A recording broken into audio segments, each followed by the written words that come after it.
Israel to be an apartheid regime in 2021. Amnesty International declared Israel to be an apartheid regime. Don't fucking stop me while I'm cooking, you baboon in a suit! The chef is in! About to give you a fucking Chelsea Green! You donkey! Donkey! Donkey!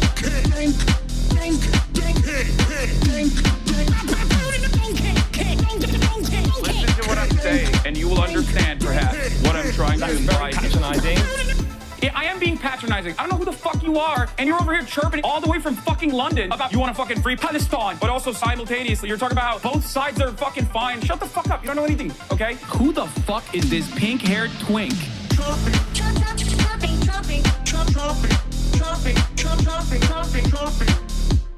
Dissolve the apartheid So what would you like to allow see happen, Palestinians. Hasan? Do you not understand the English language? What's going on, everybody?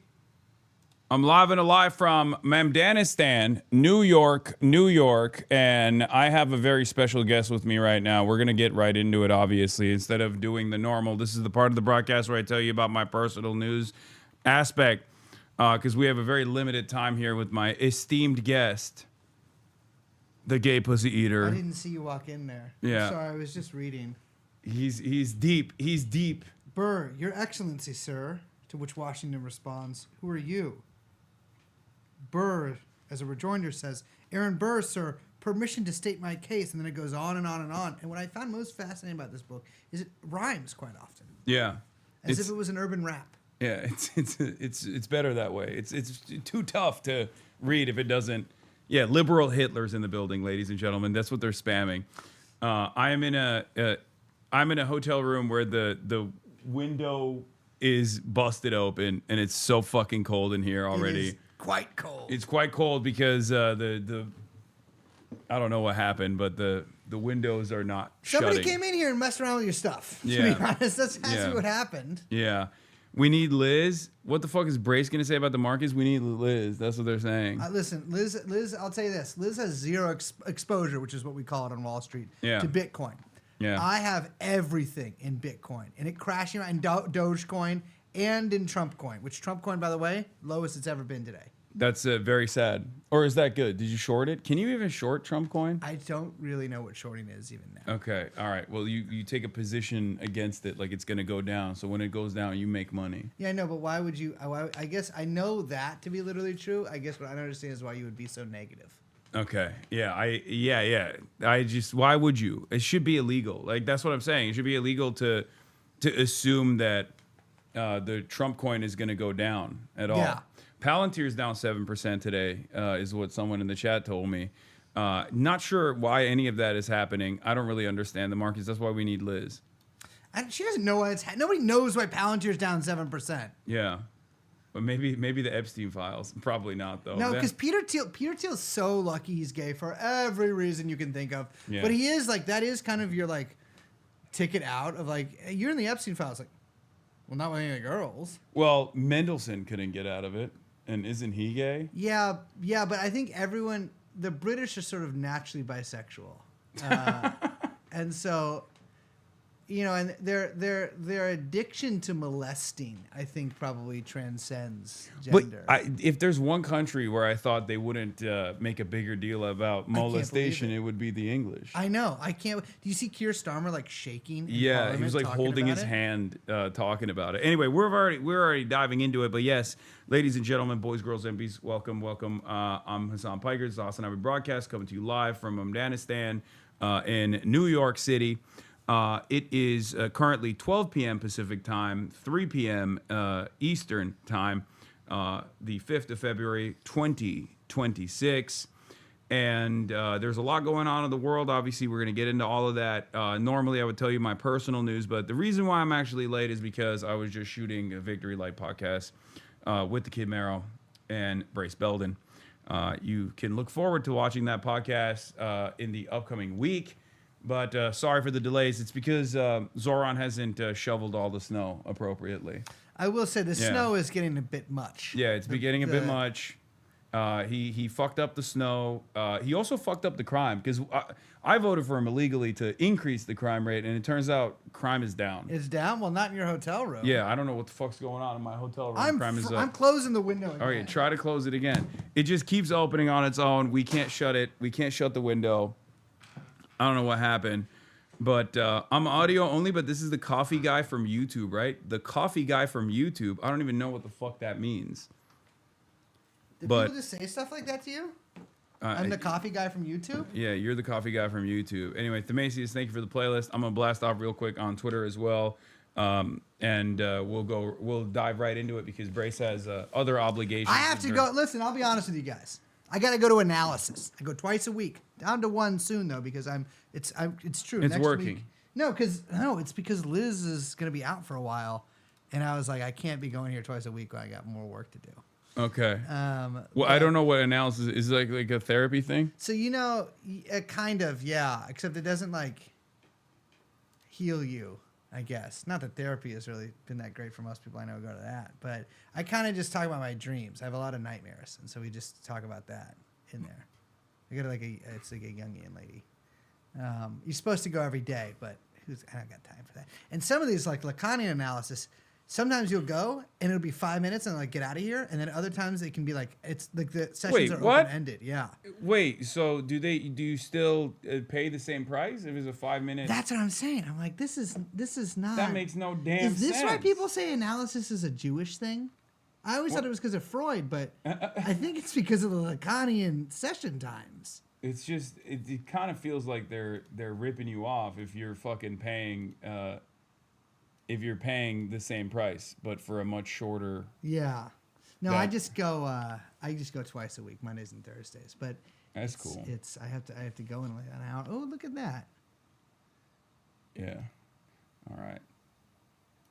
There it is. That's it. You tagged the wrong TrueAnon, but you know what? Wait, did I? Fuck. You tagged Paul Trollington. What the fuck is this? Look at his last tweet, though. I voted Somalia for Justin Bieber My World Tour vote. Okay. What is the TrueAnon? Is it TrueAnon At Pod? TrueAnon Pod. I don't care.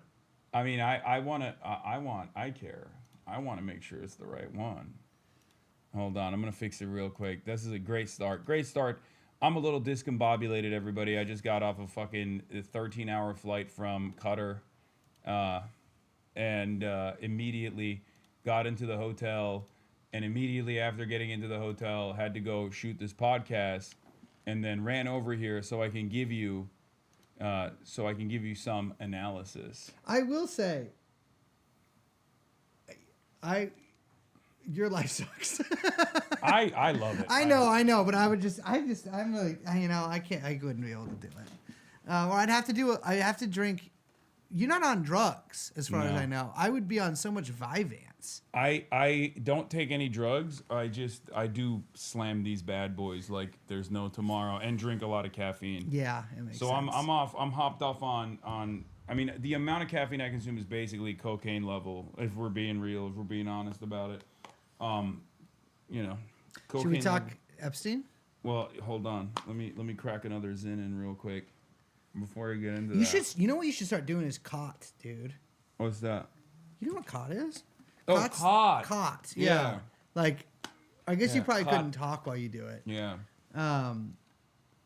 I can't do it, I think, because of sobriety, and it's kind of unclear if whether it's allowed. Yeah, but I really, it's the perfect sounding drug. Yeah, chat thought you meant cock. You should do cock. Chat is now saying I should do cock. Yeah, wow. Really is a bunch of teenagers. We don't call it doing cock. We call it having sex with a guy where I'm from. Exactly. U.S. envoy shuns Polish parliament speaker over Trump remarks. I saw that. The Sejm. Is that what why can't they all call it the same thing? Don't they call it the thing in Norway? I don't know. I don't know what they call it in Norway. Or Denmark or something? Yeah. But they got, what's diet? Diet. I don't know. Why would you call it a diet? But it seems like at a certain point in the 1500s, there was we might just call these diets. Yeah. There's the Knesset, which again, the fuck is that? Yeah. I don't recognize it. No. I don't recognize it at all. I don't recognize Israel in general. But there's the Sejm. Am I allowed to say that under Zoran Mamdani's leadership? No, I don't recognize Israel. Yeah. Okay. Because He's Jewish. I know. I don't recognize it. Yeah. It's not the country I grew up in. Yeah. No, but for real, like on a map, it just looks like a little blob to me. So We're gonna get disavowed now. By Zoran? Yeah, Zoran's gonna disavow. I never had any contact. Yeah, that's true. I don't have to get disavowed. You didn't get avowed. We don't do. That's the beauty of my show. We have never had a politician on. Yeah. We've never had. There's been no. You can disavow us all you want. You're disavowed from outside the club. Yeah. We're never in the club. Okay. Yeah. But I am gonna go to CPAC. I do want to go. I want to go to CPAC. That's like, that's my dream. Didn't they let Charlie into? Oh yeah, you're right. Into. You got to get both. Yeah, because we're so high up. That's why. Yeah. It's like or just to make sure. Just to make sure. Yeah, we don't know where he is. Maybe he's still out there. Yeah. But didn't Charlie go to DNC or like one of those guys? He did. I saw him there. He dabbed me up. Exactly. He dabbed me up at the DNC. Wow. Yeah. A haunted dab. But that's what I'm saying. It's like if they let Charlie go to DNC, you know, I'm a small R Republican in many ways. Yeah. You're a small business owner. You're all on board with the deregulatory agenda. I don't want to pay taxes. Yeah, you don't pay taxes. I do. Let me look directly. I pay taxes. Oh. I am. Yeah. He doesn't pay taxes. Yeah, I don't because They ain't started taxing Dogecoin yet. Yeah, all of my assets are in Doge coin.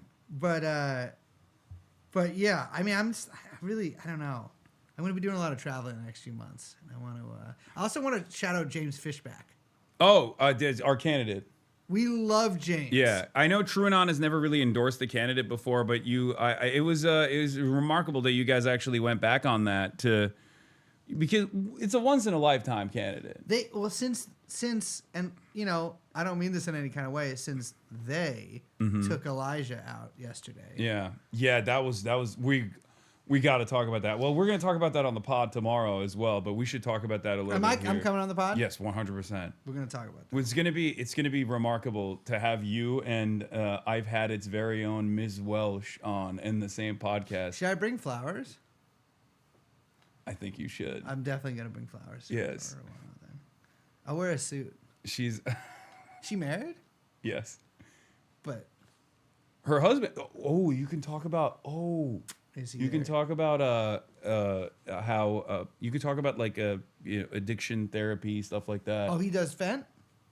He I think did.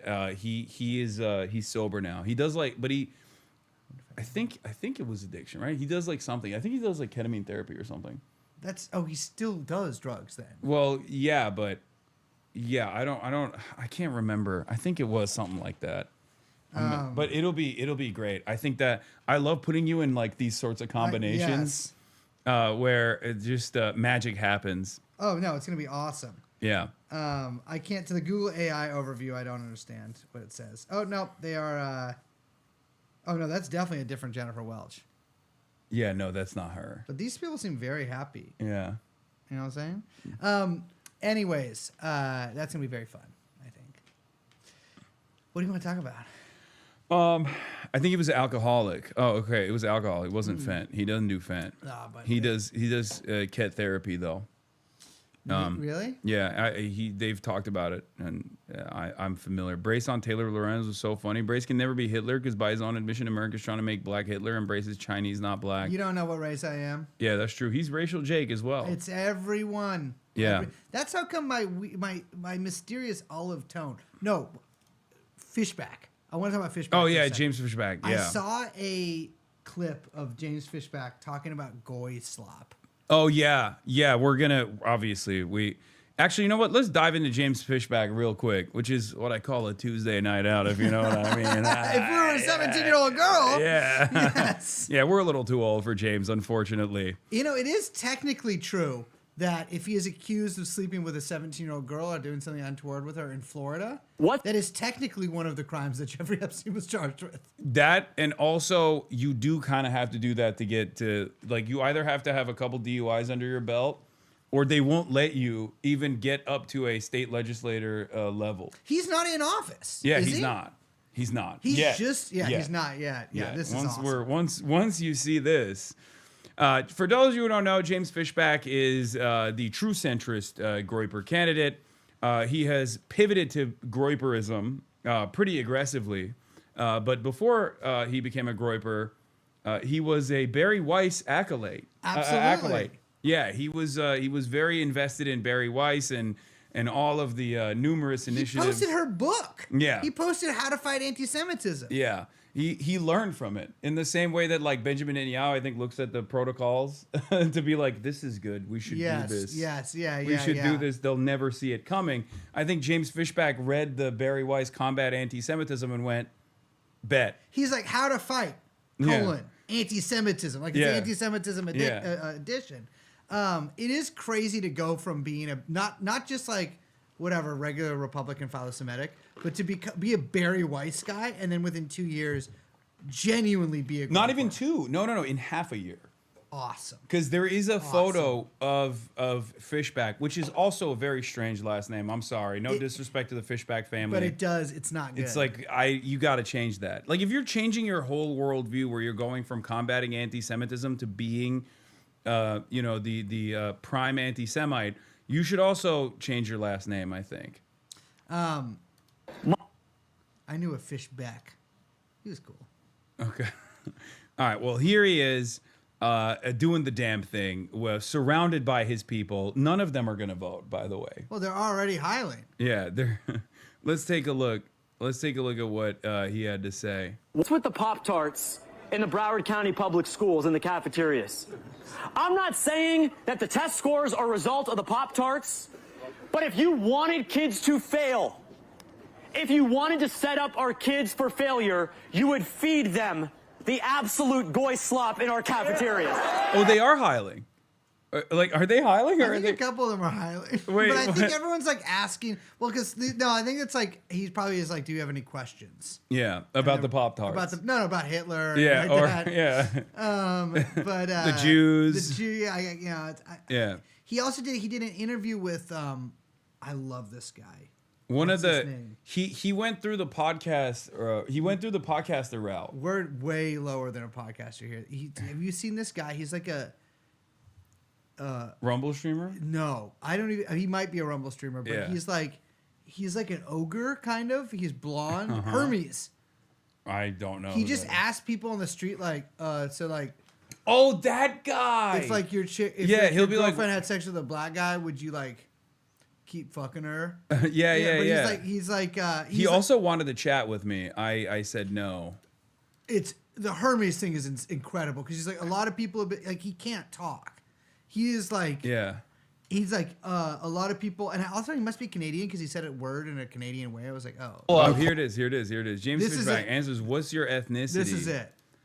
Oh, this is this is contentious. This is adversarial journalism from Hermes. Questioning your ethnicity. Who are these people? Who are a lot of people? Anonymous people on the internet. I guess that's we don't even know they exist, but okay. I don't know the full story about this, but I guess a few weeks ago people said you were going to post your ethnicity results. I don't know. I haven't gotten them back yet. Oh, you haven't gotten them back yet? When I get them back, I'll release them. Wait, how many weeks ago was this? He still hasn't released them? Ago? He still hasn't released them? The scientists are still working on it. Because let's be honest. I don't know what his ethnicity is. Are we getting full Aryan here? I mean, I don't think he's as full Aryan as Hitler was. This is my evidence that this man is not white. First of all, he's a Groyper.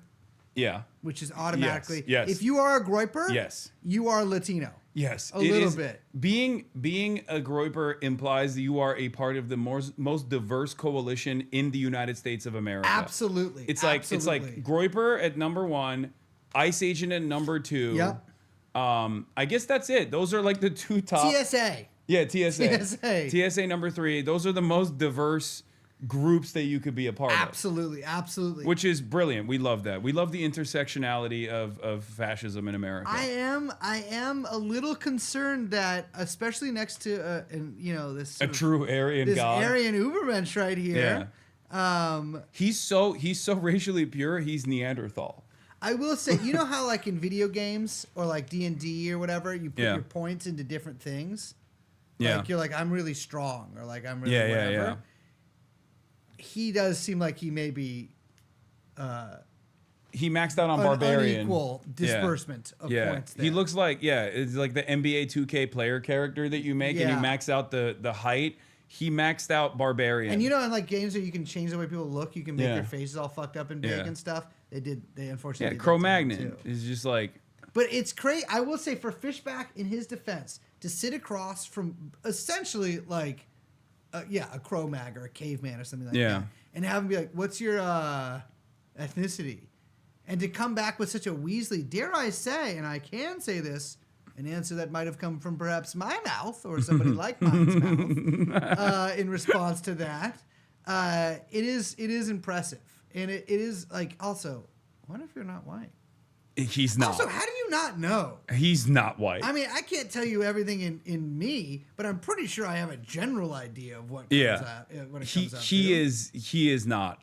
You can, I mean. I'm guessing like he's going to be like Maltese or something. Because we don't know what they are. I am more white than James Fishback. As a Turkish man from the Caucasus region. Yes. Okay. I have more white in me than most of these Nazis do, if we're being real. I mean, Nick Fuentes, Mexican. I'm going to guess he's Latino and Italian. Yeah. And that's my real guess. Yeah. Okay. That does make sense. Someone is saying that his mother is a Colombian. There's some guesses for Indian. He's deaf Indian. Indian from India? Also, wait. That's also another underrated Groiperism identity as well. Being Indian and hating Indians more than anything. Yes. There's a market for that, to be fair. Once the Elon purchase kicked in and they started, giving you $8 in monthly revenue. Yeah. That's a huge market. Yeah. Huge market. A base Trad West accounts. Yeah. Also, people are saying Lebanese. Interesting, but we don't know what they are either. Because some of them claim, we are Phoenician. Phoenician. But what's a Phoenician? Mm-hmm. They don't have that on Wikipedia. They don't have that on even the other one I use is more of a racial Wikipedia. We don't know what that is. Racepedia or Groiper? It's Grocopedia. Yeah, Grocopedia. The real uncompromised one. Uncompromised by them. But what are you? Do you know what you are, ethnicity-wise? I don't know. Fuck, it's so cold. You have no idea? I have no idea. Okay. I know that I'm a Christian. I know that I'm American. Okay. I know that I was born here. I know that I'm a Byron Christian? Donalds was not born here. He's an anchor baby. Fair enough. Along with Vivek.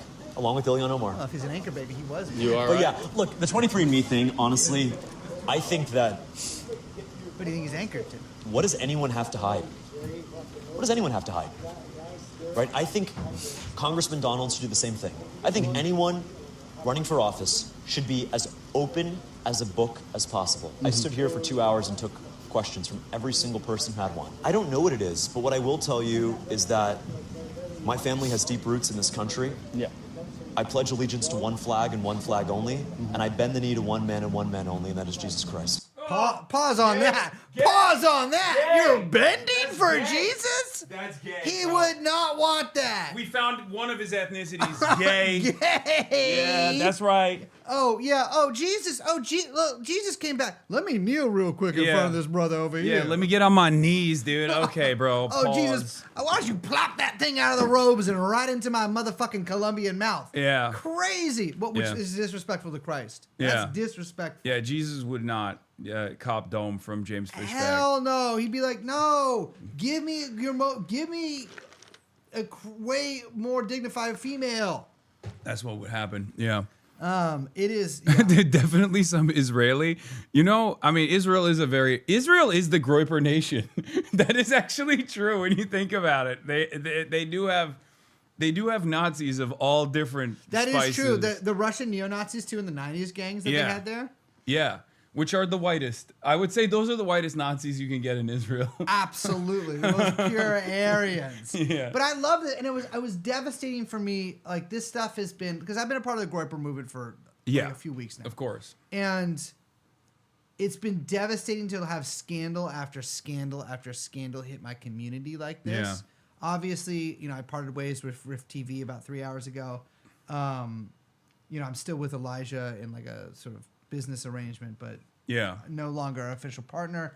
With Fishback, I was his co-host of whatever we did with the debate team that he had an inappropriate relationship with the girl in. Yeah. But it's like, first of all, the age of consent in Florida is the highest in the country. which we got to make some changes, which James Fishback is going to hopefully deliver on. He's going to deliver on it. This is our, and I'll say this because my theory is that we're building a Black Hitler in America. Fishback is like, we will look back at him in the Black Hitler textbooks, which we will get in Black Hitler America. Yeah. And he will be like, this is but a stepping stone on the way. Yeah, since I called Nicholas Fuentes a gay Mexican manlet neo-Nazi. Yeah. He's been very offended by that for like the past week or so. He like talks about it every day, but in a like, I'm not mad, but also kind of like I am mad moment. And what's really interesting about it is he actually said exactly what you just said. Does anyone have that link real quick where he was like, I'm actually the Silver Surfer, he said, of like what comes next, to like a pure Aryan Hitlerian I do type. think that that's true. I mean, I got to give it to him. I will say that Fuentes, listen, I love people of every kind. He has a more diverse friend group than I do. A Haitian Filipino man. It's all just, also Andrew Tate's black. Yeah, exactly. Yeah. Kanye, yeah. Black, gay, and differently abled. Yeah. It's like, it is, I'm like, this is... Clavicular is not decipherable. I don't have a guy like that in my roster. Yeah, well, it's not a roster, but I don't have a guy like that. Pause on that. Pause on roster, but I don't have a guy like that. Yeah. No, I agree. No, these guys do live in much more diverse environments than we do. It's crazy. You know what I mean? Clavicular is racially ambiguous because like he's every group has to have like a race change type. Yeah. And I feel like he's doing so many peptides that he definitely has moved into the Italian category. Yes. And absolutely. And if he keeps consuming more peptides, he could be something different. He does meth too. Yeah. He microdoses meth. What is that though? He's just... Does he smoke it? Yeah, he said it's an appetite suppressant. That is true. Yeah. Because I used to megadose meth. Yeah. And he's like, I want to do it for hollow cheeks. I know that Clavicular said that. Yeah. It's for appetite suppression and losing is weight loss. Whereas no one sent me the Nick Fuentes clip, by the way. Chat needs to be locking in. Also, shouts out to the YouTube audience as well.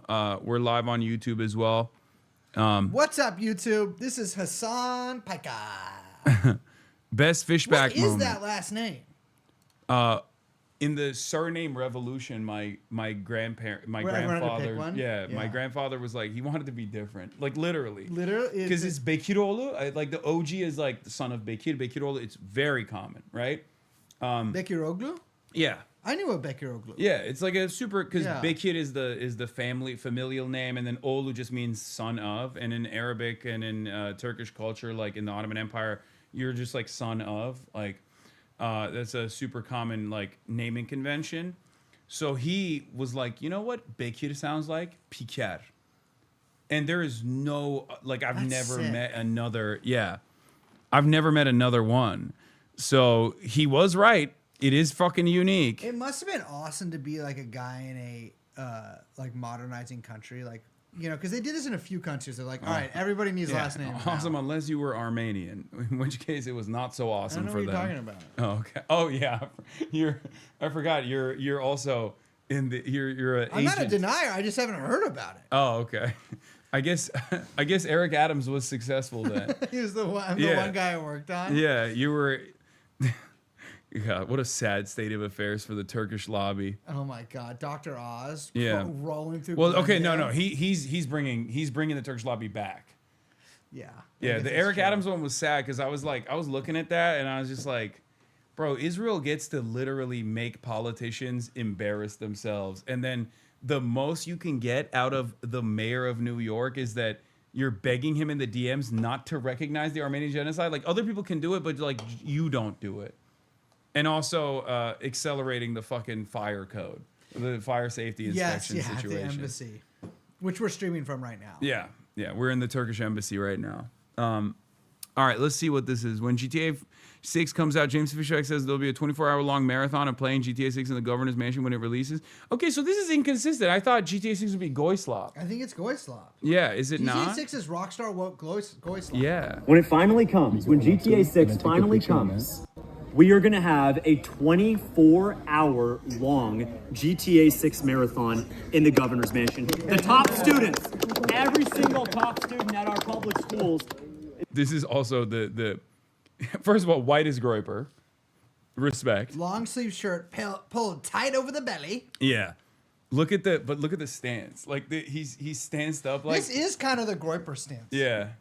Like it's you a know, cock forward stance. yeah, he is very uncomfortable in his skin, but he's wearing his head held high. Oh, to be a bead of sweat dripping down his piggy little legs. The diabetic dad sneakers and everything. Can you imagine being a top student at like Tallahassee High and they're like, hey, congratulations, you're the valedictorian. For your reward for doing so well and working so hard in school is you get to go hang out with James Fishback and play video games for 24 hours straight. Well, you know, he does love having 17-year-olds in his immediate vicinity. That's true. So that's that's more of a gift for both people. It's a mutually beneficial situation. I think someone said those are Yeezys, and I believe that is. Oh, those are Yeezys. You're right. Awesome. That makes it so much worse, I think. It would have been. Is this what it would be like if I ran for Congress or something? If you ran on his platform. No, but if I was just like, because he's just doing. If like, I think if this is like, you know, like the dumb like, you see like stupid left wing shit online. Sometimes you're like, oh, I hate that. Yeah. It's like, but and I'm sure like if you're a serious like right wing guy, you see a guy like Fishback, and you're like, oh man, you know what I mean? Oh yeah. I feel like if this is like if like a meme guy ran for. I guess that did happen a few times. That has happened. But it's just like, come on, dude. Like, you're just repeating shit you saw on Twitter for like two people that heard about you from Twitter. Polling at 1%, by the way. That's the 1%. Yeah. That's the top. Yeah. That's the rarefied. That's the elite. Yeah. What is the problem exactly with what? The statutory rapist ethnically ambiguous Groiper candidate? I will say this. I am literally going to email him and see if I can chat him for a couple days. I think it is. He would do it. He's desperate. He's more desperate to be on camera than Alan Dershowitz. I'll double his fucking campaign contributions. I'm not a journalist. I can do that. Yeah. Well, first of all, it won't take much. I think he raised the. It's $950 something. Yeah. Which is actually. Like you could legally double his campaign contributions without maxing out, yes, yeah, which is crazy. Yeah. I'll give him a job if he wants, you know. But I do want to follow him around because I want to see what this translates into real life. I want to see the energy there. Yeah, you know the what movement I mean? is real. Little GTA 6. Look, you need a governor who can do a little carjacking in GTA. I grew up playing San Andreas, which is a very interesting game. I do not Very interesting game. condone beating up hookers in GTA 6. Just make that very clear. Thank you. Awesome speech, dude. Awesome. Yeah. Thanks for the cool afternoon. Like, fuck yeah. Dude, dude, have a couple laughs. You got to be able to have a couple laughs to your governor about Grand Theft Auto, beating hookers in Grand Theft Auto 6. I think the most important thing for me is a meme. That's like, that to me is when you start spitting memes at me, I'm like, okay, brother. Did you know that he pulled Good this off candidate too? is good. Florida governor candidate joins Tinder to meet young female voters. They aren't on there. Yeah. They're not on there. God knows I've tried. Why do you think Kamala lost? Yeah. Wait, did they do that too? No. But I was just on there.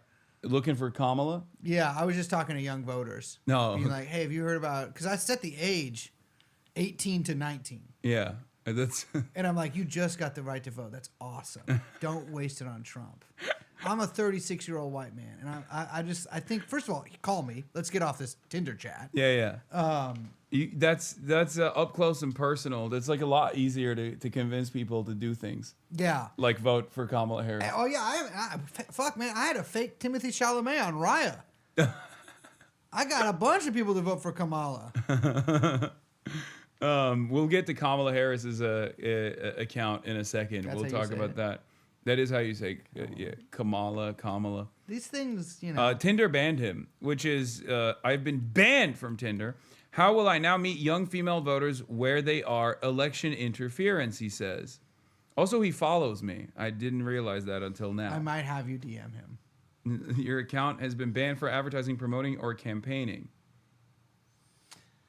We rock with James. We rock with James. Yeah, he is. He's great. He's doing the most, maybe a little too much. But let's see what his latest his Goyslop analysis here. Well, people clearly seem to love it. Well, I hate the Goyslop. And that is on Gentile, okay? Wow. Wow. Ungentile. Methinks that perhaps you put me in a room with this guy. 5 minutes later, he'll be at the wall. Wait, the Wailing Wall? He'll be at the wall. The Wailing Wall. Yeah, they'll change the name from the Wailing Wall to the Smiling Wall once he gets there because he'll be so happy to be there. Ear to ear. Ear to ear, he'll be like, oh my God. You know what? I was saying a week ago, I was calling food goy slop. I was saying on Gentile. And then now, after 5 minutes with Brace, he explained to me a few things. Yeah. And obviously, as I can show you now, my foreskin gone. I do want to know if he's circumcised, actually. Because a lot of Gentiles in America are circumcised. Yeah. Because if he is, I think this could be an issue. Yeah, they took that from me. You think Byron Donalds is circumcised? Yes. You do? Yeah. Everyone in America gets circumcised. No, I mean Muslims we do it too, but I know, but I don't know why you guys do it. I don't know. It's the same as like halal kosher, you know? We just kind of looked at the notes and we're like, this seems good. Yeah, you're like, all right, Christianity already, they're not doing these things, so we got to go back to this. Seems like a good practice. Yeah. Yeah. So that was a L, I guess. I am an intactivist, so I do have Dude, to. I am now. Oh, you are? You should let me do a big stream about this. I'm not an intactivist. I will say this. I'm not going to knock the scissors out of your hand. It's not, you know what I mean? Mm-hmm. But I read an essay by Gary Steingart, which perhaps someday I'll read on your stream very slowly, in the New Yorker, about his botched circumcision. And I used to be fairly agnostic about this subject. But once I read that, I was like, this is an unspeakable horror. We cannot be doing this anymore. Well, wasn't one of the OG Puerto Rican groypers, he became a groyper because he also had a botched circumcision. Oh, dude, Stone Toss? Yeah. The neo-Nazi cartoonist. Is he Puerto Rican too? Yeah. Respect. Yeah. Respect. Is there a single groyper who's streaming from anywhere but the favela? Yeah. Well, so there is it goes in either direction. Like sometimes you get a circumcision and it doesn't take, and you get a second one like Tony DeCoppel, who is now. We cut his shit. So here's the deal. For those of you who don't know, I don't know if I can say this on Twitch. I can definitely say it on YouTube. In certain religious circumcisions. Oh God. I think I know where you're going with this. Something happens. Okay. So a little bit of magic happens. Yeah. And my question is... You mean up close and personal? You get up close and personal, maybe the blood goes somewhere. Okay. We don't know where. I want circumcised, by the way. I want to be honest. My parents forgot. I'm not even joking. They just were like, There's still time. There is. But and people are like, oh, you can't be buried in a Jewish cemetery. Well, guess what? I'll never die. Fair. If you're an adult and you're doing a religious circumcision, are they still sucking on your thing for a little bit? Well, Tony DeCoppel did write about it extensively, and he did not mention really? that part. That's why. Why else would I know that Tony DeCoppel got a second adult circumcision? I don't know. Maybe you were there. Yeah, I wasn't there, dude. Yeah, no Muslims allowed in the circumcision room. What the fuck is this? Wow, Judeo-Bolshevism. But this could go in either direction. I know. This seems like you're snipping it. It's almost like hands off. It could be hands off, or it could be that they're snipping it with the. Have you ever seen? Can you Google something real quick? Well, actually, maybe I should Google this on my phone first to make sure it shows up. So in San Francisco, they were going to ban circumcision. There was like a ballot measure to do it, and the people behind the ballot measure there was a lot of support. Until they put out a comic book called Foreskin Man. Okay. And you should maybe draw the image or see of it on there because it kind of has to be seen to be believed. Just Foreskin Man comic. You want me to look up Foreskin Man comic book cock? I didn't say cock. Oh, I thought you said cock. Wait. Oh my God. Wait, this didn't increase the support? No, it tanked it. And it Why? actually doesn't show you, well, it probably says on there. Yeah, beginning initiative. I remember when this happened. Foreskin Man is a comic book created by Matthew Hess to protect against circumcision. The comic book centers Foreskin Man, a superhero who saves babies from being circumcised and fights their would-be circumcisers. Also, to broach the subject matter and not get even a little bit anti-Semitic, you have to give them props for that. Well, I think you speak perhaps too soon. Oh no! I think perhaps you have not maybe gotten to the later parts of the Wikipedia page. I did not. Oh no! Quite a few, and I will say, I have to maybe agree with the ADL on this one. Oh no! Because if Foreskin Man attends a Brit Milah and battles a monster Moyle. Oh no! he does basically have a Der Sturmerian fight with Moyles. He is blonde. And he is a perfect Aryan god as well. Aryan god. And he is often defending the foreskin. Also, there's a Muslim one too. Wait, but because there's multiple issues in this comic book. There's not just one Foreskin Man. There's like eight editions of Foreskin Man. I didn't go back to like the Google image or search or whatever. Wait, let me. This right here, images. Yeah. So I think you see. Wait, hold on. Let's just not put cock in there because saves. Yes. Oh. And so I think, and there was many.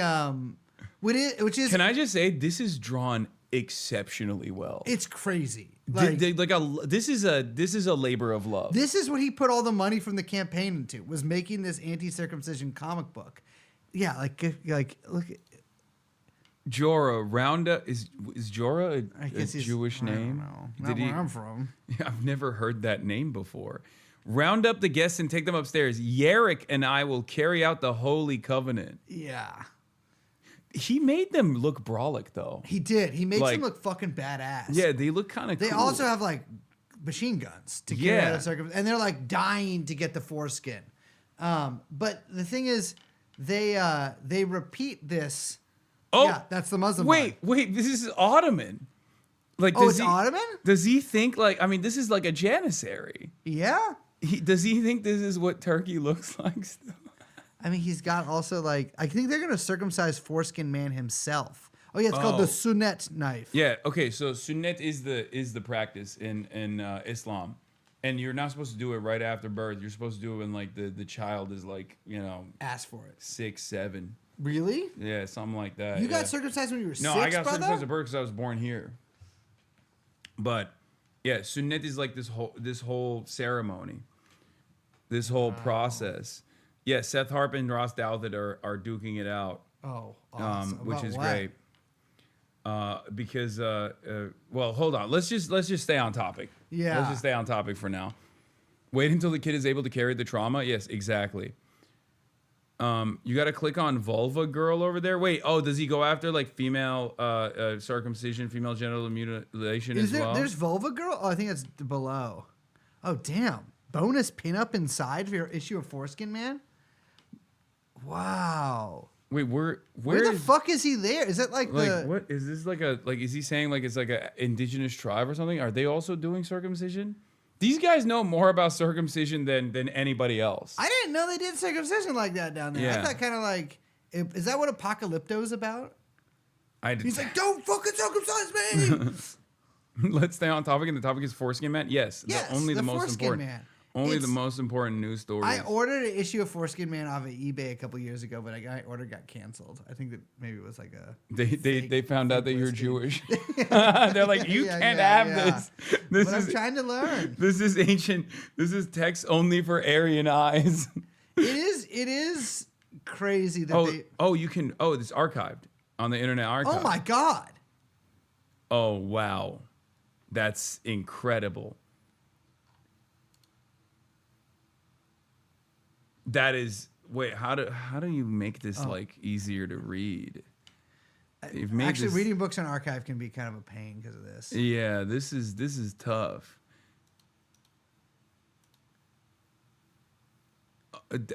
I can't. You could do on the right. You could maybe do full screen. But oh yeah, it's still kind of like, oh wow, lots of babes. This has got everything, dude. Fuck. It's Foreskin Man. Yeah. You click download. Wait, you can download it from this? Oh. Hell yeah. 4,000 views. I would probably. Wait, look, topics, comic, genital mutilation. Wow. Okay. So, as you can imagine, the ballot measure failed because they released Foreskin Man, and everyone was like, oh, there's Foreskin. Click on Foreskin Man trading cards. Well, obviously. Yeah. There's 90 of them? Dude, they put so much effort into this. Frustrated by society's failure to protect its... Oh, wait. Can you just like fucking... Oh, there it is. This makes it much easier to read. Okay. Frustrated by society's failure to protect its most vulnerable citizens, Foreskin Man has taken up the fight against male genital mutilation. Aided by the power of his technologically advanced plasma boots, Foreskin... Why boots? So he can boots the house down. Okay, that's kind of lame. But anyway, Foreskin Man flies above the city to hunt down criminals who cut the genitals of innocent boys. It is the dawn of a new era. Circumcisers, beware. Miles Hastwick. Former corporate scientist who now heads the Museum of Genital Integrity. That's Epstein shit. Wait, on a small island surrounded by San Diego's famous beaches? That's Jeffrey Epstein. Isn't that just San Diego? Yeah. Unbeknownst to the public, Miles is also Foreskin Man, an intactivist superhero who rescues innocent boys from like... Wait, this is very different than like Clark Kent Superman, where it's like totally irrelevant jobs. It's just his You're job. doing the same job. Hey guys, it's not me. I'm not Foreskin Man. I'm a humble foreskin intactivist analyzer. Based on like a island outside of San Diego, where we look at young boys' penises to make sure that they have genital integrity. Wow. Wait, I want to see the villains in here. Keep going. Dr. Edric Griswold, a crumpled physician who has never been known for his bedside manner, but few would guess the startling transformation that takes place inside of him when he sees the intact foreskin of a young boy. Watch Dr. Griswold trade medicine for madness as he metamorphosizes into the crazed and demented Dr. Mutilator. Is never-ending quest to amputate healthy foreskins. Healthy foreskins, as opposed to unhealthy foreskins. Yes. Those are amputatable. Wow. Amber Young is thrilled to be the mother of a healthy baby boy, but when the routine checkup with her... Also, these are the worst trading cards, can I just say? Well, because you don't have the fucking foils. Orlando Young. Little Orlando Young thought his new life was going to be... Okay. Oh, this is Orlando Young. Yes, yeah, I'm beginning to realize I'm stupid. I love Aurora Taddington, though. After inheriting her deceased husband's fortune, Aurora Taddington stepped in to take place as a major stockholder at BioFlesh International. When Aurora later discovered that the company is involved in trafficking of infant foreskins... What do you think Zins are, dude? That's... She began selling her shares to help finance the new Intactivist projects, including the infamous opening exhibit of Museum of Genital Integrity.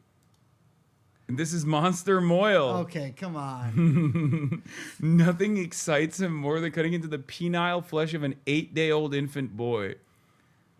After the glorified Brit Miller is complete, the delicious Metzela Bipe provides the icing on the cake. Intactivists have been pressured Monster Moyle to retire, but that will never happen. They'll have to pry the system from his cold. Sarah Sachs, come on. Tries to see the best in her husband, sometimes to a fault, although being married to Jethro Sachs. Has been... That is a great name for a guy in a foreskin comic. Yeah. Now Sarah has a son to look after. She will soon have to make a difficult choice that will alter the course of his life. Which future will she choose? Dude, they spent so much time on this. They spent so much time and effort on this. It's incredible.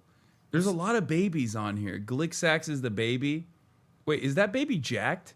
Does that baby have pectorals? The baby does have pecs, yeah. Yeah, that's because he's intact so far.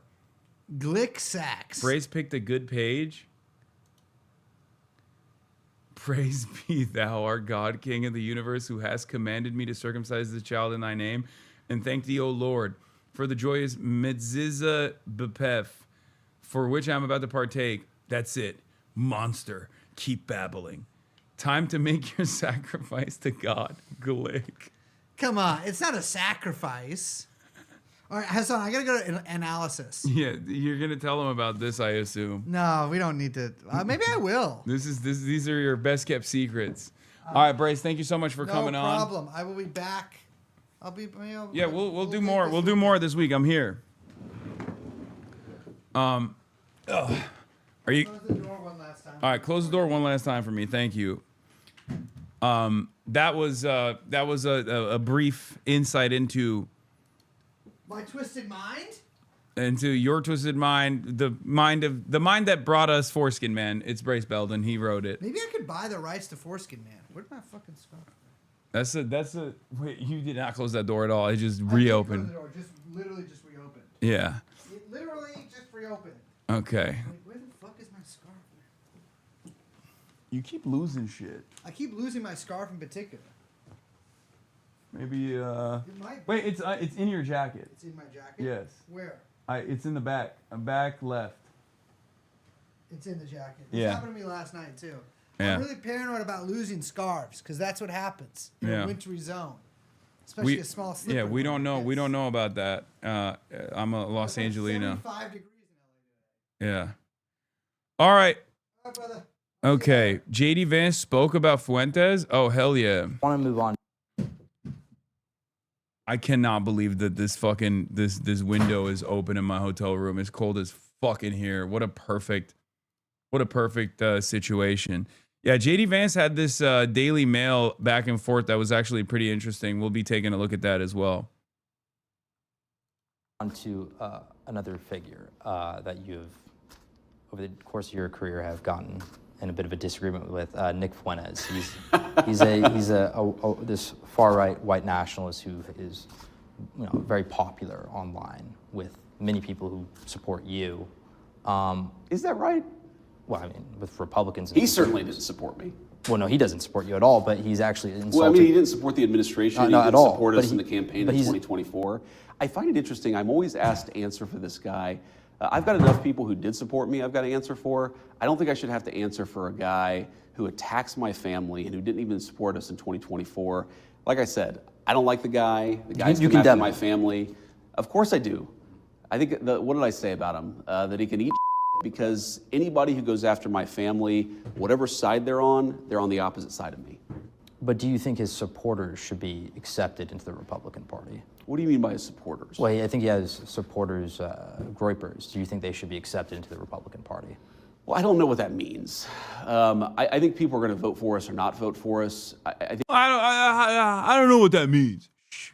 You know what that means, bitch. You literally fucking said it. And your reluctance to say, no, I condemn them, is proof enough that you are actually on board. that there are certain things that we should have the moral clarity to condemn. I think Jew hatred is disgusting. Yeah. You can criticize the policies of the Israeli government, but going after Jews. By the way, the thing interesting that I find about this online discourse about anti-Semitism is a lot of the people who say that they don't like Jews, they also say they're very concerned about Gaza.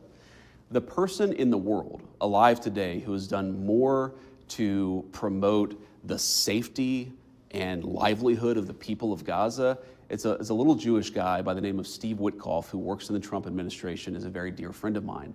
So people who say on the one hand they really care about innocent civilians in Gaza, while on the other hand trafficking and anti-Semitism, it's ridiculous.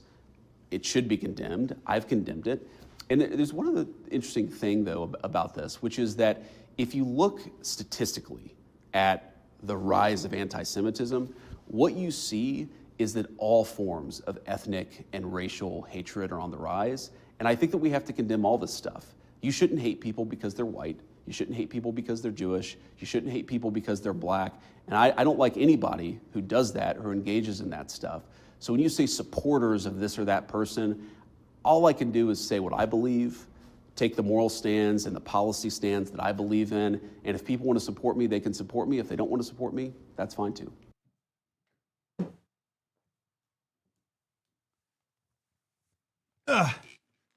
Okay. Got us some more comfy clothes now that I was able to actually lock the door, the window door thing. But yeah, Can you fix the noise gate? Thank you. Wait, is the noise gate still on or not on? It is fixed. Fuck you mean fix the noise gate?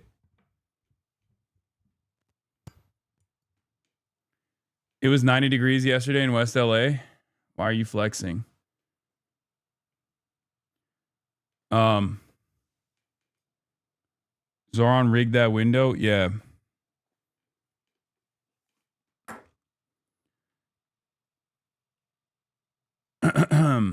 Did you ask for a different room? No, I fixed it already. There's no more issues. Okay, let's close these Foreskin Man tabs. Mance doesn't have it in him to be full woke. He's hedging his language. I mean, he wants to be woke, but he also wants to be anti-woke. He loves the Groyper coalition. Like he loves farming the Groypers. So of course he's in this unique predicament where he has to figure it out. He has to figure out both somehow. Which is why he will always lose, because he will lose both sides he will lose both sides because he has to fucking stand on that stupid ass fence. Anyway, did you see Schumer and Jeffries caving? Yes. It's expected. Think I missed it. Can you explain who Brace is again, please and thanks? He's Piss Big Granddad.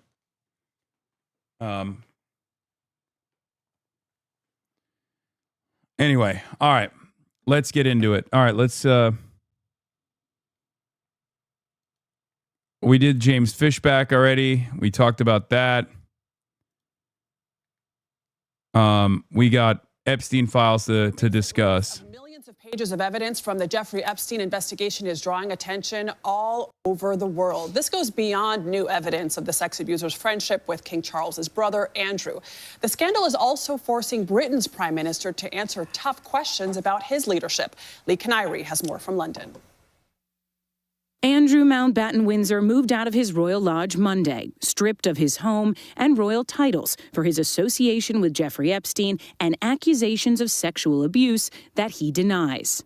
Last weekend's release made these photos public. Andrew crouched over a female on the floor in Epstein's New York home and appears to confirm this infamous photo of Andrew with Virginia Giuffre as real.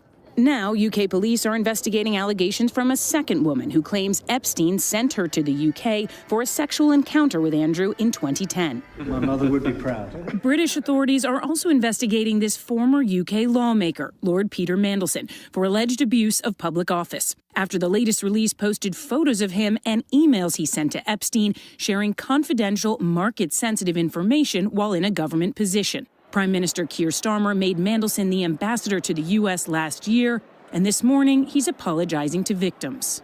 Sorry that so many people with power failed you. Sorry for having believed Mandelson's lies and appointed him. Mandelson spoke to the BBC last month, denying any wrongdoing. There were no girls on that island when I was there. But victims like Ashley Rubright want accountability in America, too. I would go as far as to say the leaders in the past 5 administrations should be brought in and questioned. There has definitely not been enough accountability. Absolutely not. Accountability is what's being demanded here in Westminster and beyond, as Epstein's connections all over the world have been revealed. In fact, Poland is investigating possible links between Epstein and Russian authorities to determine whether he could have been working as a spy. Adriana?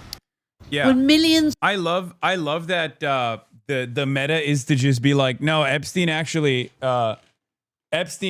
for sure wasn't an Israeli agent, in spite of the numerous connections to Israel, in spite of all of his advocacy for Israel, in spite of all the work that he did for the Israeli government alongside Ehud Barak. It's actually, he's a Russian. He's a Russian agent. He's KGB. He's FSB. Fucking awesome. I love that. I love that the media is doing that instead. He probably was working with Russia. He was working with Israel and USA too. He probably worked with any intelligence agency that would have him. Yeah, no, I know. But it's kind of odd don't you think? That there's only one country that they're farming here. Who entered Epstein's jail tier the night of his death? Newly released video logs appear to contradict official accounts.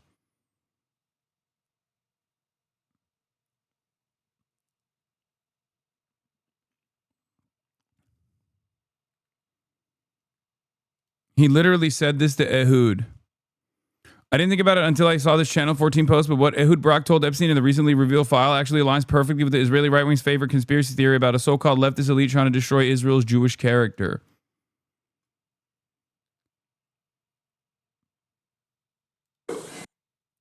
The point is Israel central to Epstein's operation, chatter, not Russia. Exactly. His initial connection to Russia was on Israel's behalf, so skipping to Russia is putting the cart before the horse. Yeah. Like, the amount of connections he has to, first of all, the amount of connections that Russian oligarchs have specifically to the state of Israel is already plentiful, right? But outside of that, there is an abundance of conversations that we now have access to. Where Jeffrey Epstein is having long back and forths with Ehud Barak, former Israeli Prime Minister Ehud Barak, and I think he was a defense minister at the time when those conversations were taking place, of the Israeli state. There is no such Russian equivalence. So to hyper-focus on the Russian element here is utterly ridiculous. Yes, I saw the Channel 14 clip. I covered it as well. Like the hostages, the issue of Epstein's connections to Ehud Barak play out completely different in American and Israeli politics. Where Benjamin Netanyahu posted this clip from Channel 14 where they're talking about Jeffrey Epstein's connection to Ehud Barak. For those of you who don't know, Ehud Barak is supposed to be a part of the opposition, or was the opposition to Benjamin Netanyahu. Benjamin Netanyahu's Likud. Ehud Barak is supposed to be the liberal, the more tolerable liberal Zionist opposition, even though they fucking completely align on the issue of Jewish supremacy and ethnic cleansing of Palestinians, right? Very, very little daylight between the two. So this conversation takes place between Ehud Barak and Jeffrey Epstein, where they're discussing the issue with the population growth of Arabs in Israel. Okay, that's the real point of contention that they're trying to address. I want to start there though, because the way that these guys actually take this conversation is very different. I said it's funny that this was his takeaway, Benjamin Netanyahu's takeaway from the conversation Ehud Barak and Epstein were having about Israel's demographic concerns around the Arab population's growth. Jeffrey Epstein's suggestion to the Arab population's growth is to basically bring in people who are not like originally Jewish, but like white people, and then loosen up the restrictions around conversion. Because from what I understand, as it stands, you have to be an Orthodox Jew if you're converting. Jeffrey Epstein's suggestion is you shouldn't be Orthodox. You shouldn't have to be Orthodox. You just like claim being Jewish as a white guy, and then this will make up for the demographic problems, the demographic concerns that Israel has because it wants to maintain a Jewish ethnic majority, a Jewish ethno-religious majority, right? So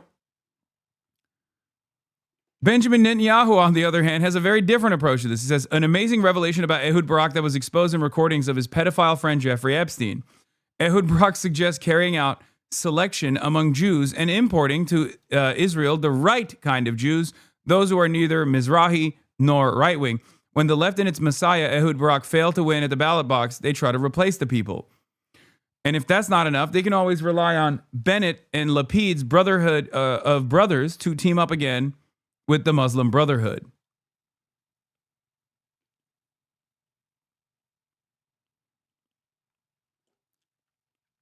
While Ehud Barak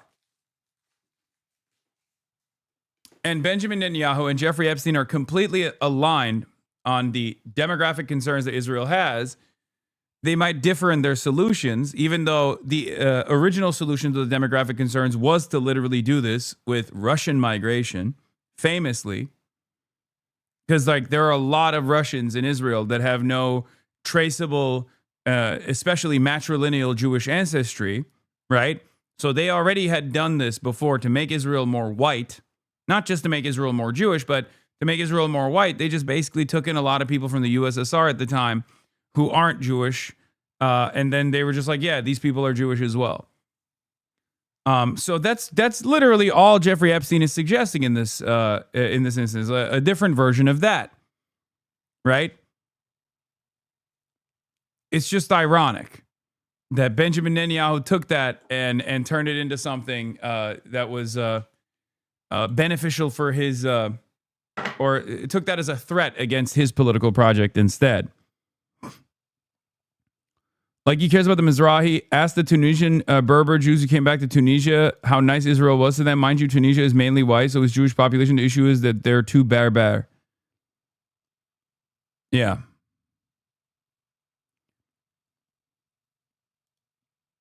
Epstein helped Ehud address this demographic concern via Thiel. Of course, in the years that followed, Thiel's company became heavily involved in Israel and its military, supplying the error-prone AI tools it used to indiscriminately slaughter civilians in Gaza and signing a strategic partnership with its MOD. I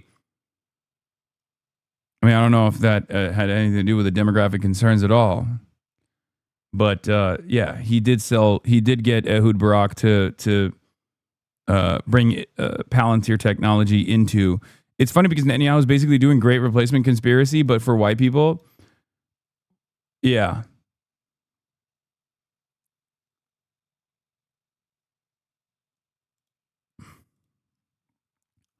Anyway, that's just one aspect of the Epstein saga. Files linked to Jeffrey Epstein land. Interesting that, once again, often not discussed in Western news at all. They exposed the life obsessively documented. Like this video of the convicted paedophile dancing. A billionaire who used his enormous wealth to abuse and hid behind a luxury lifestyle. Whoa. The Epstein files contain videos of massages, private jets, and pools. I've never seen so many beautiful girls. A bizarre mix of more than 2,000 videos, 180,000 images, 3 million emails, texts, flight logs, all still being sifted through. Released by the US Department of Justice without context, some videos less than a second long. In this clip, Epstein chases women through a kitchen. Voices of unidentified girls can be heard. There's also this of Epstein, which appears to be filmed while he's in prison. He's secretly recording a video message for 2 women, who we won't name. You can see I have a little sore on my face that I got from some black guy trying to kiss me. It's really disgusting. Among the files, heavily redacted, sexually explicit videos. And it's not just Jeffrey Epstein's personal images. The files also contain videos captured by the US authorities. Here, Ghislaine Maxwell, in 2016, being questioned over Virginia Giuffre's civil case. Who were the other 17-year-old masseuses they were aware of? I'm not aware of any. Were there any 16-year-old masseuses you were aware of? I'm not aware. Any 15? I just want to be clear. The only person that I'm aware of who claims to have been, and we have to, whilst I've established that I was 17, given that she has changed her age so many times. And here she is in July 2020, a glimpse into her life inside her cell. She was waiting to hear whether or not she would be granted bail. And outside it, relaxed, making phone calls, some lasting more than 20 minutes, while facing charges of recruiting women and girls, including a 14-year-old. On Monday, Maxwell will be testifying under oath before Congress. The committee will be investigating the government's handling of the Epstein files. There is this footage from Epstein's Paris apartment. Pharrell Williams' happy place as a woman dances. A DNA paternity test can be seen on Epstein's desk. The same home where this now infamous photo of Peter Mandelson was taken. Which brings us neatly to here, Epstein outside the Louvre, with France's former culture minister, Jack Lang.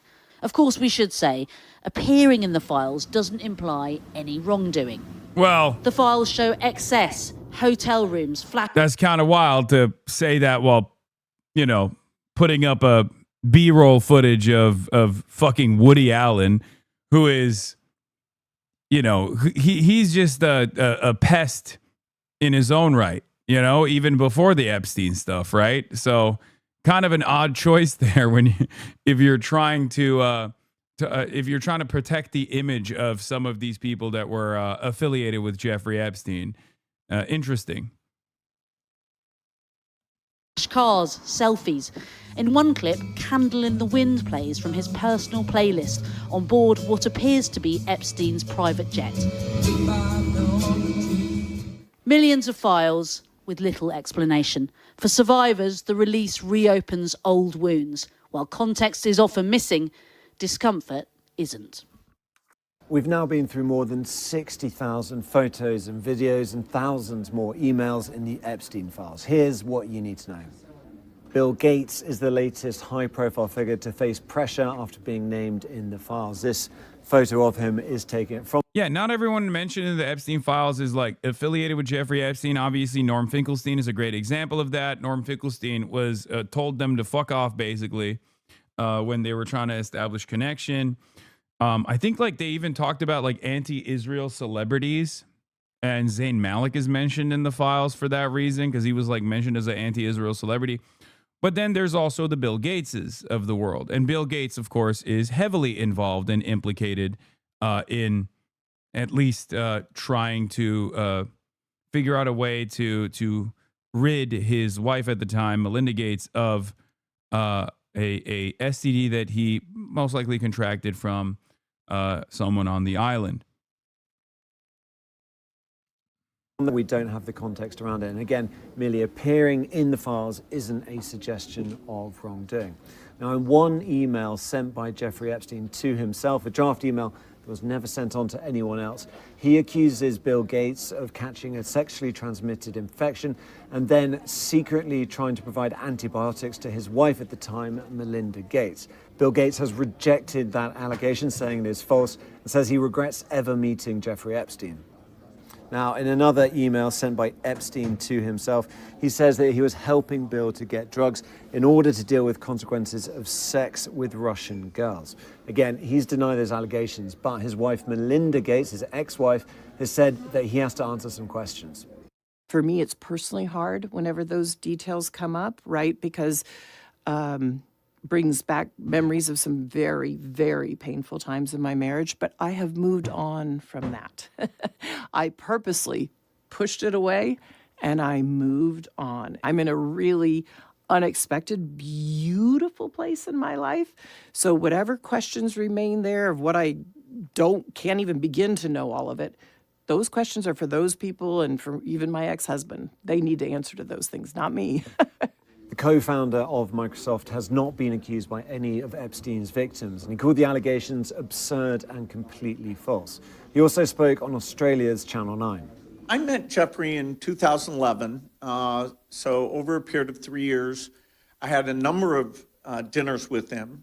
The focus was always, he knew a lot of very rich people, and he was saying he could get them to give money to Global Health. You know, it's factually true that I was only at dinners, you know, I never went to the island, I never met any women, and so, you know, the more that comes out, the more clear it'll be that... I don't know about that, big dog. I don't know about that, big dog. Although the time was a mistake, it had nothing to do with that kind of behavior. We've also unearthed more emails detailing the relationship between Peter Mandelson and Jeffrey Epstein. This is an email from 2010 where Peter Mandelson says he's gone to a spa. It was great, apart from the lack of happy ending.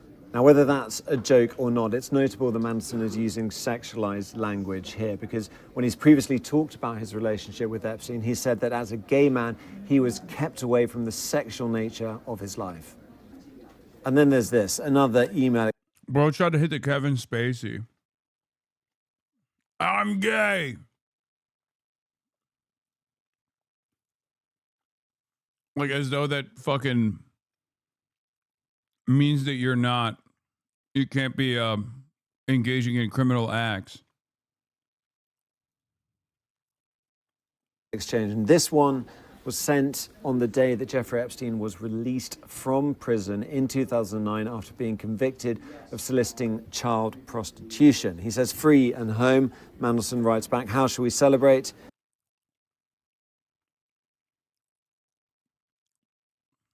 Mandelson's involvement in the Labor Party is so perverse and so widespread. Like, his influence is all over the modern iteration of the Labor Party.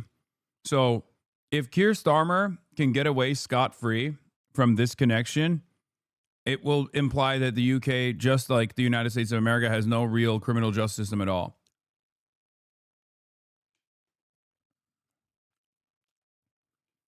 Keir Starmer already is a deeply unpopular figure.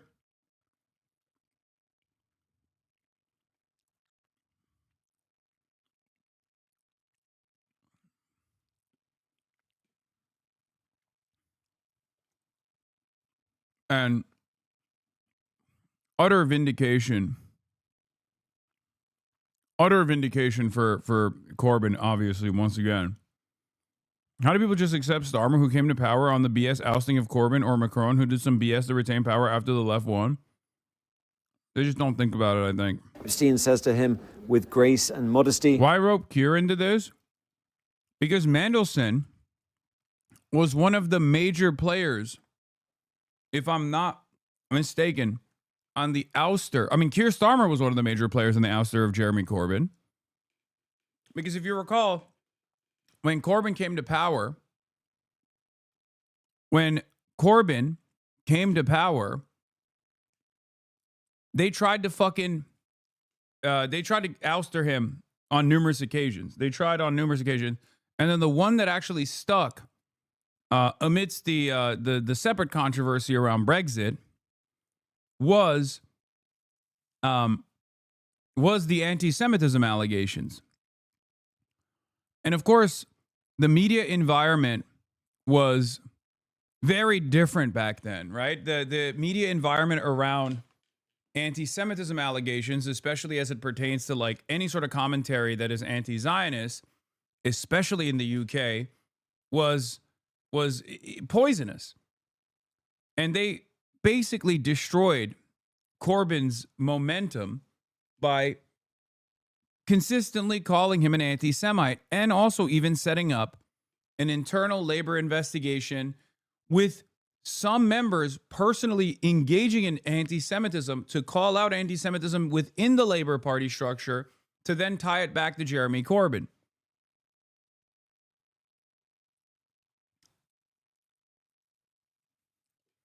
Didn't Corbyn only step down after losing the 2019 election? He held on to leadership prior to that? Yes. But a big part of the reason why he lost the 2019 election is because they hung him up with two different reasons. One, well, he had a not so great approach to the Brexit conversation, where it was like inconsistent. It was wishy-washy. He tried to assume like a left pro-Brexit position while simultaneously recognizing the issues with Brexit, which was certainly a problem. But he also got sabotaged from within the party because, one, he didn't already have enough. He had tremendous support from the rank and file, tremendous support from the Labor Party voters, but he did not have any support within the actual the actual political structure of the party. He had a small contingency of Corbynites within the party, but the rest of the party was actually right-wing Labor acolytes, Keir Starmer being one of them. And the entire party infrastructure basically spent every waking moment trying to cast them out. And the way they did so successfully, for those of you who don't know, was by hitting him as an anti-Semite viciously from within the party. They smeared him as an anti-Semite over and over and over again. From October 2020, Sir Keir clarified on Friday morning that it was Mr. Corbyn's comments about the exaggeration of anti-Semitism that was the main reason for his suspension. Jeremy Corbyn joined Labour 55 years ago as a teenager and led the party into the last general election, but the Islington North MP has now been suspended pending an investigation. Keir Starmer literally was one of these guys. Yeah, he fully lent into a Benite-style pro-Brexit position. Corbyn, if he fully lent into a what? Benite-style pro-Brexit position, Corbyn could have won. Yeah, I mean, Brexit was I'm offering you clarity on this. One of the main reasons that Peter Mandelson was let off the hook and eased into one of the most important offices he could be given by the Prime Minister was because of his role in internal Labour Party factional affairs. And that is...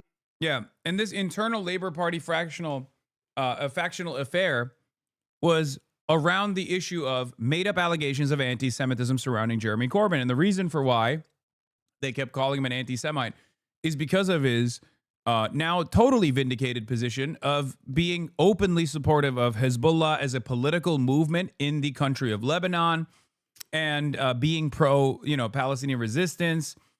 Like, there are a lot of things that you look back at throughout Corbyn's career where he had moments of political bravery that was not even exhibited by the likes of Bernie Sanders, for example, that offer clarity into how correct his fucking position was right now.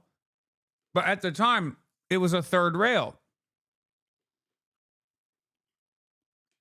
And he was routinely punished for it, cast aside, and called and smeared viciously as an anti-Semite. Fabricated attacks, exaggerated attacks, some that by today's standards would not even be considered a fucking attack. Like, being an anti-Zionist is not even a point of contention any longer, right? As a matter of fact, it's helpful to be an anti-Zionist for a popularity contest, even in a place like England. His moral consistency on the issue of apartheid, straight up, was the reason why they cast him aside. They internally shanked him. Is just completely wrong. I mean, I'll quote Peter Mandelson, who said, "I work every single day in some small way to bring forward the end of his term in office," referring, of course, to the Right Honourable member for Islington North, and that comment was made whilst he was leader of the Labour Party, and Lord Mandelson was a Labour Party member. And I would say that that is the reason he was so grateful for the job that Peter Mandelson did, kicking the left again and again in the Labour Party. The reward for that factional role that he boasted about, that he revelled in, the reward for that was that a blind eye was turned to the fact that the Prime Minister knew of the relationship between Peter Mandelson and Jeffrey. Yeah. They turned a blind eye to the Epstein affiliations at the time, or maybe they even fucking welcomed it, because these guys were all there to rat fuck Jeremy Corbyn. And the reason why they wanted to rat fuck Jeremy Corbyn was because of his consistent anti-apartheid, anti-Zionist advocacy and position. It was seen as a non-starter. They wanted him out for, his anti-capitalist stance as well. But the weapon that they wielded in the pliant British press was smears and allegations of anti-Semitism. The reason why the Labour Party is the Blairite Party once again, under the leadership of Keir Starmer, where their approval ratings have fucking plummeted in spite of their electoral victory, is because they did this. Okay? They knocked the wind from under the sails of the left momentum that Labour had, where Jeremy Corbyn secured more votes in the last election, the last election prior to the last election, than fucking Keir Starmer did in the last election. Think about that. Keir Starmer won the election in spite of his underperformance in comparison to Jeremy Corbyn the election prior.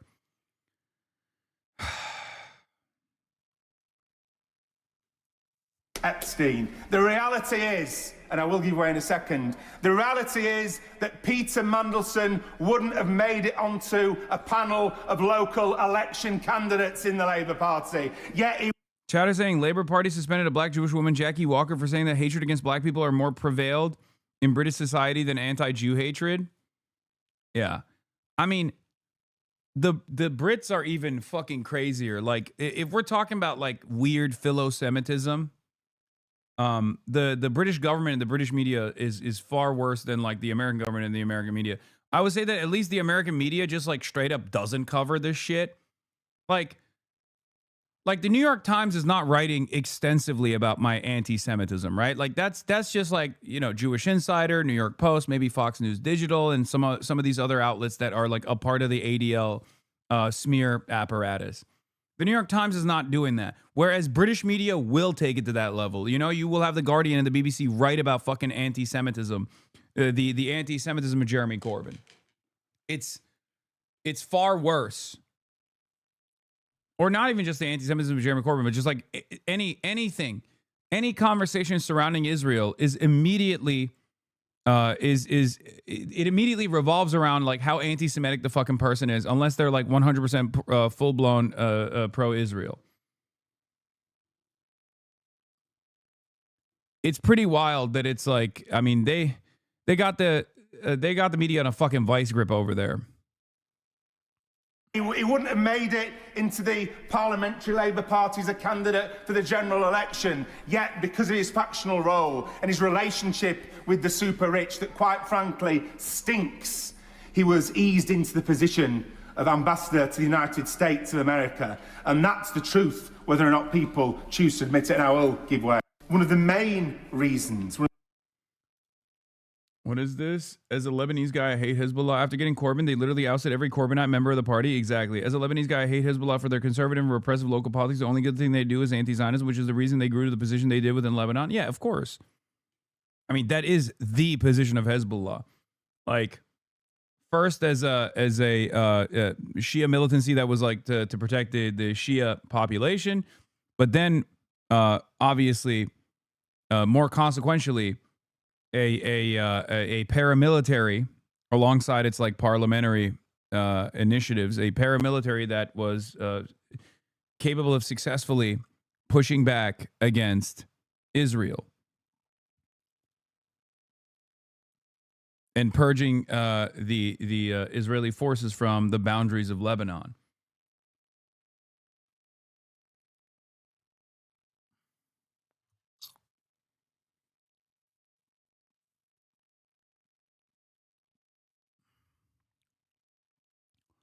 People are speculating Peter Mandelson, a longtime member of the Trilateral Commission, nominated Keir Starmer to join. Definitely possible. Starmer joined in 2017-2018 just as Mandelson's protege Morgan McSweeney became the director of Labour Together and initiated a plot against Corbyn.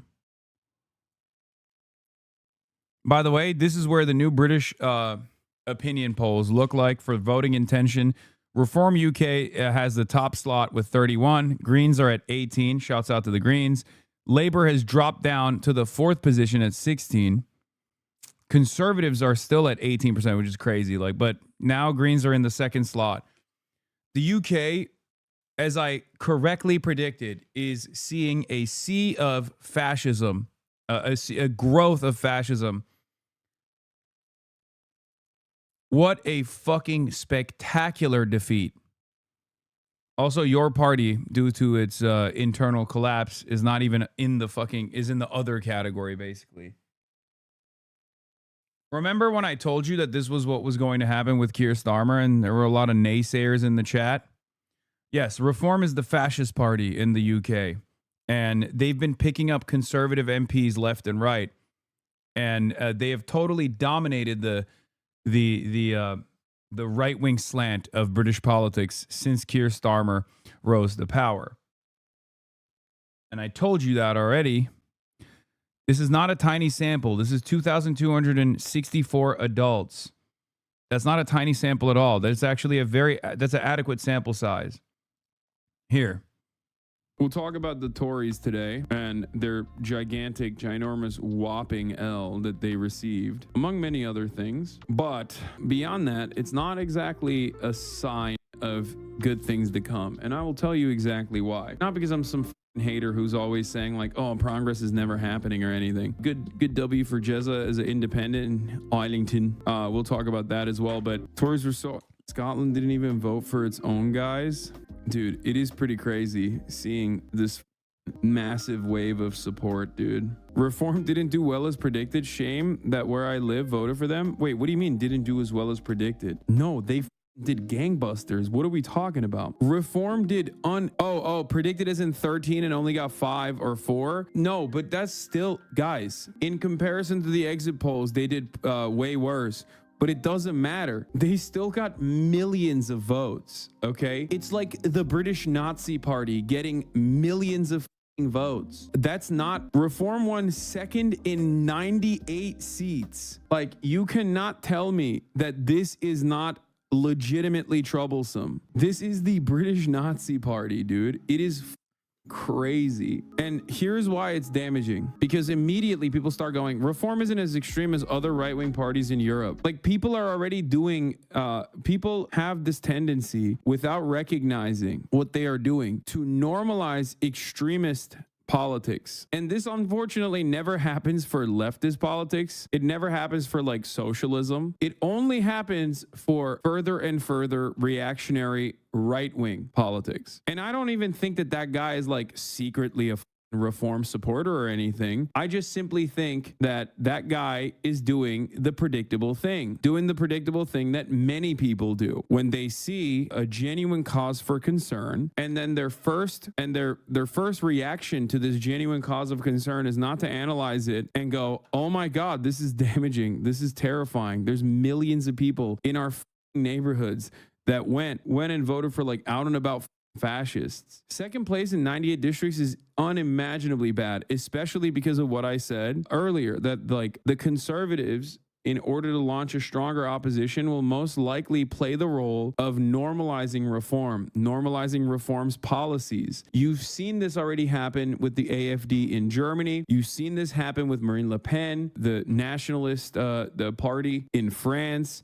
It starts off marginal, and then before you know it, 2 election cycles later, you're like, what the fuck's going on? How do we get here? And there's always people like myself who have been cut. Bro, there's still people saying green's too extreme. Like, come on, brother. No, they're not.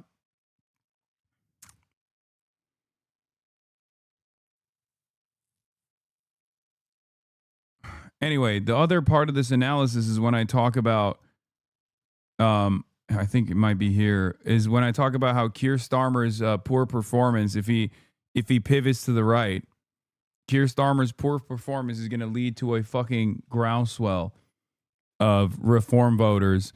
It's basically going to operate like a funnel where, oh, this is still business as usual politics. Asian camp territory, like immediately, okay? Like the British boomer class is out of control, dude.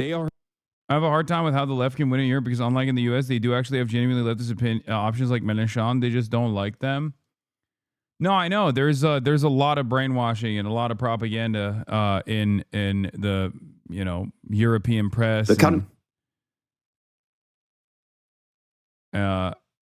is freshly disgusted by the Mandelson affair, doesn't want to listen to Starmer, and the country remains disgusted by the way the Tories behaved when they were in power. And so today, the obvious conclusion, the overwhelming likelihood, is that we are heading towards a plague on both their houses' election and a reform government. Politics of Peter Mandelson, who he now regards as the viper he took to his bosom, is all about the interests of the super rich, the corporate bankers, the big American tech companies digging themselves ever deeper into our public life. The Mandelson affair wasn't just about one guy making a mistake about another guy. It was about the arrogance and the entitlement of the privileged them, and these days, the increasingly furious us. And that is why, even though Epstein was deeply involved in the far right across Europe and the Russians, populism has not yet been set back by this affair. It may be unfair, but Nigel Farage remains in a very strong position, and we are heading for wild political upsets.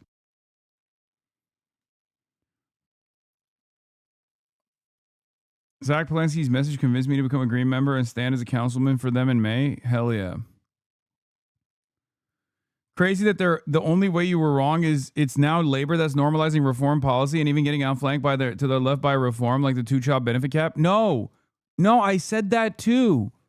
I said that the labor would adopt the conservative party politics and that eventually that would cause reform to go even further right, normalizing the reform position of prior years, right?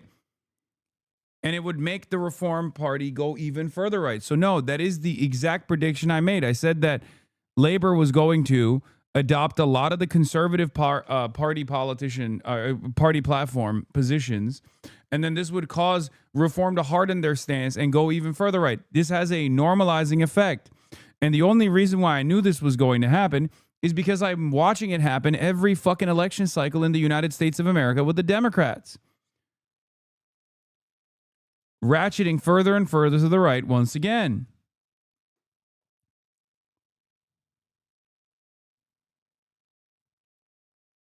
I don't know about reform's position on the 2-child cap, but what I do know is, in terms of dealing with migrants, the Labor Party came in and took most of the Conservative Party's position, which allowed the Reform Party to even go further to the right on immigration. That's usually how it works, because you can never outflank the fascists. You can never outflank a reactionary on issues that they are known to support. The Democrats in the United States of America will never be the more racist party out of the two, or the more anti-immigrant party, let's say. That's just not going to happen.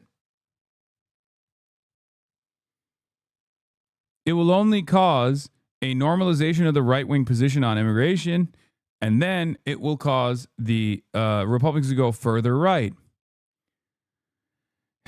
Keir Starmer said he has no reason to believe that Lord Mandelson was telling anything other than the truth about his relationship with Epstein, but he did have good reason. The Financial Times article from the brilliant Piker in June 2023, which we're told is in the Cabinet Office report, had extensive details about the relationship. This picture alone should have raised concerns.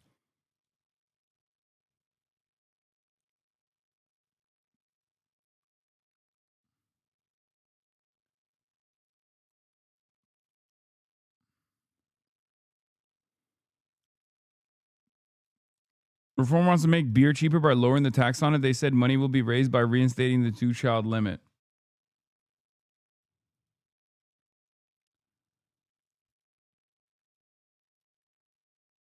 So,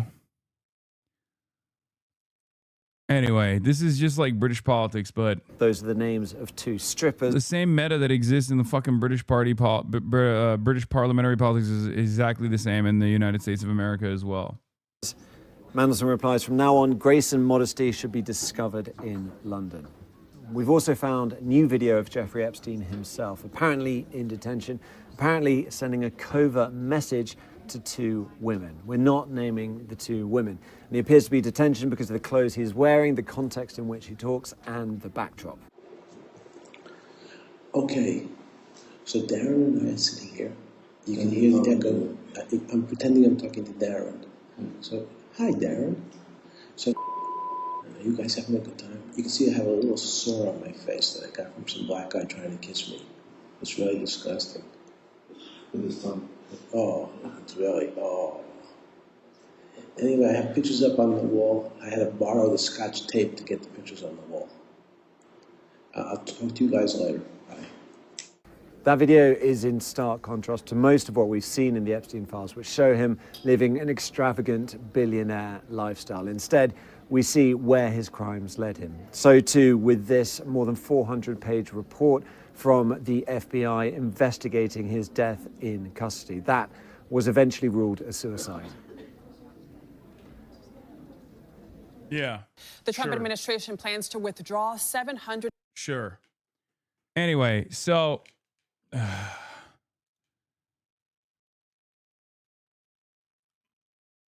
where is it? Last part of the Epstein saga that I want to dive into briefly, we can get back to it in a little bit, is of course this aspect. Murdoch-owned New York Post puts on Facebook a story teasing that Epstein was a foreign agent for Russia law. They didn't turn off the comments, and well, no one in the massive comment section was buying it. Okay? Telegraph did this as well. Poland to examine the increasingly likely possibility that pedophilia scandal was co-organized by intelligence services in Moscow. Okay? Best part of Russiagate 2, the Israel obfuscation, is that no one buys this theory. If no one buys this theory, it means that there's a good chance Bill Clinton, Larry Summers, Bill Richardson. Oh, sorry. If one buys this theory, it means that there's a good chance Bill Clinton, Larry Summers, Bill Richardson, Reid Hoffman, and other prominent Democrats are all compromised by Compromat or whatever, creating a double reverse Russiagate.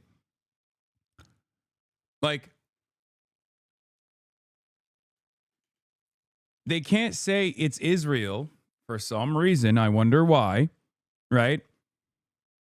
So they have to obfuscate and claim it's Russia. But if it's Russia, then all of these prominent Democrats that are Epstein affiliates are all Russian agents or have been compromised by Russia. You can't have it both ways.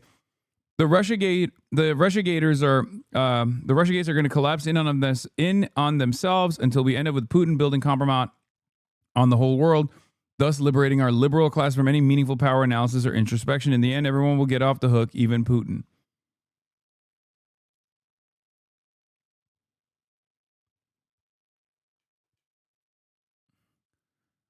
This is a good way to formulate it. The problem with Russiagate and Russia Anglo Epstein's isn't that they are wrong, but they are way, way too narrow. These are scandals of global oligarchy, of which the Russian component is but a subset. Yeah, both the Epstein scandal and Russiagate are about a sphere of elite impunity where American consultants, Russian oligarchs, Saudi princes, European politicians, Israeli intelligence figures, and British ex-spies all swim. This is silly, I'm sorry. His contact with Russia was limited, largely on behalf of Israel, and mostly pre-2014 invasion of Crimea when Russia was not non grata. There's overlap, but there's also distinct spheres of influence, and flattening into global oligarchy obscures this. His Israeli and U.S. contacts are 100 times more than his Russian ones. It's not even close, and boosting the latter obviously serves to obscure the former. That's precisely the reason why they're doing it, by the way. The reason why they're doing this, like, oh, there's a real Russian component to this investigation from Poland, but onward, is because they don't want to say Israel. And they think, oh, well, this way we can tie it and obfuscate the Israeli intelligence angle, and we can tie it to a foreign adversary that everyone can unconditionally get behind fighting against. Okay? That's it. It's totally, nakedly, brazenly a distractionary technique. They're just trying to deflect away from the main point of contention here. And it's ironic because many people, either for like illegitimate and somewhat anti-Semitic reasons, or for the overwhelming majority, very legitimate and very, because they're capable of critical thinking, reasons such as that, it's Israel. Okay? That's it.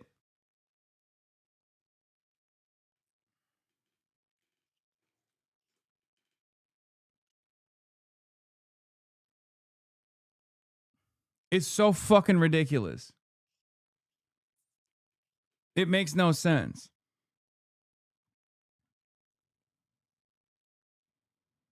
Like, which one do you think is more prominent a fixture in Epstein's in Epstein's relationship with foreign with foreign spying with foreign intelligence agencies, Russia or Israel? Oh, maybe it's China. Yeah, exactly. Suspicions are growing and action is now being taken. For Polish Prime Minister Donald Tusk, the latest information... It's ironic because this reminds me of the Russiagate investigation that was conducted initially. As you guys know, I was never big on the Russiagate stuff regardless. Although I did think that there was definitely enough evidence that Russia was meddling in the affairs of the U.S. election, as, you know, great powers do. The ways in which the Democrats coped with the Hillary Clinton defeat was to tie everything back to Russia, right? They abso-fucking-lutely went above and beyond tying anything and everything back to Russia and Russian interference. It was ridiculous because it was a way to not do the proper autopsy of why Hillary Clinton had lost the election, right? Now, in the process of doing this Russiagate investigation, what they actually uncovered was that, yes, of course, there was Russian intervention or attempts at intervention, but they also found that there was a lot of Israeli intervention in the elections. And they very quickly were like, oh, never mind. Let's not look into that direction at all. And it's happening again. But this time, they are using the Russiagate angle, the Russian interference, Russian agent angle, as a way to obfuscate from something that every single person with like 2 working brain cells can comprehend.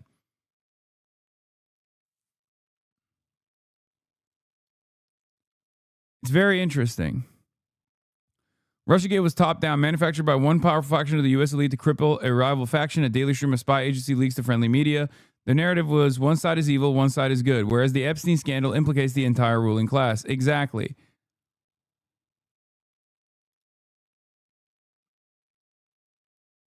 I don't understand. Everyone knew. Everyone was involved. He had so much backup. How did Epstein even get behind bars? Alexander Acosta. Alexander Acosta unceremoniously became Trump's labor secretary. And Julie K. Brown and the Miami Herald investigated Alexander Acosta's background because it was a name that they remembered from the 2008 Jeffrey Epstein court case.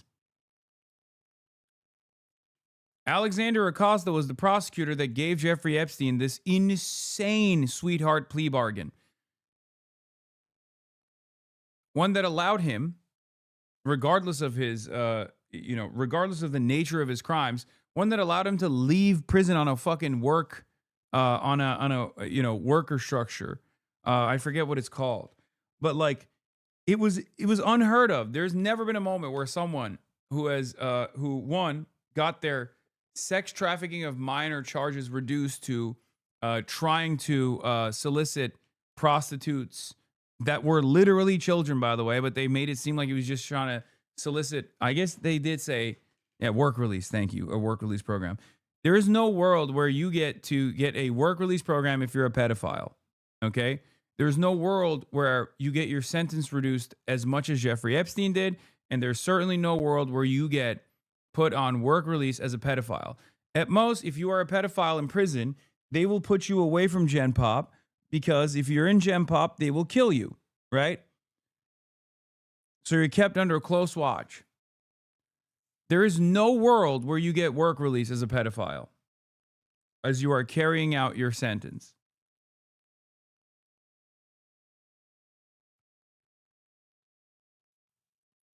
Like, it's unheard of, dude. It's like getting a work release as a serial killer, okay? Oh.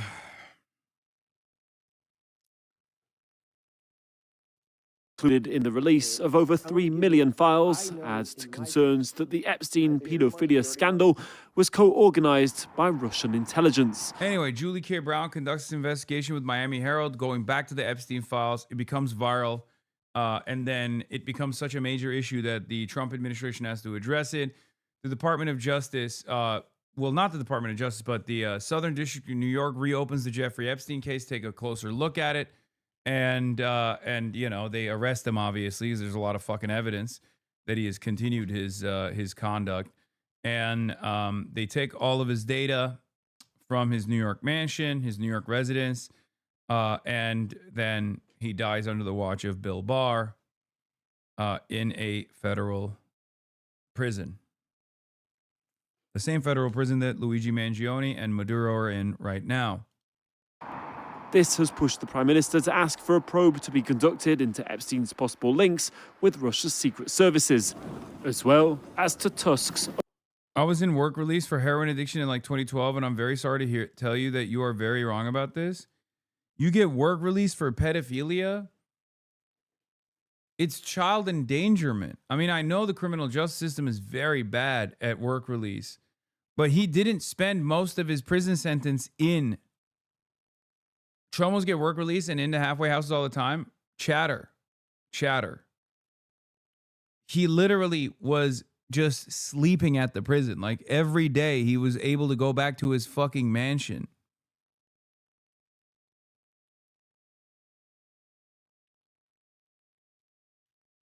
You're talking about being released into a halfway house He was not released into a halfway house.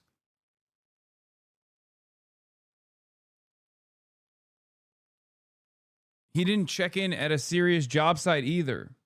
Oh, he didn't die in the same prison as Luigi? I'm aware he's a different case. I'm just saying it's not unheard of.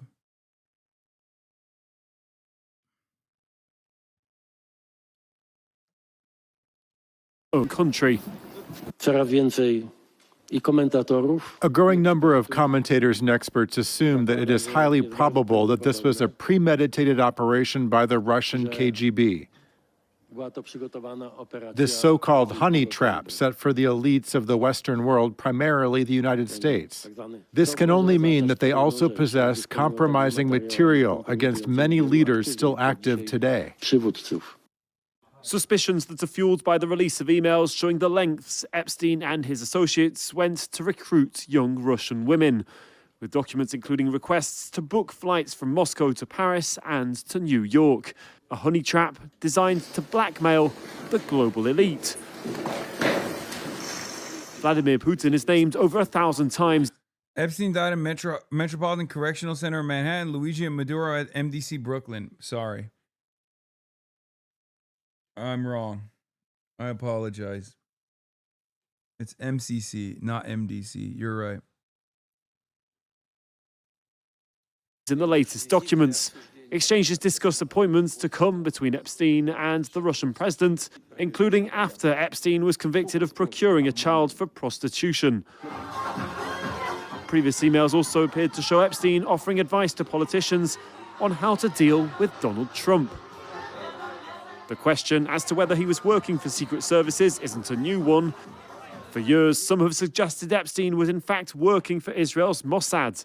Donald Tusk said that he would encourage others to pursue an international investigation.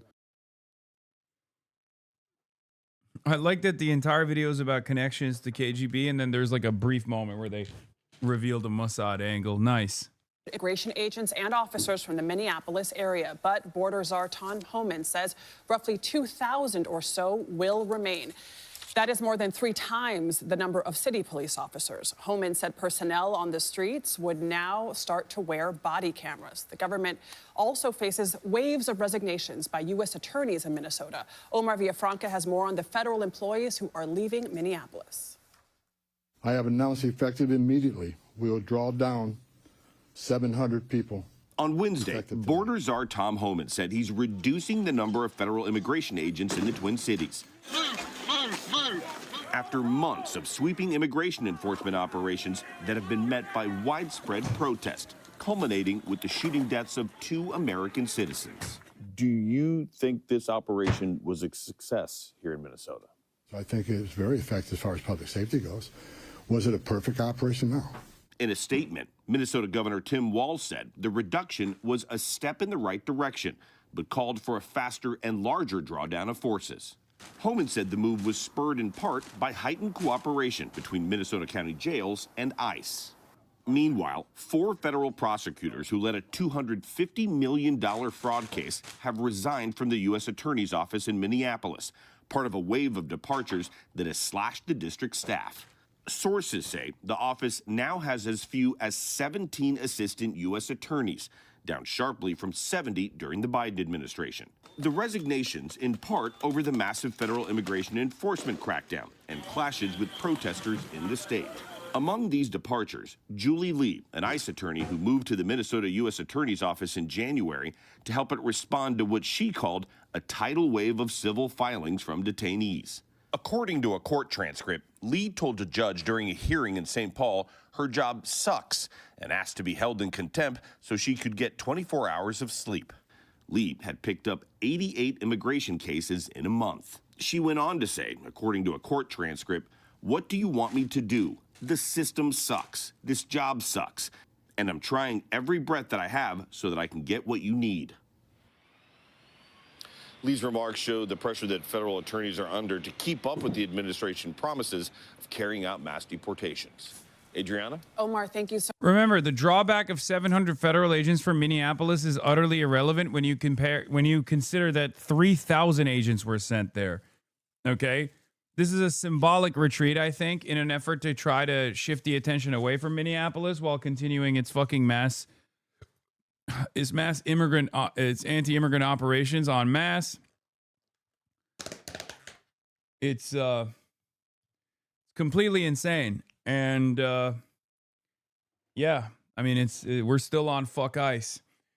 Meanwhile, the Democratic Party is obviously doing its very best to capitulate to the interests of the administration for some fucking weird reason. Well, I think we know what the fucking weird reason is. It's that they are the controlled opposition party.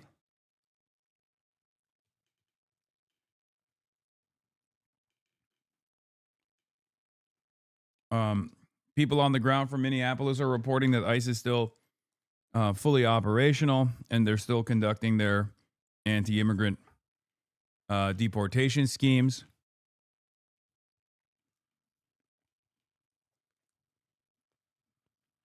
So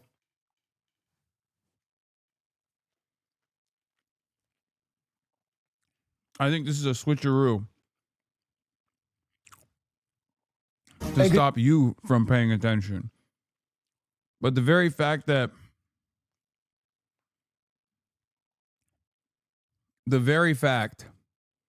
and there's an extended interview with Donald Trump, which is this is a really interesting interview. But the very fact that Donald Trump is seemingly retreating from this is because they have listened to your cries. Now, of course, the main issue here is that the Trump administration has heard your protests and is frustrated by them and is worried by them. But the Democrats are not seizing on this opportunity because they're the controlled opposition party. That's the problem. Now let's take a look at this interview. From our nation's capital, where today we sat down exclusively with President Trump at this extremely pivotal moment in his second term. The president making a number of headlines discussing everything from the midterm elections to the economy to his administration's handling of the immigration crackdown. Telling me what he learned from Minneapolis and about where ICE officers could head next. And with the affordability crisis impacting so many Americans right now, you'll hear what he said about when to expect economic relief. I also asked him point blank about this moment with Fed Chair Jerome Powell and if his Justice Department would drop the investigation into Powell. And as the Republican Party faces growing pressure ahead of the midterms, what he said about the possibility of 2028 and the presidential ticket possibly featuring on the Republican side Vice President J.D. Vance and Secretary of State Marco Rubio. Plus, we pressed him on what those FBI agents were looking for when they raided an election office in Georgia. And his warning tonight to Iran's supreme leader after that country's deadly protest crackdown. Also, the surprising response when asked about his relationship with former President Bill Clinton. During our talk, the president pointing out ongoing construction on the White House ballroom, what he said about bulletproof windows and drone-proof ceilings being installed, and if he ever worries about his own safety, plus what he told me about his personal health. But we start with the major breaking news out of Minneapolis tonight. Tom Homan announcing he's pulling hundreds of federal officers out of Minnesota, and that's where our conversation begins. Okay, let's drill down into the news today. That big change on immigration, 700 officers leaving Minneapolis. Did that come from you? Yes, it did. But it didn't come from me because I just wanted to do it. We are waiting for them to release prisoners, give us the murderers that they're holding, and all of the bad people, drug dealers, all of the bad people. We allowed in our country, I say 25 million people with an open border policy for 4 years under Biden and that group, the Autopen group, I call them. We allowed to come into our country people the likes of which no country would accept, and we're getting them out. Yeah. But we've gotten a lot of them out. So crime now in Minnesota, crime now in Minneapolis is down. Crime in all cities is down. And you know why it's down? It's down because of us. It's down in Chicago by 25%, despite the fact that we are always dealing with these people, and they happen to be Democrats, that don't know anything about crime prevention. Mr. President, speaking of Minneapolis, what did you learn? I learned that maybe we can use a little bit of a softer touch, but you still have to be tough. These are criminals. We're dealing with really hard criminals. But look, I've called the people. I've called the governor. I've called the mayor, spoke to them, had great conversations with them, and then I see them ranting and raving out there, literally as though a call wasn't made. We've done a great job everywhere. The only place there's been a little inflammation has been really, it's not Minnesota, because we've done well with Los Angeles, too. There's been others. Yeah. Well, I saved Los Angeles. The top law enforcement officer, right at the beginning of my time when they were having riots, before me, and it carried into me. If I didn't go in there with the National Guard, with troops, you wouldn't have the Olympics, which I got. I got the Olympics. You wouldn't have the Olympics in Los Angeles. And he said, without the president sending in the troops, we would have lost Los Angeles. Yeah. And you know what? I saved Los Angeles. And we will do it again if we have to. And by the way, we're going to have a very safe Olympics. Insane. And we're going to have a very safe World Cup. Speaking of Minneapolis, after the shooting of Renee Good, you said ICE made some mistakes. What were the mistakes? Well, look, I'm not happy with the two incidents. It's not, it's both of them, not one or the other. He was not an angel, and she was not an angel. You look at some tapes from back, but still, I'm not happy with what happened there. Nobody could be happy, and ICE wasn't happy either. But I'm going to always be with our great people. Bro. American fascism has evolved to a degree where they are unironically looking at a white lady and a white man and treating them like a black teenager. I never thought we would get to this point, okay? Let's keep it a $150 here, guys. The He Was No Angel is like a famous application, a post-mortem application for police shootings involving black teenagers.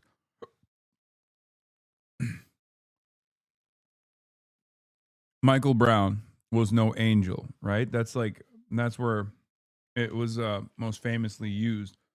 And now, even if you're a white guy opposing the administration, you are also getting hit with the no angel territory. It's incredible. Law enforcement, ICE, police, we have to back them. If we don't back them, we don't have a country. If we don't back them, you're going to end up, look, Washington, D.C. was a very unsafe place to be. You couldn't walk to the White House. You couldn't walk to a restaurant. Restaurants were closing. I inherited not only a mess with the country, I inherited a horrible, very dangerous capital. Do you know Washington, D.C. is now an extremely safe place? You see what happened. You're here a lot. When you mentioned Renee Good... Let me ask you, Tom. Yeah. You're here a lot. Yeah. Would you have walked down the street a year and a half ago with your family? No. But today you can, and nothing's going to... Come on, man. Just say yes, bro. Come on. What are we talking about here? Happen. You mentioned Renee Good and not Al and Alex. Don't skip that, man. What do you mean? No, Washington, D.C. wasn't walkable until you fucking put the National Guard down? That's crazy. Paredes not being angels. Do you think any of that justified what happened to them, though? No, I don't. It should have not happened. It was a very sad, to me, it was a very sad incident, two incidents. And, they mention the one now, they don't mention the other. Well, I think they were both sad. And you know who feels worse about it than anybody? The people of ICE.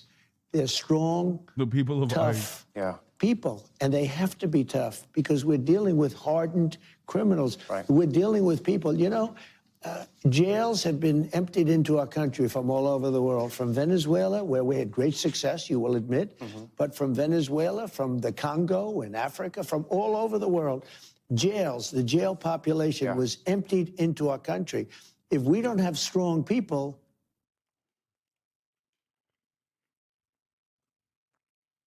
Why conduct an interview if you're not going to actually push back?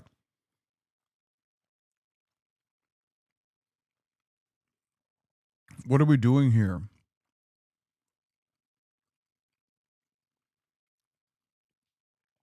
Stop him and say, what do you mean, Mr. President? Do you have any evidence for it, Mr. President? Where's the evidence that jails are releasing their criminals into the nation's boundaries, Mr. President?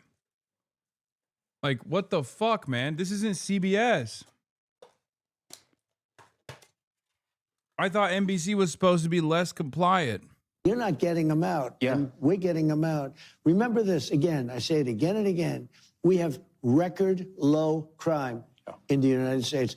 Nobody's been able to say that for 125 years. So I want to be clear, because it sounds like there is a shift in immigration enforcement here, that there's going to be a shift after Minneapolis. What should Americans expect going forward? Well, one thing I say to my people, we do a good job, we don't get credit for it. I say they have to ask and they have to say please. When a city is who going has to ask and who has the to say mayor please? or the governor, I don't want to go and force ourselves into a city, even if their numbers are terrible. Like, for instance, I got a call from Jeff Landry, governor of Louisiana. He said, we have a big problem. Could you go in and help us with well, let's see, certain sections. I mean, to be honest with you, certain sections of the state, beyond their famous, beautiful city, certain sections of the state. We have done, not only in New Orleans, we've done a really great job in Louisiana, but I was called. I want to be called. Chicago, we could solve the Chicago crime. Well, on that question, which cities are you headed to next? We have 5 cities that we're looking at very strongly, but we want to be invited. We will sometimes call the governors. And Are they cities like Chicago, Philadelphia? Are these the cities? We could straighten out the crime in Chicago. We've already brought it down 25% just by being there. We could have Chicago be a safe city, just like D.C. is a safe city, just like all of these places that we've gone to. And I look forward. You know, I didn't campaign on that. I campaigned on law and order, but I didn't think I'd be going into individual cities and making them safe. Anything else you can tell us about the 5 cities? The 5 cities, anything else? So Americans are ready? We'll be announcing them very quickly, but we could do something. As an example, I was called by people. San Francisco said, please, we have a Democrat mayor. He's trying very hard. Would you, friends of mine that live there, it's got crime problems. Would you let him do the job and not come in? Let's see how it works. I said, look, I can do it much quicker, much faster. Don't forget, we remove criminals. We took over 2,000 hardcore criminals out of Washington, D.C. Every criminal removal that has taken place has happened within the prison system. ICE does not go out, conduct investigations into crimes, and process like criminal warrants or anything like that.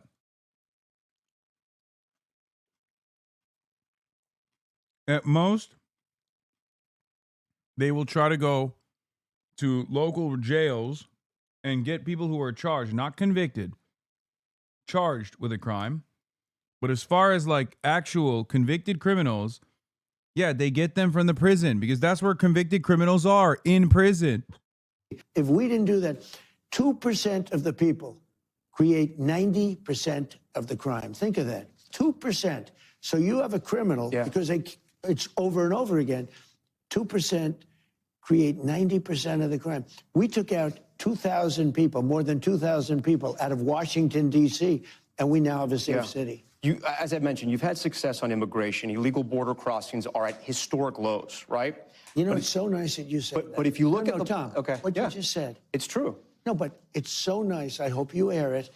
It's so nice what you said, because that's called good reporting. That's called fair reporting. Now give me the second part. Now let me give you the second part of the question. But if you look at the polls, most Americans say they don't like how you've handled immigration, right? Especially what's happened in Minneapolis. How do you change their minds? Well, I don't believe the polls, for one thing, because how can you not handle... I saw a poll on the border where I'm at 55%, okay? The polls show that Americans aren't against the deportations. It's the handling of immigration. You know, polls, it depends on the way you ask the question. I saw a poll on the border, I'm at 55%. Well, how could I only be at 55% when everybody agrees that the border is totally, beautifully closed and nobody's coming in unless they come in legally, et cetera. It couldn't be better. I should be at 100%. I don't believe the polls. And some polls... I should be at 100%.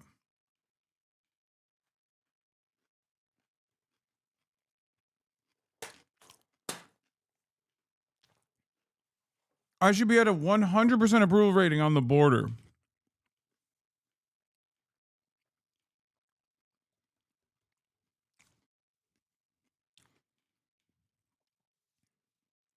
He wants to be a dictator so bad, dude. Not to get like real libbed up here, but there's honestly no other way to interpret this. This truly puts into this truly puts into proper framing his like genuine admiration for Vladimir Putin and shit.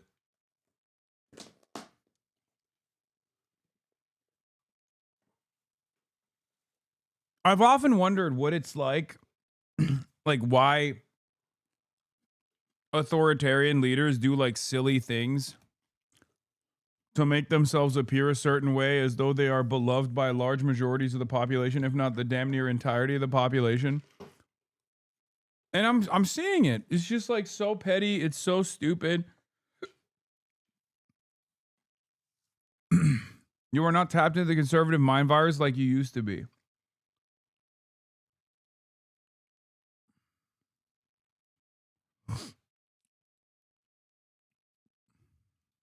I mean, I could show you polls where I'm polling at 69% popularity, and some polls where I have one at we will ask the White House to share that with us. Yeah, 71%, and then I have polls where I'm at 44% and 42%.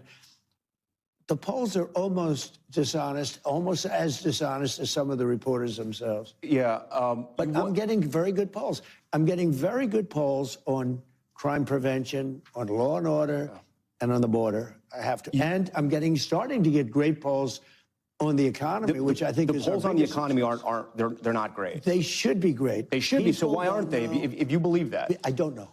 I don't know. I mean, look, I've got Americans tell us, we hear this. I mean, we're going to get into the economy later, but I mean, they tell us they don't feel it. Just understand. Yeah. I have $18 trillion being invested into the country. Biden had less than $1 trillion for 4 years, and the whole country was going to credit. You know, when does America feel it? You know that if they won that election, and we won in a landslide, you know, if they won that election, this country was, I think it was finished. I actually think it was finished.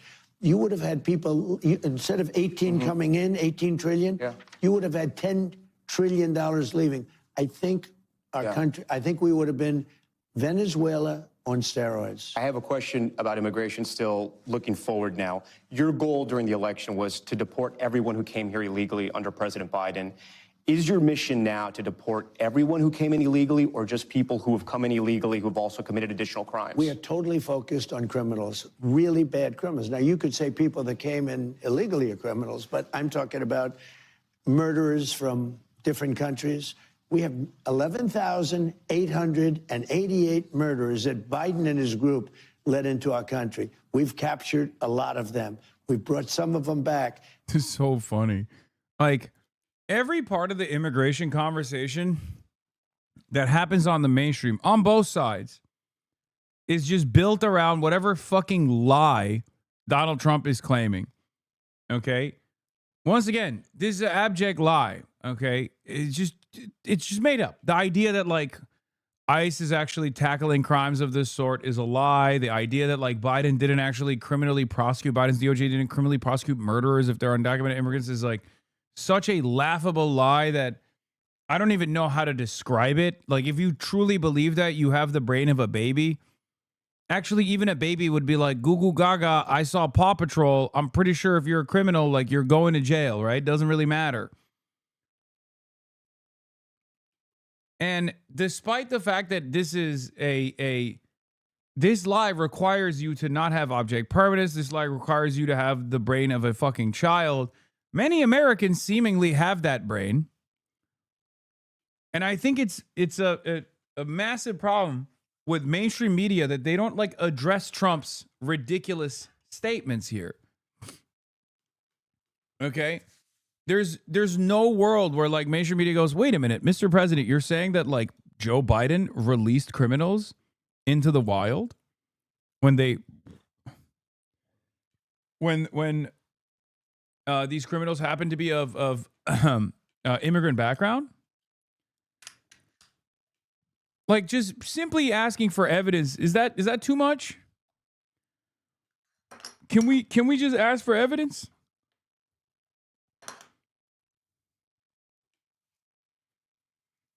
A lot of them we don't want to bring back because we don't trust the country that they're not sent back again. Yeah. Despite how strong the borders are, they'll figure a way to try and get in, and we don't want to, and we'll incarcerate them. But 11,888 murders. Yeah. We are after those people. We're after the drug dealers. Right. We are after, by the way, a big problem, they allowed to come into our country. Yeah, right. Might as well say, yeah, base, brother. What is this? Is this a fucking Asmongold interviewing the president? Like, what's happening here? Yeah, based. People from their mental institutions, people from insane.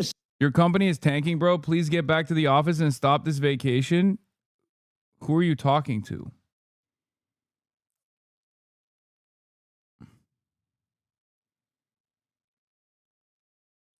What is this a reference to? I don't even understand.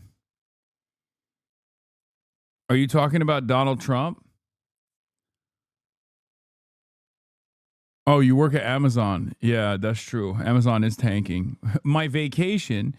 Bitch, what vacation? That's so funny. I'm literally currently I'm working. This is what I would be doing at home, and I'm doing it here instead. That are mentally ill and very dangerous. We're getting them out. Joe Rogan was one of your biggest endorsers in 2024. He said oh my God, even this is fucking stupid, but whatever. This will get clicks though. Understands that Trump's, the president's sort of plan to... For the record, chatter, people are telling you to take your meds on YouTube. Hey dog, hey big dog, where'd you get that sick shirt? Clayton Swisher gifted it to me.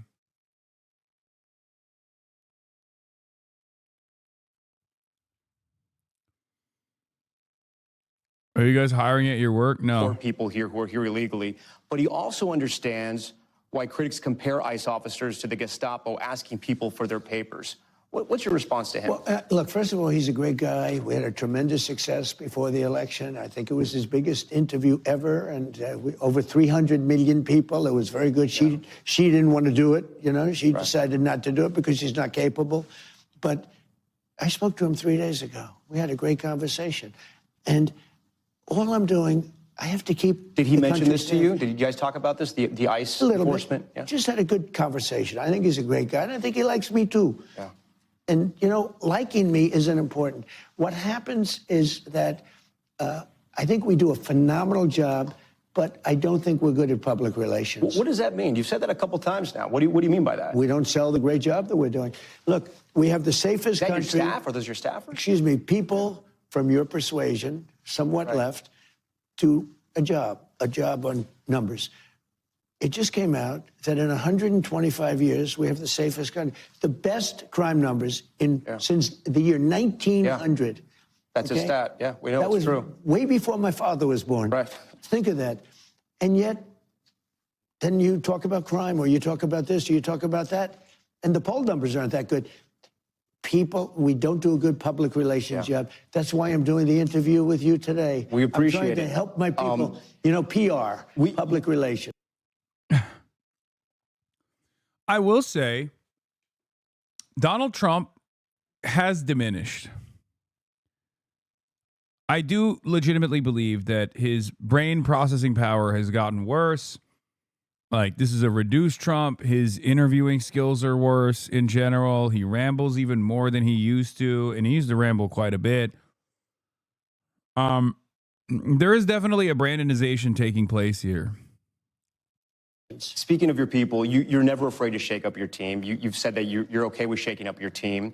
Do you still believe in Kristi Noem to deliver on your vision of immigration? Okay. Look, she was in charge of the border. The border's closed. I mean, everybody gives me A+ on the border. The border was a disaster. People were pouring into our country. But what about the enforcement? They don't even try and come up now. You know the beautiful thing? The caravans. I think I came up with that name.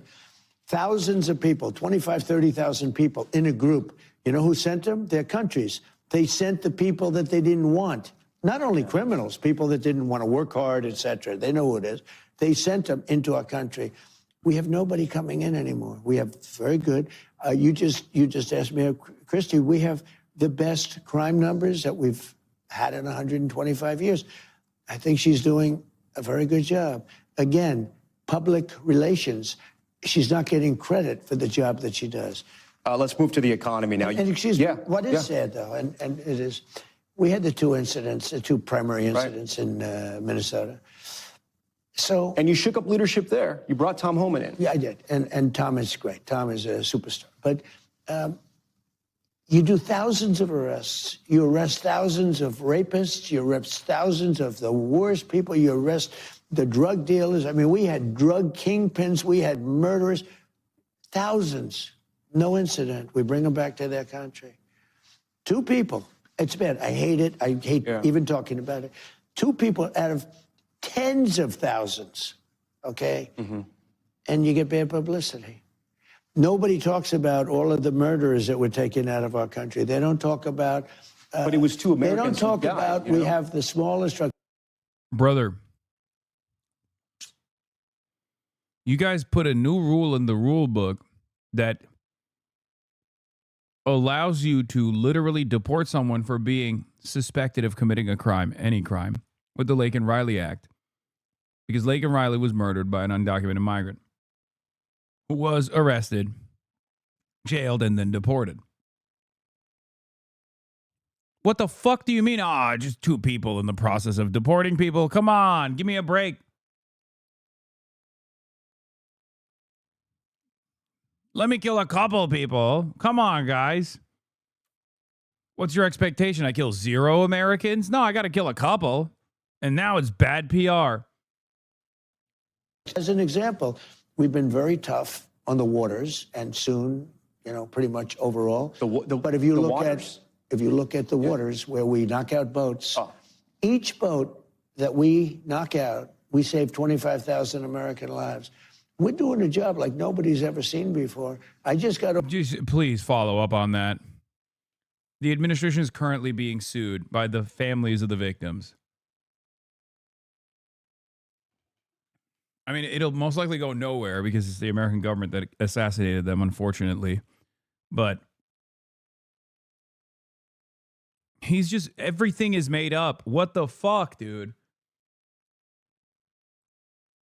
What the hell? Every aspect of this interview, everything that he says is just made up. I don't know how to deal with it. I don't know how to react to it. I don't know what to say, really, because he is just a fucking serial liar.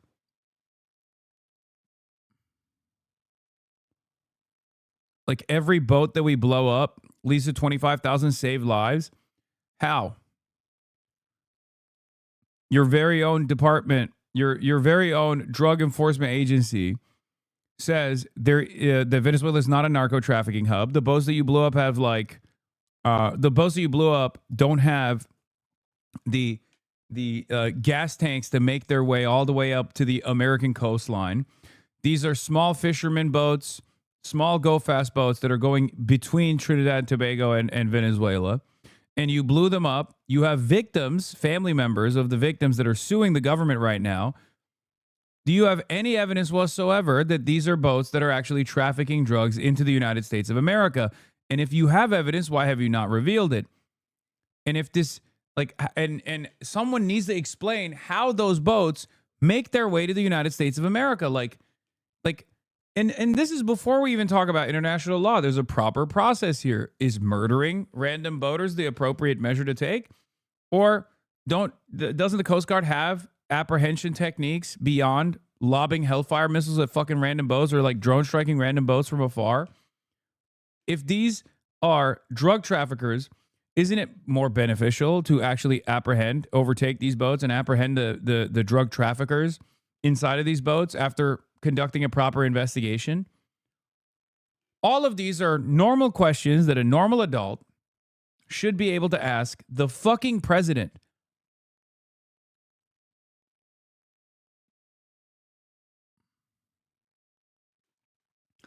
I think one of the funniest aspects of this conversation, or the speculation around whether or not he has dementia, is that if he does actually have Alzheimer's or dementia, which I think is likely, for those of you who don't know how Alzheimer's works, I have a lot of people in my family that had Alzheimer's, okay? There is a very funny outcome here. The funniest possible outcome for Alzheimer's, which is a devastating illness, okay? One where your brain stops producing new information or producing new memories. And you're locked into one specific period in time. It would be kind of funny if Donald Trump got locked into the Jeffrey Epstein time period in his brain and his capacity started deteriorating. So he just kept talking about how Jeffrey Epstein and Bill Clinton are his best friends over and over again. That would be fucking hilarious. Okay? Imagine the administration around Donald Trump All of his staffers consistently trying to get him to shut the fuck up, but he just keeps saying, Jeffrey, you're my best friend. Where's Jeffrey? Where are you, Jeffrey? Jeffy boy, you love them young just like I do. Remember, a best friend is such a mysterious thing. You're childlike wonder, Jeffrey. I love you just like I love Bilbo Clinton.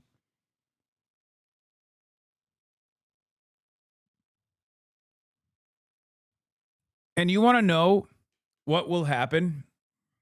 I'm locking it right now. I'm fucking, this is another one of these like crazy predictions that I jokingly make and then it ends up becoming reality. And it has happened before. Ronald Reagan in his second term was already demented, right? The funniest thing that would happen, or the saddest thing that would happen in the aftermath of this like very tragic comedy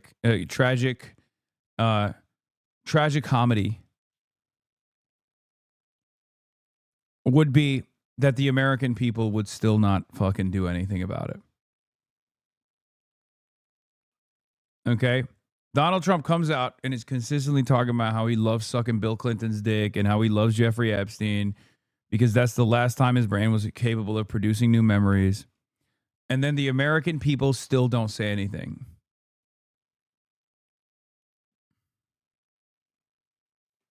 Yeah, a pal is a wonderful thing and every day is a beautiful mystery. Yeah, a fitting end for the U.S. empire? Yes. I am going to stream snipe you on Saturday, says Chinese Richie Torres. Okay, well, I'm not going to be outside. So how will you do that? Don't be weird. Also, thank you for the 200 gifted. Shout out to Spittin' Litton for the 200 gifted.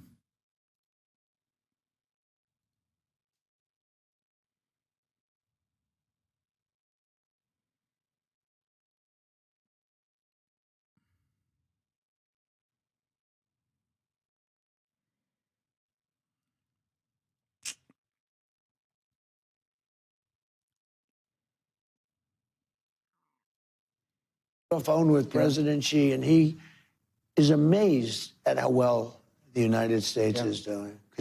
He said he's never seen anything like it. You brought the conversation, Mr. President, so let me ask you, what did you talk about with the leader of China? About a lot of topics. We talked What's about the most important topic? Is it chips? Is it the wars in Ukraine? What is going on? I would say the economy, the relationship that we have with China. I'm going to be going there in April. Then he's coming here toward the end of the year. Coming to the White House? He's coming to the White House, yeah. Toward the end of the year. We have a very good relationship. And it's so funny. After I pulled that chatter up, hella YouTube chatters are saying L Twitch chatter. This is not how it is on YouTube. They're talking about how YouTube chatters are not like that. Numerous times, and I don't think they want to see a shutdown either. Mr. President, are you going to sue Trevor Noah? Last night in a post, you alluded that something could be coming. Yeah, well, he said that I spent time on Jeffrey Epstein's island. Jeffrey's Island. My bestie Jeffrey. Oh my God. Oh my God.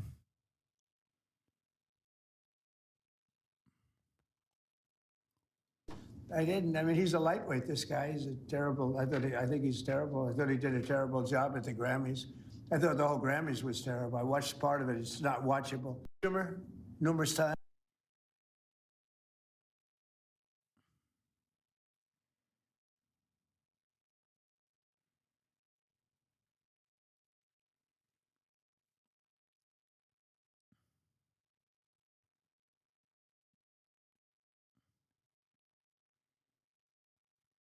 You spoke it into existence. It's going to happen. It's important that I have a good relationship, and for him that he has a good relationship with me. We have to have a good.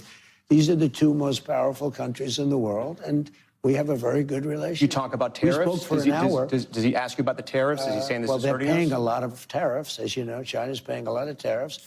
In the past, they didn't. I'm the one that put tariffs on China. How does it feel having now different siloed audience reactions to your broadcast with the multi-streaming setup? I don't really like it. Because I do think it actually eats away at my viewership on Twitch.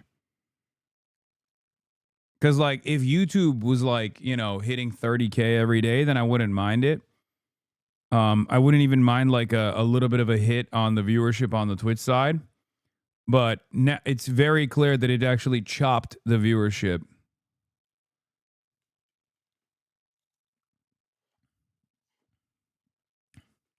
It did. If I stream just on YouTube, there's a likelihood that I get 40K on YouTube. If I stream just on Twitch, I get 40K on Twitch. If I chop it into two, if I chop the audience into two, I get 30K here and 16K on YouTube. I did think that, I thought that it would be like two totally separate audiences. I'm sure there's some people on YouTube that are watching that otherwise wouldn't. But it's clear to me that it actually takes away from my audience here. And because of the top-heavy nature, of Twitch streaming in general, when you have 30K, then you have less of a likelihood of bringing in new viewers than if you do 40K. Like the way it works is like if you're at the top of the directory, you get even more new viewers to funnel in.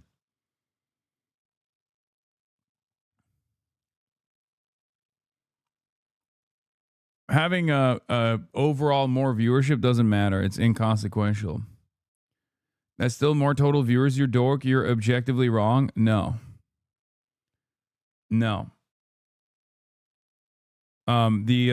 I'll be honest with you. The reason why I'm still doing it on YouTube right now is because it's actually really beneficial for the YouTube page in general. Also, speaking of YouTube, look at this fucking video that got absolutely shadow banned. Holy shit.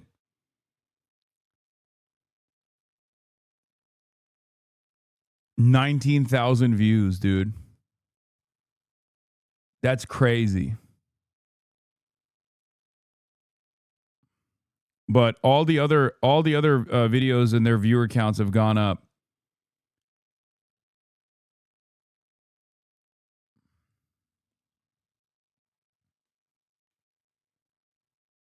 Also, YouTube watchers, like the stream, please. You must like the stream. Don't forget to like the stream. I got to keep reminding myself. Don't forget to subscribe. YouTube has brutal copyright restrictions. You stream a lot of videos that would get instantly nuked on YouTube. No, I haven't had major issues with that. So you're wrong on that front. I thought I would have a lot more.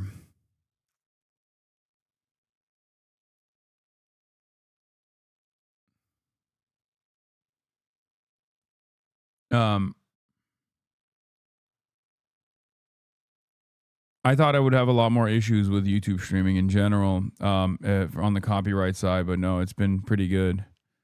Knock on wood. Yeah, YouTube watchers, smash that bell button. I'd say give it a month before determining any trends. Yeah, I'm going to do that. Yeah, smash that bell button, subscribe, so you are instantly notified. And also, once again,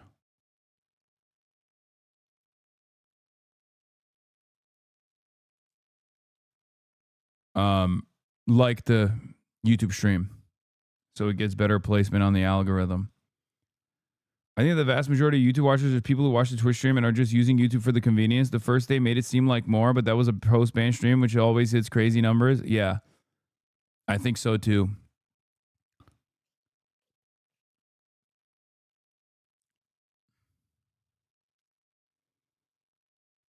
You were always a 30K Andy? No, these past couple of weeks I was a 30 to 40K Andy. Now I'm a 20 to 30K Andy. So you're wrong. Featured heavily in this? What is this thing?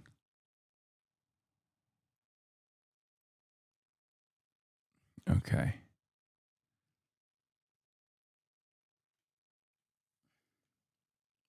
Why not schedule the YouTube streams? I do schedule them. All right, let's continue. Tariffs and a lot of tariffs are, just so you understand, making our country. Yeah, we hit 40K regularly for this past month. And now that I'm on YouTube, I think God, all right, this doesn't matter, but There's probably around like 6-7K YouTube watchers, like organically watching on just YouTube that would normally not watch me otherwise. But I think around like 10,000 of those viewers on the 16K to 20K YouTube watchers are watching on YouTube out of pure sheer convenience.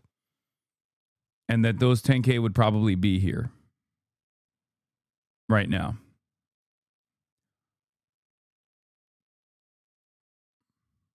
But like I said, I'm going to continue experimenting. And the reason why I'm going to continue experimenting is because it actually has been helpful in beefing up all of the other numbers as well.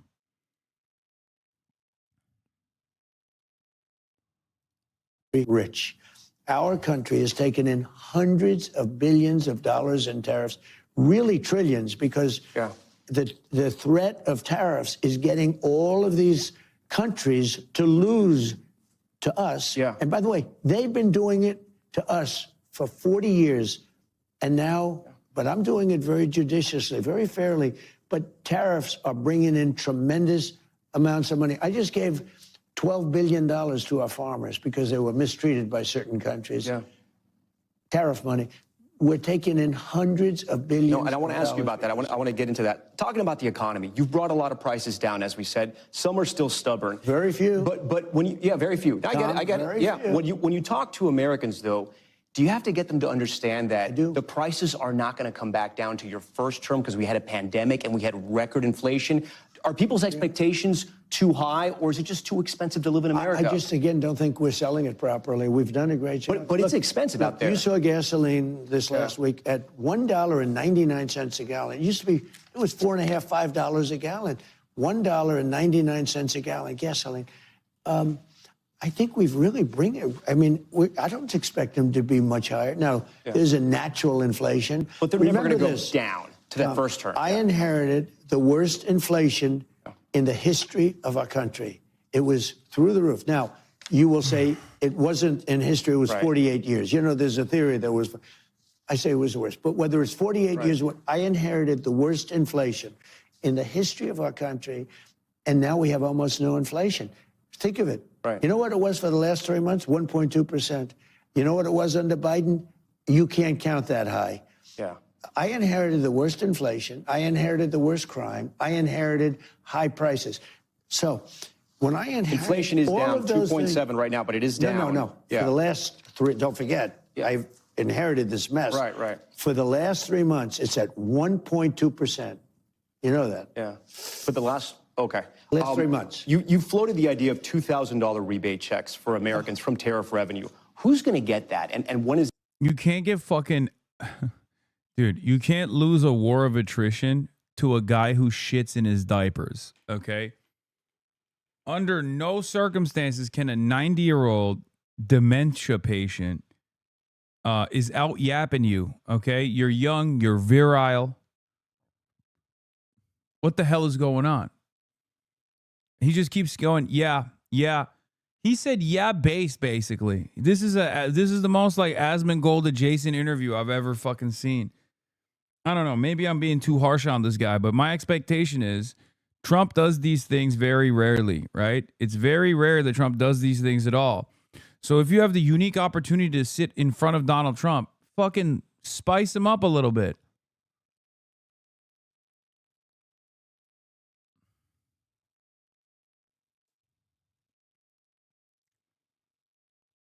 Inflation has gone up at unprecedented speeds under Trump. Google Sonic inflation for more info. What? Oh, okay. Is that going to happen? We'd make it, I'm looking at it very seriously. I'm the only one who can do it because I'm taking in hundreds of billions of dollars of money. But you can promise some Americans will get those checks? Oh, yeah, sure. I can do that. I haven't made the commitment yet, but I may make the commitment. So it's not a done deal. Well, I just gave 1776, right? To the military. Right? $1,776. But you said all You know, it's Americans. $1,775. They presented it to me because that's what we have in a budget that I created because I want to take care of our military. Nobody takes care of the military like I do. So $1,775. And I said, wait a minute, if you had $1, it's $1,776. You know that's quite a famous date. Yeah, of course. So anyway, You know that's quite a famous date, right? Brother, you are literally, you have the child brain. You have the brain of a child. Oh, wow. Oh, wow. That's quite a famous date.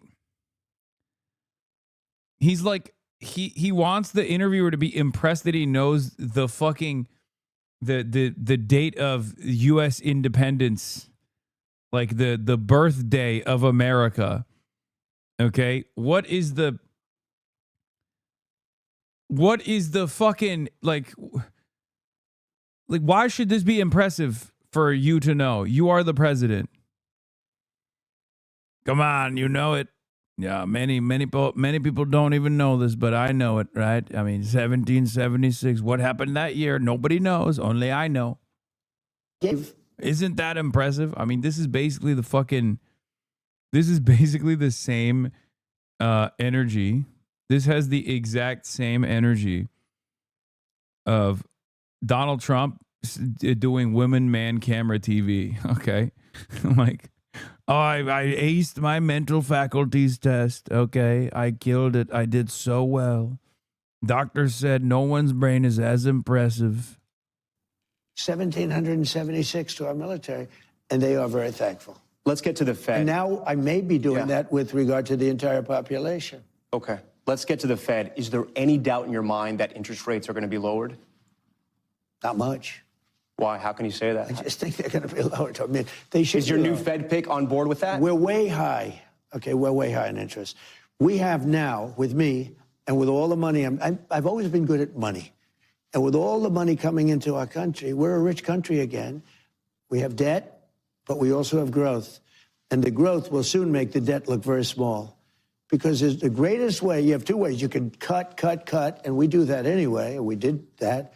You know, we got rid of hundreds of thousands of federal workers.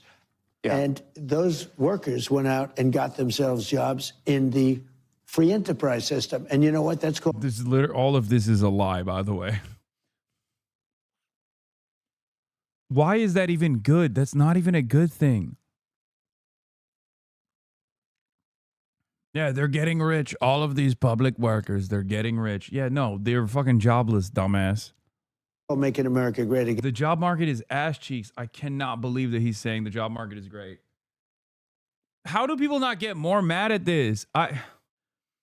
Oh my God. Like, yeah, Uber drivers, they're doing Uber now. Free enterprise is so fantastic. And we had 10 workers in the federal government for every single job. When the Democrats go in, they hire. I could right now give you the best employment numbers in history. You know what I do? Go out and hire 2 million people, put them in the federal government. Does your new Fed I pick? do the opposite. Yeah. Does your new Fed pick? Yeah, no, do that, you fucking idiot. Please.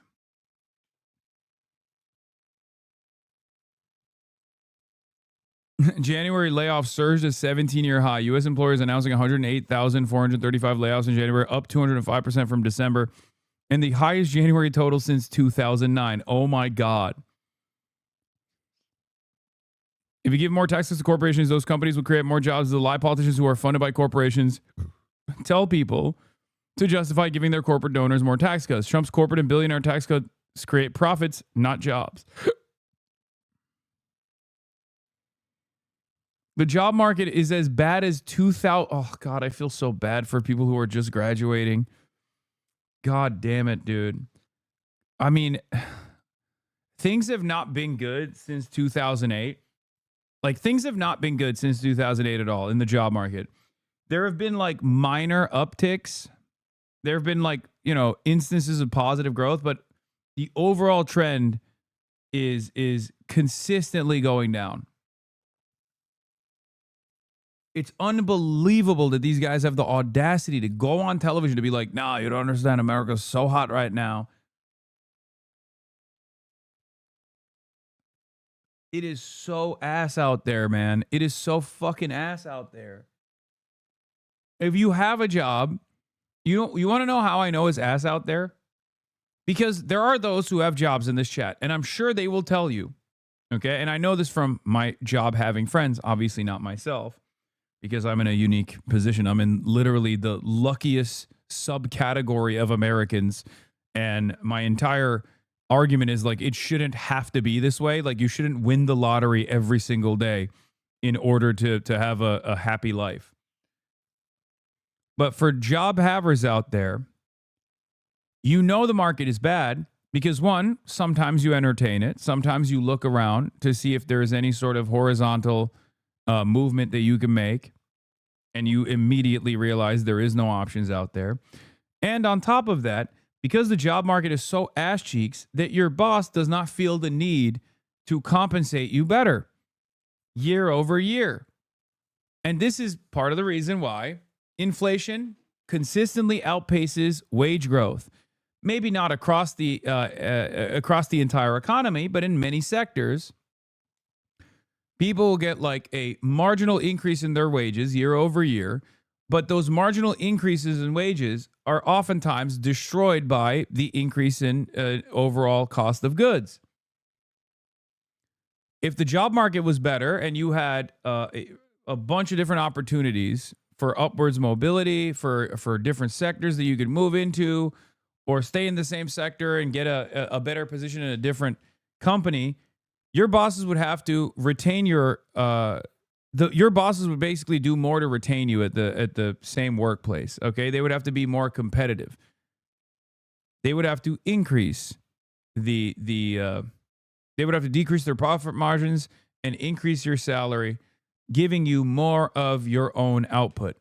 They don't feel the need to do so because you have no other options and they fucking know it. Understand that you want him to lower interest rates? Oh, I think he does, but I think he wants to anyway. I mean, if he came in and said, I want to raise them, if he said that, he wouldn't have gotten the job. He would not have gotten the job, no. Okay. No. If I thought he was a interest rate, now there'll be times if I see inflation on the horizon, but we don't have that. We have low inflation. Remember, 1.2% inflation in the last 3 months. We have. I legitimately picked the worst time to jump into freelance video editing in 2022. I've been actively applying for full-time jobs since April of last year. 900 plus job applications sent, not a single interview, even for stupid shit like retail or Whole Foods. I've had an easier time getting a job in 2009, fresh out of high school. I've never been more cooked. Yeah. I'm in tech, and I knew it was bad when recruiters aren't reaching out at all anymore.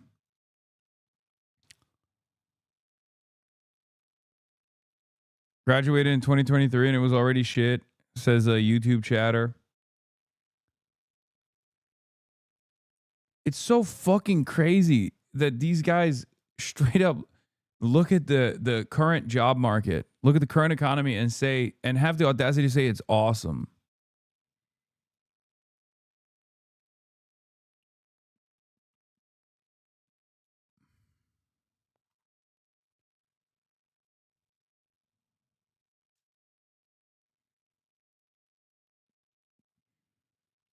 I guess for Trump, the reason why he's saying that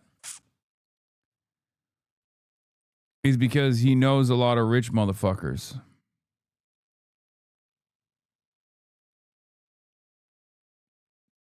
Okay?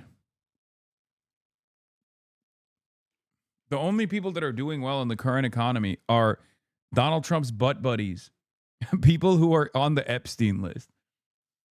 Like, but what do you mean things are going so well for all of my best friends? Now, of course, not one of them, Jeffrey. I lost them. We lost a good man in 2019. Believe it. But everybody else, they're doing so well. They're doing so well. Low inflation, and we have tremendous growth. You haven't had these numbers like this. We have, think of it. Low inflation, great growth. All I have to do is one thing, easy, get down the interest rate. Do you think the Fed chair answers to you or is an independent body? Well, I mean, in theory, it's an independent body, but I think, I'm a smart guy. I know the economy better than almost everybody. So he answers to you. They did that prediction chart a year ago, and they had 71 great economists and me making the predictions. And, only two people were right, me and one other guy who is a very smart professor from a certain school that I went to. Yeah. Very good school. Yeah. And the two of us were right. Everybody else was wrong. There's been bipartisan suggestions that the criminal investigation to the current Fed chair, Jerome Powell, is payback, right? For not lowering interest rates, but also for when he was in that sort of news conference with you with the hard hats and he was shaking his head and showing you the papers and disagreeing with you in public. Is that why he's under criminal investigation? He was very respectful to me. He wasn't he was explaining to me. Yeah. I'm asking him, Why are you spending almost $4 billion on a very small little complex of buildings? It's the highest price per square foot. He's renovating buildings for $3 to $4 billion.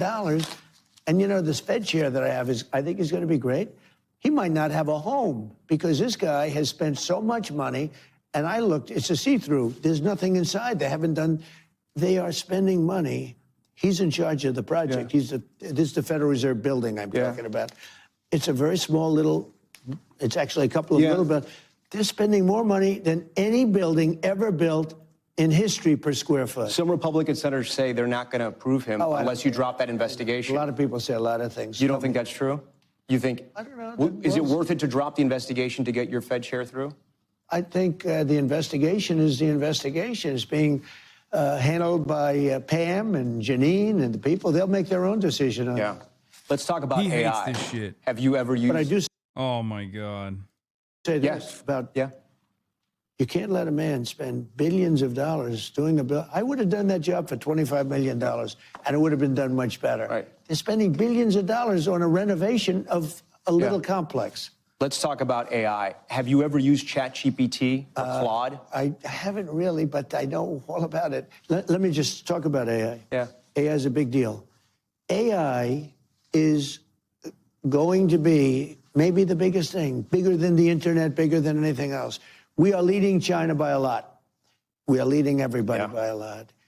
They're all building their factories here. And you know what I did for the electric? Because they need twice the electric as we currently produce for the whole country, which is crazy. Nobody can do that. But so what I did is I came up with a concept. Each building that is built is going to generate their own electricity. They're going to build their own electric plant. We are building numbers of AI. And by the way, also auto plants. I love having this conversation so close in proximity to the previous ridiculous thing that he was saying, which is the job market is great. Everyone's got jobs. We fired all of the good jobs, the good government jobs, right? But the job market is fucking great. Also, we are unleashing a wave of AI in our data centers, which is the only area that we are spending money on. This government is only spending money on building data centers, so the remainder of the job market, the remainder of the labor force is also displaced. Luckily, of course, for all of you that still have jobs, the only reason why you haven't lost it is because the tech sector is led by charlatans who are routinely overpromising and under-delivering. One of the examples that I love using, or I will continue using now, is Waymo. Did you guys see the court, the Senate hearing that took place, the congressional hearing that took place on Waymo, where the dude basically admitted that they got like motherfuckers in the Philippines driving the cars around? Fantastic. Fantastic stuff. The only reason why your jobs are not being fucking replaced by AI is because the AI tech is just not there for many of these sectors. And when pushed, these guys will just be like, yeah, okay, we got some people. Not regularly, right? Only in emergency situations. I mean, I don't know. That's what they say.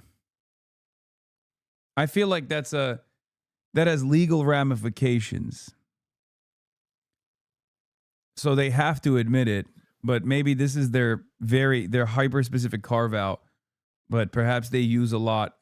Perhaps the Waymo operatives are still, maybe a little bit more hands-on than we think they are. Everything. We're building everything. But do you know, I just left Michigan. I was with Ford.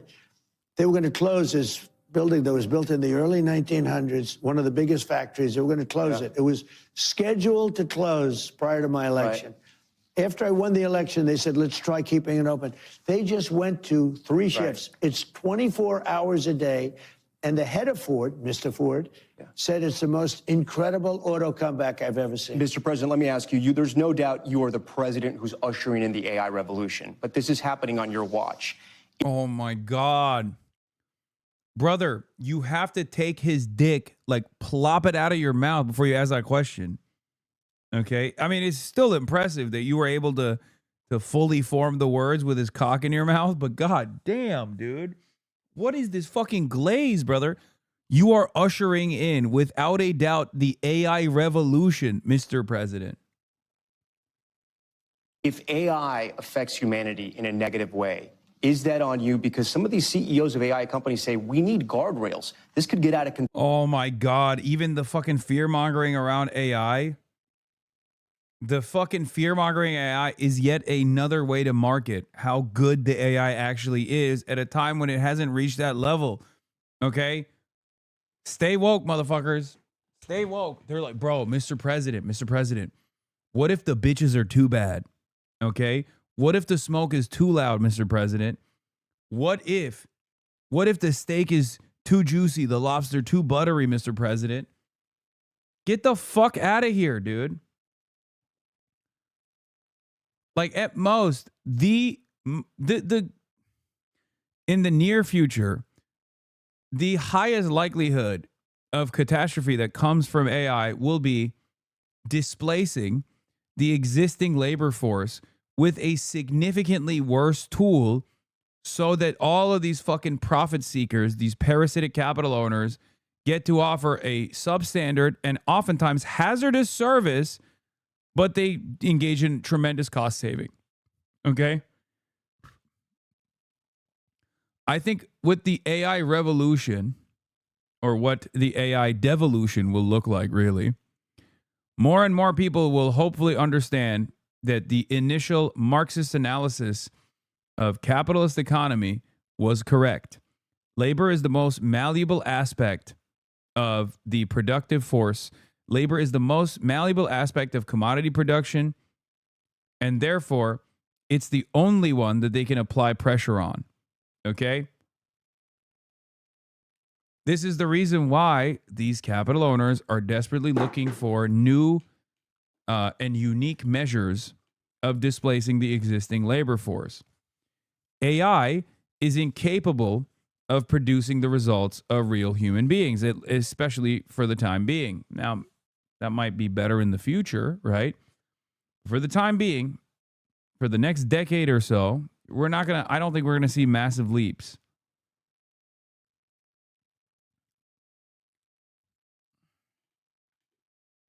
It's not my Zin that fell. It was my phone. Okay. So the conversation around catastrophe, imminent disaster, should revolve around AI's displationary mechanism, not displationary of the existing labor force, not around AI being too fucking smart and then like killing people or some shit. It's also going to be counterproductive for capital. Varoufakis wrote about this, but he's not alone. As the workforce is displaced, people do not have the income to purchase the goods and services they used to create, and that means profits fall. So it's another collective action problem. Yeah, no, exactly. Of course. Of course.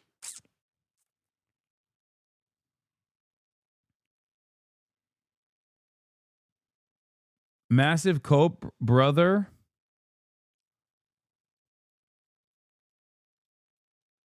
Hasan is right. Bad take. AI is a huge threat. False. No, it's legit to fear it. Hasan is right in some things, but not this. No, I think you're misunderstanding what I'm saying. Do I think that like AGI would be devastating for mankind? Absolutely, if AGI actually existed. I'm saying in the next 10-year runway, I don't predict that we will reach AGI. I don't think that we will have true artificial intelligence. What we will have instead is artificial intelligence capable of duping human beings into falsely believing that it's truly artificial intelligence. It's already happening all the time. Plenty of normies fall for bait with regular frequency. Like they'll be like, oh my God, we put a bunch of AI in a social media platform and they gain sentience. And it's basically just the fucking guy directing the AI to convince other people who are reading to believe that it has sentience, and then everybody goes, oh my God, it has sentience, I think. That's literally what this is right now. Okay? That's what's going on. Yeah, it's not like AI gaining real sentience. It's just the fucking people that are doing the inputs making it seem like, making you feel like it has sentience, and then people get scared by it. Like, it's kind of like if you were to type into ChatGPT, like, convince me that you're a human being capable of your own thoughts, and then ChatGPT convinces you and you go, oh my God, what the hell is going on? No, what you plug in is what you get.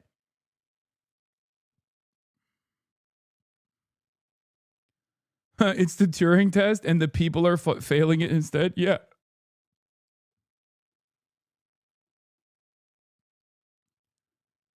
This is also part of the reason why I keep repeating. This is also why I keep repeating. I'm more worried about humans using it in more and more messed up ways. It keeps getting stronger. Next 5 years is scary as fuck. Oh, okay. If you're talking about generative AI being used to like,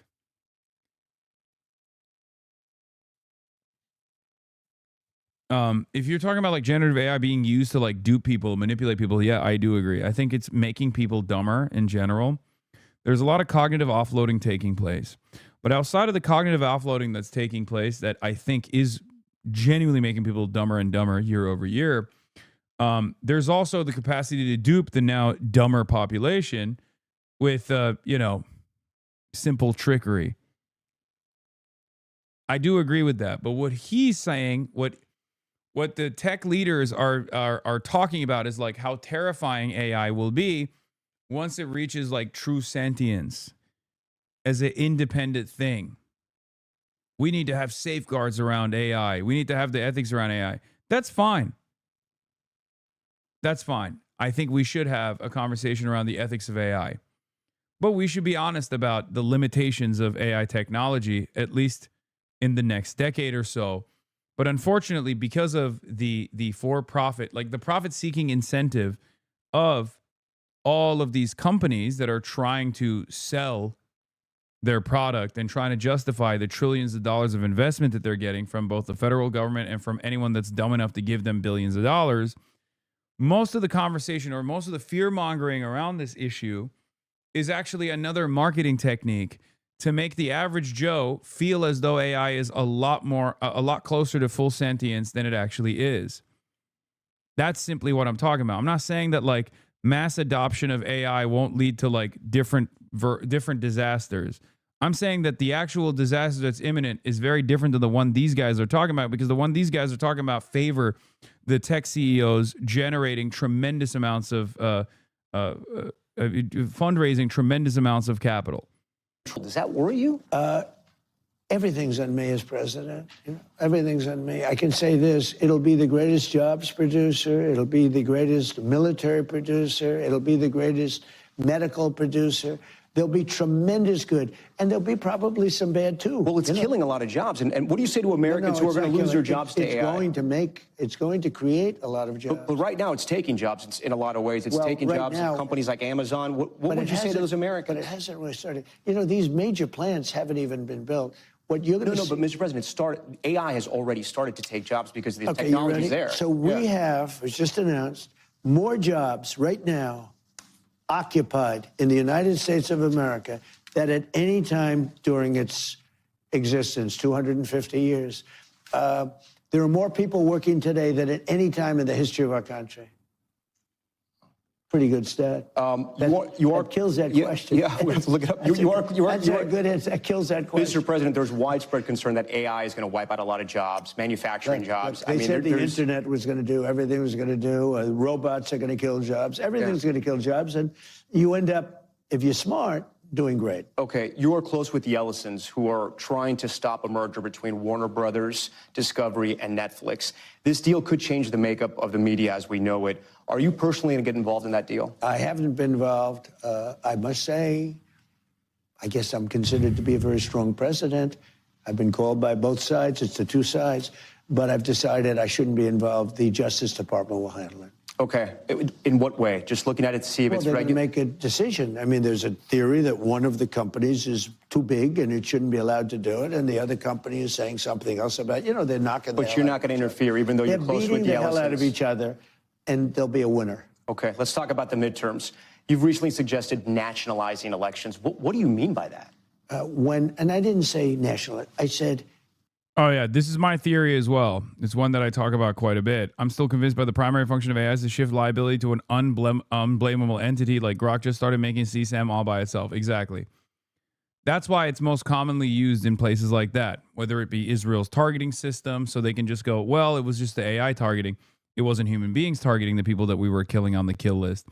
The kill list was populated by the AI. Or it's best used by United Healthcare, for example, when they are denying coverage to people that desperately need it. That way, it's not a human being, because a human being is, one, not fast enough to process that many requests, and two, a human being might accidentally feel empathy and go beyond the parameters dictated by the company that want to max out on the profits. See what I mean? There are some areas in our country that are extremely corrupt. They have very corrupt elections. Take a look at Detroit. Take a look at Philadelphia. Take a look at Atlanta. There are some areas that are unbelievably corrupt. I could give you plenty more, too. I say that we cannot have corrupt elections. If we have to, if they don't straighten it out. As an example, voter ID. Why don't the Democrats want voter ID? You know who does want voter ID? Democrat voters want it, but Democrat politicians don't. Why don't they want it? Because they want to cheat on elections. Can you imagine if I were a politician and they asked me, do you want voter identification? And I said, no, there's no way you could win that debate. But even the Democrats don't want voter ID. If they don't want voter ID, that means they want to cheat. We can't allow cheating in elections. Now, if we need to put in federal controls as opposed to state controls, remember this, they're really an agent. They're really accumulating the votes for who wins an election. If they can't do it honestly and it can't be done properly and timely, then something else has to happen. Will you trust the results of the midterms if Republicans lose control of Congress? I will, if the elections are honest. Look, I want the last one that wants to complain. I just had a great election. They say one of the greatest elections, you will agree, ever. Won all 7 swing states. Won 84% of the counties in America. That's why the map is all red. We just had a great election.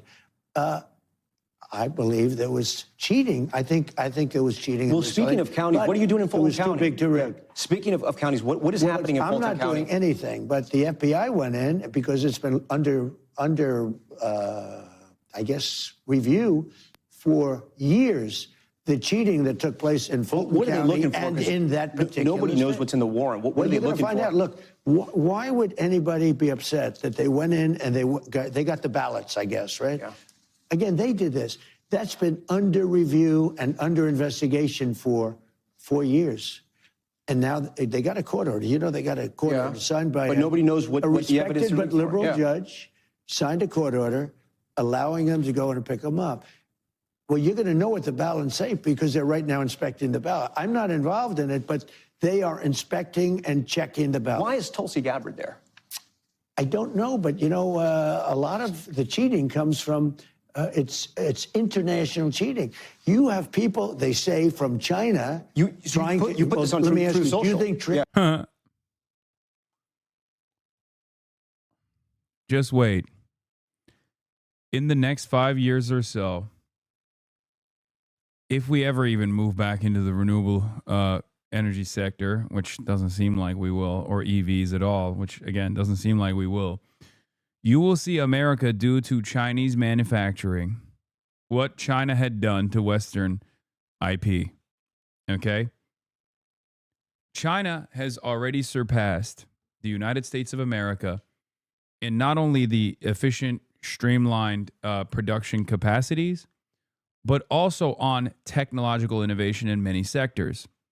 Most of it is in the renewable side, from solar panels and other different like battery technology, but certainly on the car manufacturing side. The technology in China is now far superior to the tech coming out of the Western world. This is a fact. People can get mad at me for saying this.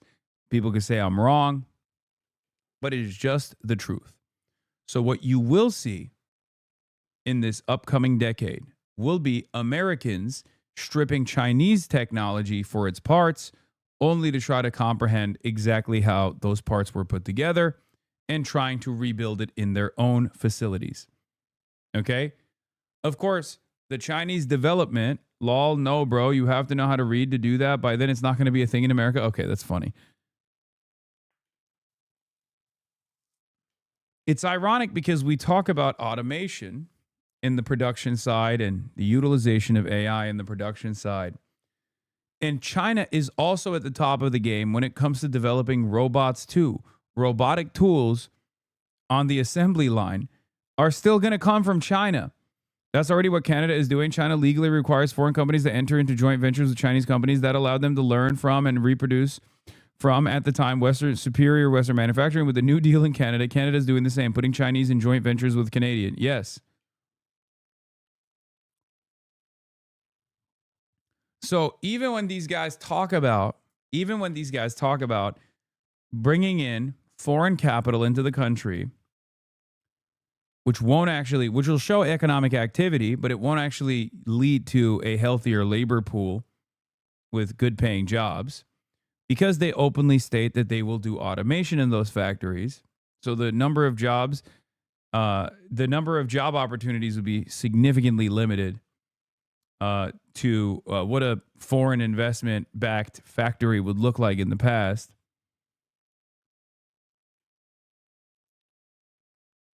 And even those robots that will take the role of the regular assembly line worker will be made in fucking China. Okay? I think China tries to influence our election. We know that foreign governments try to influence a lot of things in this country. Therefore, she's foreign government. But you've tweeted out some theories about Italians and satellites. I mean, do you believe that stuff? No, I didn't cheat. I sometimes will read truth. Yeah. I'll read truth. Okay. But let me ask you this. If China or any of these countries are involved in our elections, that would bring her into it. And everybody knows that Russia, they talked about Russia. It turned out to be a hoax. It was Hunter Biden. It wasn't Russia. Look, we have to have honest elections. Yeah. There should be nothing wrong with the fact that they went in, got ballots from a while ago, and they're going to look at them. And now they're going to find out the true winner of that state. Yeah. And you know what? If there was cheating, which there was, but if there was cheating, it should be found, because we can't let it happen again. Mr. President, I have a few more important questions for you. That's okay with you? Yeah? Sure. Okay. I mean, they've all been important. Let's go to, there's a new lawsuit by you and your family that you're suing the IRS for $10.5 billion for leaking your tax documents. Yeah. Is this a good use of taxpayer money? You can't leak documents. And any money that I win, I'll give it to charity, 100% to charity. Charities that will be approved by government or whatever. I have another lawsuit with the United States. I sued because they broke into Mar-a-Lago. But that's taxpayer money. It's going to get taken out of the system. I know it's going to charity, you're going to say. And I've won that case. I mean, they broke in, the FBI illegally, Biden and his group. It wasn't Biden. He didn't know what he was doing. It was a group of very smart radical left people. They're very smart. They've lost their way. Right. And they broke into Mar-a-Lago. They broke into my home. They went through they had warrants. My wife's drawers. Yeah. They went through, that's a double meaning. They went through Barron's, my son's, everything. They went through the whole house. Hundreds of people. They went in with guns. They went in, guns how would have been ablazing. So how would this work? Wait. Yeah. I brought a lawsuit. Essentially, the lawsuit's been won. I guess I won a lot of money. How would this work, though? Scott Bessent's the head of the IRS. YouTube chatters, don't forget to like the fucking YouTube stream, okay? And subscribe and hit the bell to be properly notified when I go live on YouTube. This will help me continue live streaming on YouTube as well. And if you like the stream, it will allow me to get better placement in the algorithm on YouTube. Pam Bonnie's the head of the Justice Department. They're going to defend the IRS against you. You're their boss. Well, there's never been anything like it, in all fairness. So are you going to tell them to pay you? Don't forget, I sued as a private citizen because I sued between terms. I won 3 times. Tell them to pay you? I won 3 times, but I didn't assume, unfortunately for this country, I didn't assume office the second time. But here's the story. I sued because they broke into Mar-a-Lago. That was before I became president. Now it goes along, and it turned out that the suit is a very strong suit. You're going to tell them to pay you, though? 'Cause you're the boss. Well, what I would do, tell them to pay me, but I'll give 100% of the money to charity. I don't want any of the money. You take it out of the system. A couple more questions here. No, I'm putting it back into the system. Yeah. If I give money to American Cancer Society, I will give 100% of the money away to charity. I don't want any of it. $30 trillion debt, and we're going to take $10 billion out of the system? Well, I mean, you give it away anyway. Yeah, there's no argument here. This is like petty, vindictive, silly. And given that the courts have been very pliant to Trump's needs, especially in like the idiotic defamation cases and shit like that, I don't know. I mean, I can see this. I can see them also ruling in his favor.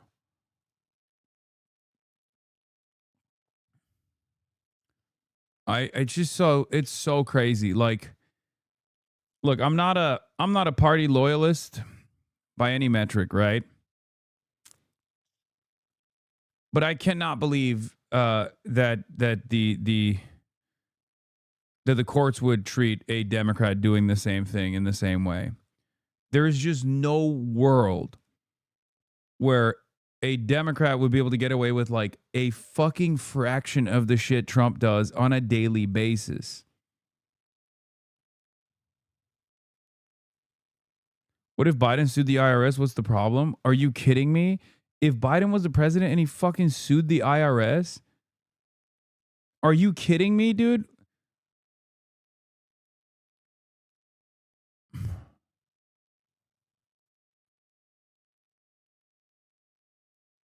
I mean, these guys be calling to fucking assassinate him.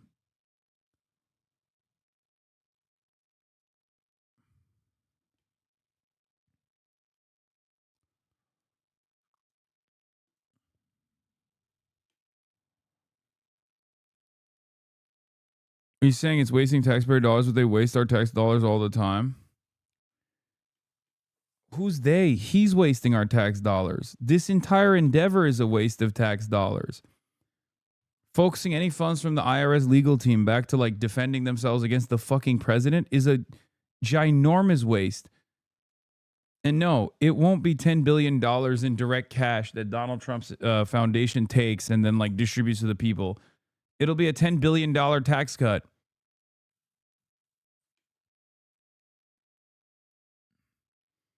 Asman was talking about you being in Qatar earlier and he used it to try to justify slavery. I'm shocked. I'm shocked that Asman Gold is justifying slavery.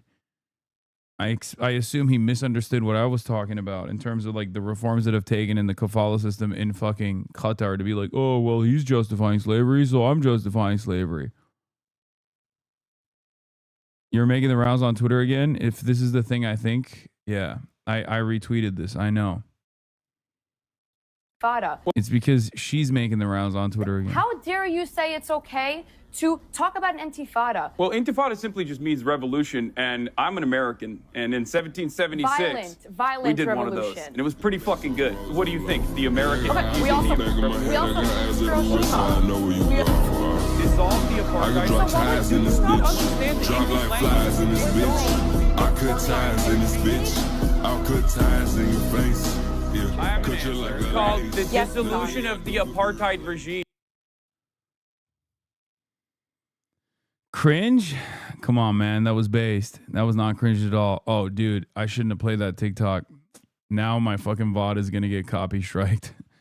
I forget that the only thing that can absolutely clap VODs is music. Like even a fraction, an iota of music will get the entire VOD clamped on. Ay, ay, ay. Shouldn't have done that. They give away a lot of money. Your endorsement. I'll tell you what, speaking about that, Minnesota and these other states, we have massive investigations going into fraud. Yeah. Do you know if we captured 50% of the fraud of this country right now, we would have better than a balanced budget. And you got to mention that Minnesota, $19 billion in fraud that we know about. Your endorsement is the most important thing in the Republican primary. No, in any primary. Will you endorse in the 2028 presidential primary? I hadn't even thought of it, but probably, yeah. I mean, I'd be inclined to. I have great people. We have a great bench. We have a lot of people. But yeah, I think so. You've suggested that J.D. Vance, Vice President J.D. Vance, and Secretary of State Marco Rubio would be a tough ticket to beat. Who should be at the top of that ticket? Well, I don't want to get into this. We have 3 years to go. I don't want to, you know, I have two people that are doing a great job. I don't want to have an argument with, or I don't want to use the word fight. It wouldn't be a fight. But look, J.D. is fantastic and Marco is fantastic. How are they both doing a different? How are they great different? job. And I do think this. It's a great question. I think that's your most interesting question. Yeah. I would say one is slightly more diplomatic than the other. I think they're both of very high intelligence. I mean, you know, they will do shows. They will do Joe Rogan as opposed to the opponent not doing it because they couldn't handle it. They will be able to do whatever they have to do. I think there's a difference in style. You know, you can see the style yourself, but they're both very capable. I do think this, the combination of J.D. and Marco would be very hard to be beaten, I think. But you never know in politics, right? They say, in the age of Trump, you never know. Yeah. On January 21st, 2029, do you see any scenario where you are still president? I don't know. It would be interesting. But wouldn't it be terrible if I agreed with, you know, if I gave you the answer that you're looking for? It would make life so much less exciting, right? It would be so much less exciting. But I only do this for one reason. Make America great again. And that's what we're doing. Yeah. We're making America great again, greater than ever before. Our country is greater than ever before. We're a rich nation. We're taking in hundreds of billions of dollars in tariffs from nations that took advantage of us. They thought we were stupid. They thought we were fools. They laughed at us. You know, people were laughing at us 1.5 years ago. They laughed at this country. They're not laughing anymore. They respect us. And I get along with them. They respect us. Mr. President, I have pages and pages of questions, but they're telling me my time is up. I thank you for your time. We'll do it again. Thank you. Mr. President, thank you. That concludes the sit-down portion of our extended interview with the president. Right after this break, we'll show you our walk and talk in the Oval Office, where we discussed Iran, the Clintons, and the president's own health. Stay with us. We're back now with a special edition of Top Story following our exclusive sit-down interview with President Trump. We immediately continued the conversation where he showed me some of the Oval Office, but we also discussed important topics like Iran, Cuba, and his own health. Here's that conversation in its entirety. This room had almost no pictures up. Yeah. And these pictures all came from the vaults. Yeah. And they're magnificent. I mean, I think they're magnificent and all, you know, first run, top of the line stuff, but mostly of presidents. We have a couple with Ben Franklin, but I think he qualifies, right? Ben Franklin's pretty good. Is there any one you ever kind of hone in on where you're thinking deeply about anything, about an issue? Is there one you look at? Maybe all of them. They're so different. George Washington, and you have Jefferson, and I took Ronald Reagan in. Gave me a place of honor also. Did a great job. But Honest Abe Lincoln. Who do you have up here? I mean, these are big ones That's, here. Ulysses S. Grant, George Washington. Here we Okay, I don't care about this. This is such an honor, but all I know, I'm walking down, and everyone's screaming, "Goat, goat." I said, what are they talking about? I hope they're right. Not for me, but for the country. Because if I do a great job, that means the country is doing well. You're building the new ballroom. We hear about this new arch you're building, the Garden of Heroes as well. God. You're building a lot of things that are going to cement your legacy. Are you also doing this so the country never forgets you? No, I think we need glamour brought back to our country. We need prestige. We need beauty brought. I mean, in addition to everything else, we need strength. We need all of those things. Like I'm doing an arc, a triumphal, they call it a triumphal arc. 57 cities have arcs. Yeah. We're the only major important city. Washington, D.C. should have maybe the first arc. Yeah. We're doing one that will be more magnificent and larger than the Arc de Triomphe in Paris. I would say the Paris Arc is probably the most... stunning. It's incredible. We're going to do one that's going to top it. Is it true it's going to be 250 feet to mark the anniversary? It'll be about that, yeah. It'll be a little bit taller than the one in Paris. It'll be a little bit larger than the one in Paris. You're doing a lot of things for the 250th anniversary. Yeah. What do you want Americans to feel this July 4th? Strength, victory, security. You have a secure country. We've done so much militarily. We have a great military. I mean, you saw Venezuela. That was the people, the general that was in charge, he lived. He said he's never seen anything like it. They were already. You talked about the weapon, the discombobulator. What is that? Discombobulator. Well, I'm not allowed to talk about it. What does it do? Let me just tell you. You know what it does? None of their equipment works. That's what it does. Everything was. How does it? It was my name. I'm very proud of the name. Everything was discombobulated. It was, practically a shot wasn't. They were ready. Right. And when we came, they couldn't do anything. You saw this on the video. You could tell. Tom, it discombobulated everything. Nothing worked, even including humans. Well, let's put it this way. Out. We lost no equipment in a very strong, and they're good fighters, great fighters. In a very bad environment, it was a military base, the biggest in South America. Because the house was in a base in in a very, very tough environment, we lost no men and we lost no equipment. The discombobulator just knocked everything. Well, it did something. It did something. Did Delcy Rodriguez work with you guys before that raid? I can't talk about that. I mean, I don't talk about. Do you trust her? Well, so far she's done a great job. I mean, so far she and all of the people that are working with her. Remember in Iraq, they got rid of everybody. They had no generals, they had no people, they had nobody to run the government. Turned out to be a mess, and that's where ISIS came from. That's where ISIS came from. Came from the military and all the people. They formed ISIS. It was handled very badly, but this is handled very well. Do you think the Cuban government will still be there? The current leadership will still be there by the end of your term? Well, now you're asking a different question. Cuba's in big trouble. Humanitarian aid is going to have to be sent there. They're in big trouble. It's a disaster. They got their money from Venezuela. They got their oil from Venezuela. They turned the oil into money, et cetera, and there's none of that happening anymore. They're in big trouble. Do you think that government is still there, though? Do you think that government lasts? I don't want to say that, but we are talking to Cuba. You're talking to Cuba. You know what? Look, we have tens of thousands of people that were forced out there here. They voted for me, 94% Cuban population, previous Cuban population. Now they're Cuban Americans. Maybe they go back. Maybe they want to go back. They're going to have that choice. But for years, they've been talking about this happening. Now it's happening. We are talking to Cuba. We want to open it up to those people that want to visit. Even, I think most people, when they hear they want to stay here, I hope that's true. I hope we're not going to lose them. But they're going to have options, and they're going to be able to go back, Tom, and see their loved ones, see their family, their friends. Should the supreme leader in Iran be worried right now? I would say he should be very worried, yeah. He should be. As you know, they're negotiating with us. I know they are, but the protesters have said, where are the Americans? You promised them we would have their back. Do we still have their back? Well, we've had their back, and look, that country's a mess right now because of us. We went in, we wiped out their nuclear. So if I didn't take out, we have peace in the Middle East. Yeah. If I didn't take out their nuclear, think of it. If we didn't take out that nuclear, we wouldn't have peace in the Middle East because the Arab countries could have never done that. They were very, very afraid of Iran. They're not afraid of Iran anymore. We wiped out those beautiful B-2 bombers. One's right over there. Those beautiful little model. Those beautiful B-2 bombers went in and they hit their target, every single bomb, and obliterated it. And because of that, they were going to have a nuclear weapon within 1 month. Within 1 month, they were going to have a nuclear weapon.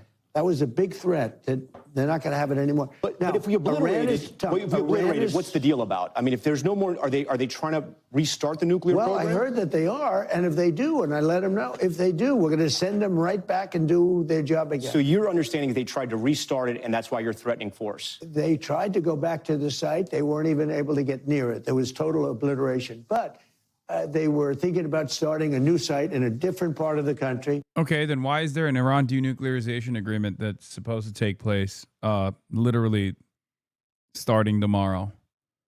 If you already obliterated their nuclear sites, their capacity to enrich uranium, and also their stockpile of already enriched uranium, why is there even a denuclearization agreement that is taking place right now?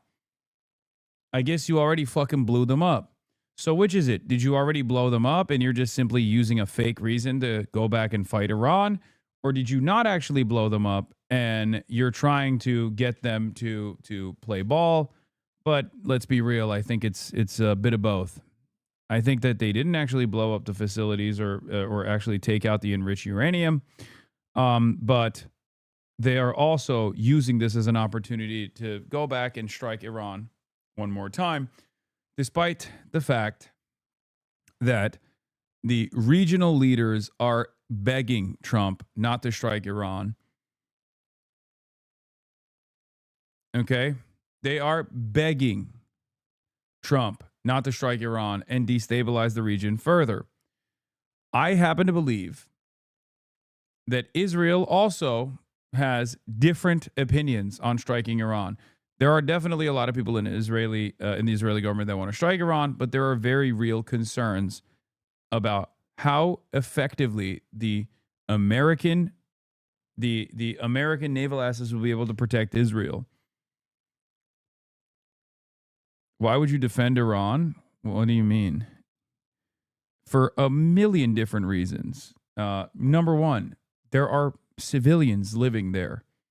Number two, I don't believe that turning Iran into Libya or Syria is going to be a good thing for the 90 million people that live there.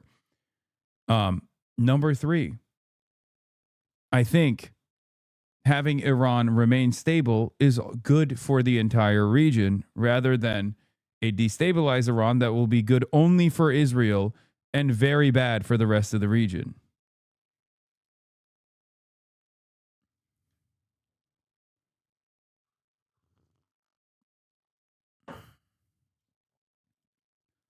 Hasan isn't allowed to not play devil's advocate. Rome wasn't built in a month. It takes time. Why don't you defend the Kurds? I do defend the Kurds. I defend the Kurds all the time. What the hell does blowing up Iran have to do with defending the Kurds? Will it be better for the Kurdish Iranians if America blows up Iran? Is that what your argument is? Because it won't.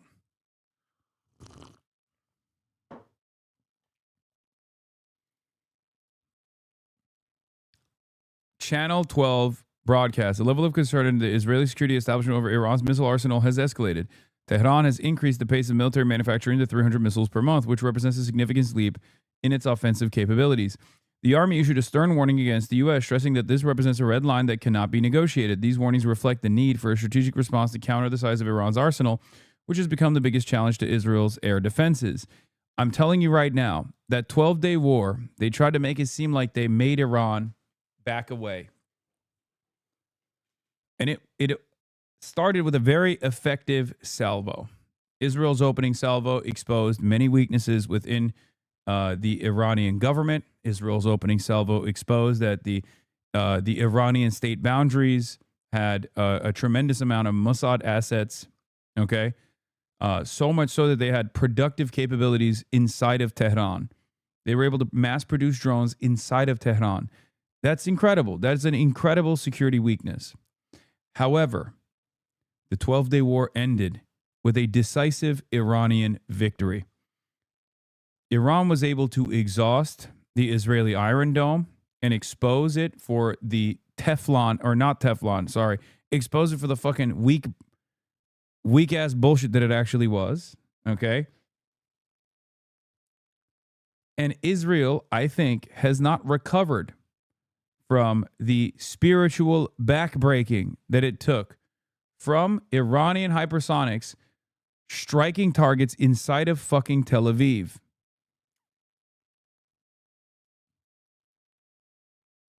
This I stand by 100%. Yeah, paper tiger dome, bubble wrap dome, tinfoil dome, whatever you want to call it. Okay?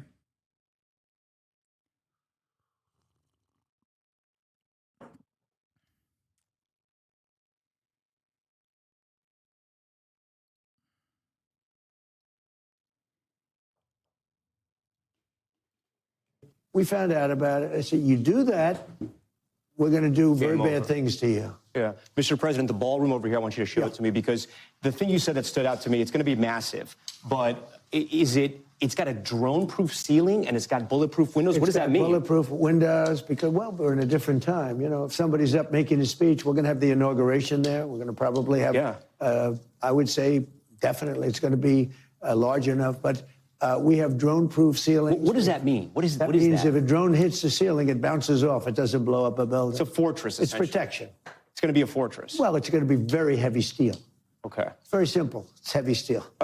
Because of that, do you... And by the way, the ballroom is so beautiful. It'll be the most beautiful ballroom of its kind, and it's very much in keeping with the White House. You survived that assassination attempt that we all covered. It was terrible, 2 of them.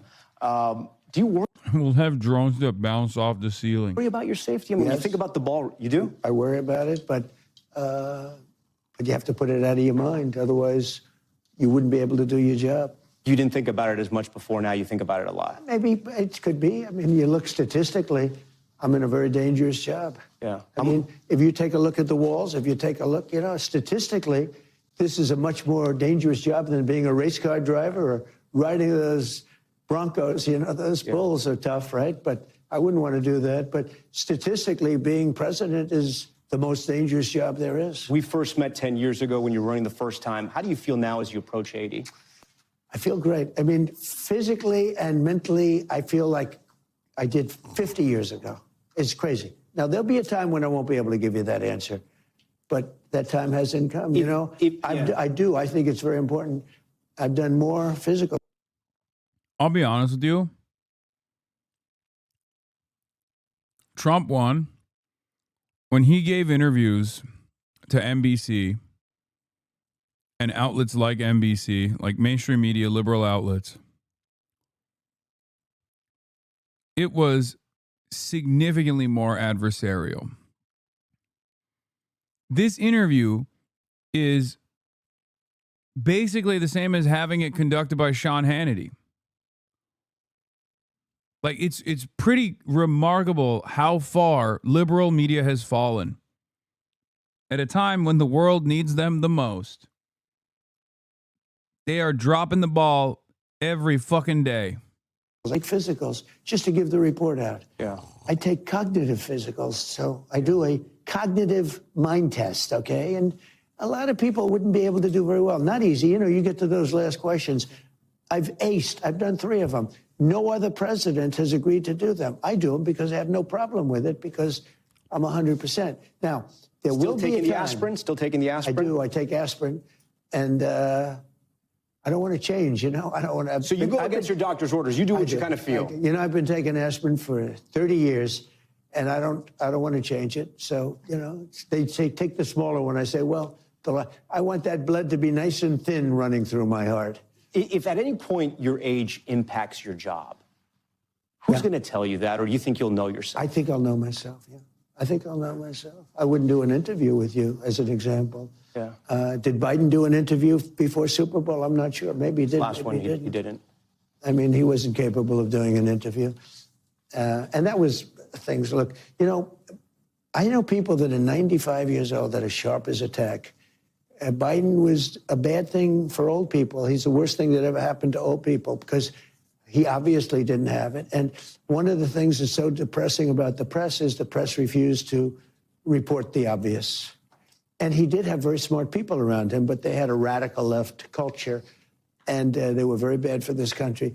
This country would not have survived 2 more years if one of them got elected. Yeah, we didn't get a chance to speak about the DOJ. I appreciate all your time and of your staff's time. They've been very, very kind. Yeah. Should anybody else expect the DOJ to kind of come after them like you've come over after some of your political enemies? You remember this time? Yeah.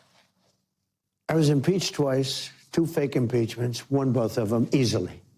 Republicans stood by me 100%, but I won both of them. Mm-hmm. I was indicted 87 different times. And then you asked me that question. Yeah. So I think I'm extremely moderate, especially for what they did to me. They wanted to take me down. I said to somebody, do me a favor, add up the counts. If I lost, I won. But if I lost these cases, add up the counts and tell me how long would I have to serve in prison. You know what they came up with? 287 years. I said, I better win. In your mind, that calculation means it's okay for the DOJ to go after your political enemies? No, it isn't. And I could be involved. I'm the chief law enforcement officer of the United States. I could be involved, but I'm not. I don't choose to. But when they say to me, oh, you're going after people, I got indicted all of those times. It's 280. One of my least favorite,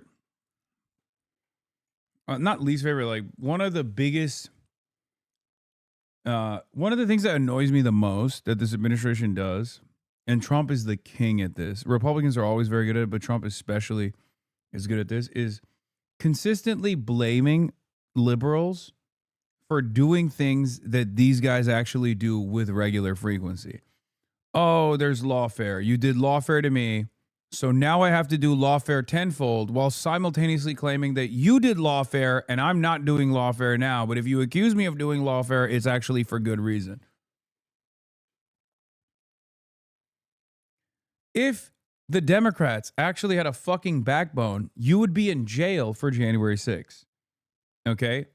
And that wouldn't even be lawfare. That would just be the law. I hate this shit. I hate it when Israel does it. Yes, chatters are saying it's Israel coded. It is Israel coded. It's one of the more annoying parts that this administration communicates. I fucking can't stand it. I despise it. It's such an annoying trait. Unbelievable. 10 years in jail they were willing to put. You know, they asked me a question yesterday at the press conference about Clinton because of the testimony, the Epstein thing, which turned out that I have nothing to do, and they did, about Epstein. And they said, do you think it's terrible, what, you know, with the subpoenas and everything, and they're disobeying the subpoenas? And I actually said, it's a shame. You have an ex-president, and you have, you know, the president's wife and Secretary of State. And I said, it's a shame. It is a shame. NBC News broke the story today. I don't know if you saw it, that the Democrats are already saying, if you bring President Bill Clinton and he has to testify, we're bringing President Trump. What do you say to that? I think they might say that, you know, but they've already brought me. See, I've been brought. They had me indicted many, many times. Many, many times. They didn't do that to Clinton. Do you think if the Democrats win in the midterms, at least one House of Congress, they're going to try to impeach you? Well, you know, I've done a great job as president. They say I've had the best first year of any president in history, and I think I have. If you look, I settled 8 wars, biggest tax cuts ever. Right now, we have more under construction with the factories, the car plant. Yeah, you know, that's what they say. Everyone's saying that. That's so real, man. The best first year of any president. Incredible. They're all moving back into the country. They were stolen from us over. Yeah, the Attorney General is the chief law enforcement officer, not the president. This fucking doofus. Yeah, and the Attorney General, I mean, it's laughable to say this, but the Department of Justice is supposed to be a separate entity, not commanded by the administration at all. Very funny to say stuff like that nowadays, especially considering that the Attorney General is Trump's former defense attorney and the Deputy Attorney General is also a former Trump defense attorney. Major conflict of interest. Once again, if Democrats did some shit like that, Republicans would be fucking losing their goddamn minds. God, I hate how fucking weak the Democrats are. They're such cowards. They're such pussies. Oh my God, I wish they had some fucking backbone, dude. What an embarrassment. 4-year period. They're all coming back from Germany, from Canada, from Mexico, from Japan.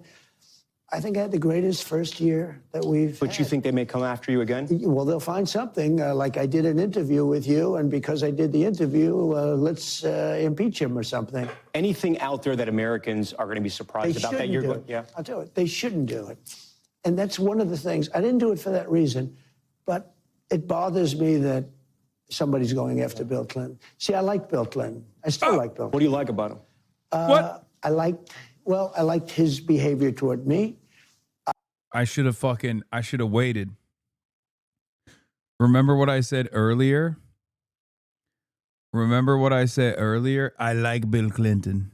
He's my friend. His brain only forms memories from a certain period of time when he was a Democrat and he liked Bill Clinton and he hung out with Jeffrey Epstein. It's happening.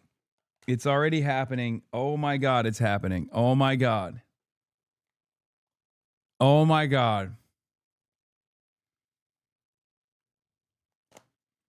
Perhaps the funniest outcome of this entire thing is Donald Trump turning around and talking about how Bill Clinton is the best because his dementia-riddled brain can only remember memories from that period of time when he was Jeffrey Epstein's butt buddy.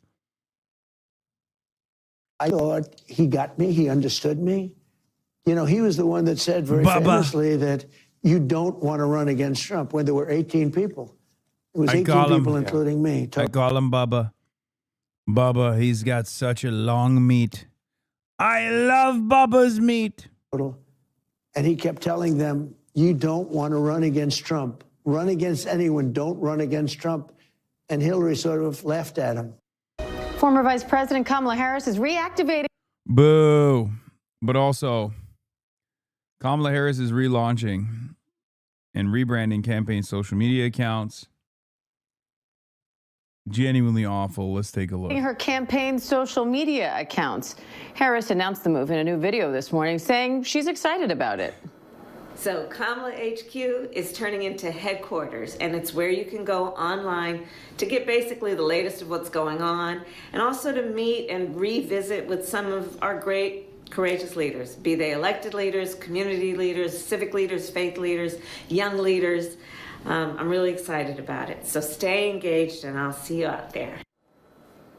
Aides say the rebranded accounts will be affiliated with but not run by the former vice president. ABC News political director Avery Harper is here for more on that. So, hey, Rhea, how will this work and what impact could it have? Right. This is about building digital infrastructure. When I talk to those close to the former vice president, they say this is an effort to push democratic messaging in places online where the party has really struggled to compete with progressive voices, has struggled to compete with Republican voices as well. Yeah, Kamala will definitely do a better job at that. Oh, my God. The only thing this is going to make is the K-Hive is going to be fucking unbearable. Because, like, they were already unbearable when she wasn't saying shit. So now that she's saying shit, oh my God, they are going to be unfucking bearable. Madam Vice President, what's going on with Kamala HQ? Kamala headquarters 6'7". Isn't that great, guys? 6'7". Well, I'm so glad you asked. I have good news. So Kamala HQ is turning into headquarters, and it's where you can go online to get basically the latest of what's going on, and also to meet and revisit with some of our great, courageous leaders, be they elected leaders, community leaders, civic leaders, faith leaders. Oh my God, they're going to put that fucking psychopath. What is it, like Too Raw, Too Real or whatever? They're going to literally do a fucking interview every day with that psycho. And he's going to spend every waking moment shitting on people like myself, shitting on Bernie bros, shitting on the left flank. Oh, my God. Oh, it's going to be great. Oh, wow. I love this shit. And then she's going to get 8 total votes in the primaries when she runs.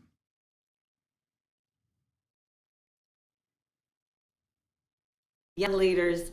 I'm really excited about it. So stay engaged, and I'll see you out there. Thank you. Oh, my Lord.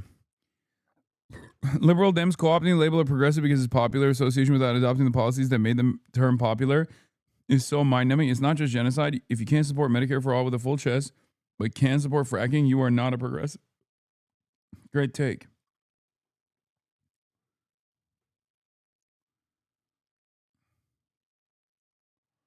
Why the fuck does it have a 6'7" in the username?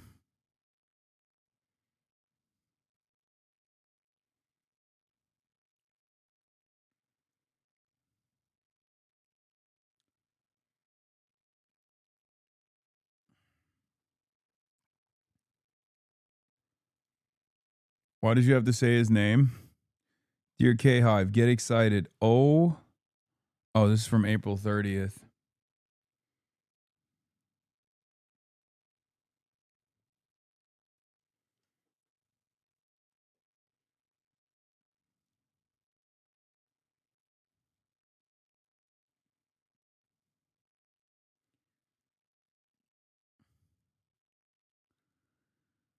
I'm going to up and quit one of these fucking days. I swear to God. All right, let's finish the Kamala thing, and then I'll talk about some fun stuff. Well, and so if this... Like more funny news. Does work. It does give Democrats a megaphone, essentially, for messaging in places that they have not been able to reach young voters, particularly those who are increasingly online. Why the fuck would Kamala Harris have any motion with young voters, man? What are you talking about? Democrats should give me $1 billion fucking dollars, okay? Just give me the $1 billion. I'll make a fucking media operation for you to actually talk to young voters. So what does this tell you about Harris's plans for 2028? Well, it doesn't tell us all that much yet, right? There's no declaration here saying that she is now going to run, but it does signal that the former vice president, is finding ways to remain politically active and relevant in the case that she does decide to run in 2028 or beyond. Meanwhile, Avery, the Supreme Court is allowing California to go ahead with its new congressional map. What does that mean for the larger redistricting battle ahead of the midterms? Right. This is undoubtedly a win for Democrats. We know that in California, they did redraw the map there to reinforce some of the Democratic seats that were going to be held there. And it was an effort to neutralize some of the redraws that we've seen in Republican-led states in places like Texas. And more broadly, I think it does really underscore that beyond just candidates or party messaging, that redistricting is going to be a defining factor when it comes to the field of competitive races that are out there as we approach midterm elections. ABC News political director Avery Harper, thank you. On the eve of her formal nomination as the Democratic candidate for governor. Oh, we're going to talk about Zioron in a second.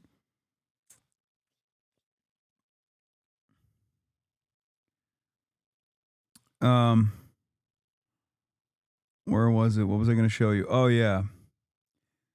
It's foreign. The Free Press. God, FP used to mean Foreign Policy magazine. Now it's fucking Free Press.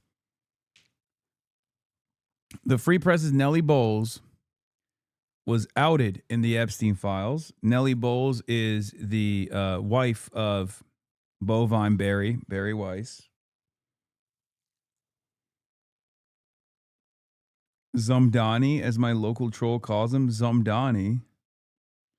Careful, son, you're on his turf. Zioron Musadani. And the Kathy Hochul endorsement that came out of fucking nowhere. Okay, I know for a fact nobody was expecting that shit. I certainly wasn't. He kind of cooked some of the people too.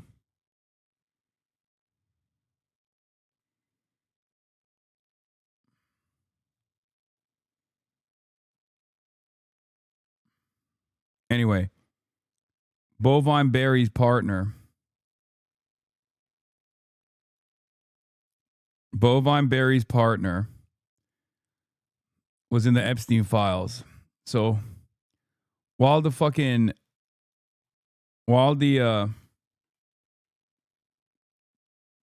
sarcasm, he's been boosting her a bit now. I did kind of expect it. No, they leaked it a little bit, but there is another person that's running that is actually further to the left. Further to the left of Kathy Hochul. We'll get to that. Hold on. Let's just do this. Time of reporting. A Daily Beast headline, a Columbia journalism professor, all yelling at me. And it's true. I met once for coffee with Jeffrey Epstein. Now, 8 years later, a Columbia journalism professor is using that coffee in my polite email as some gotcha, trying to spin me into a conspiracy with the man. I can't quite understand the logic of it all, other than sort of gross, you emailed Epstein and sounded normal. Yes, I certainly did. I'm not sure how Columbia Journalism School professors teach students to email sources, but if anyone reading this is considering journalism school, let me save you Columbia's $91,854 annual fee. I promise. God, they're so repulsive and so smug.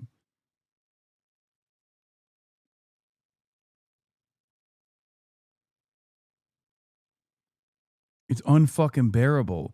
You're talking about a fucking elite pedophile. Like, he is the numerous time gold winner in the pedophilia Olympics. You're not talking about like some random person.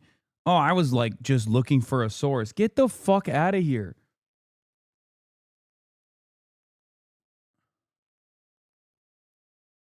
God damn, dude. These people are such monsters. Like it is, they truly lack the capacity to feel shame.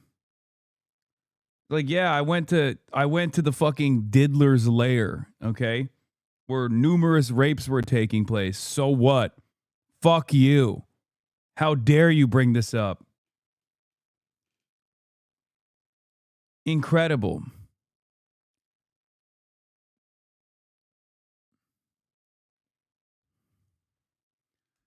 They're spitting on our fucking faces, man, every day. And also, they're spitting on our faces and demanding that we thank them for the rain. You'll get more information when you sound nice and polite.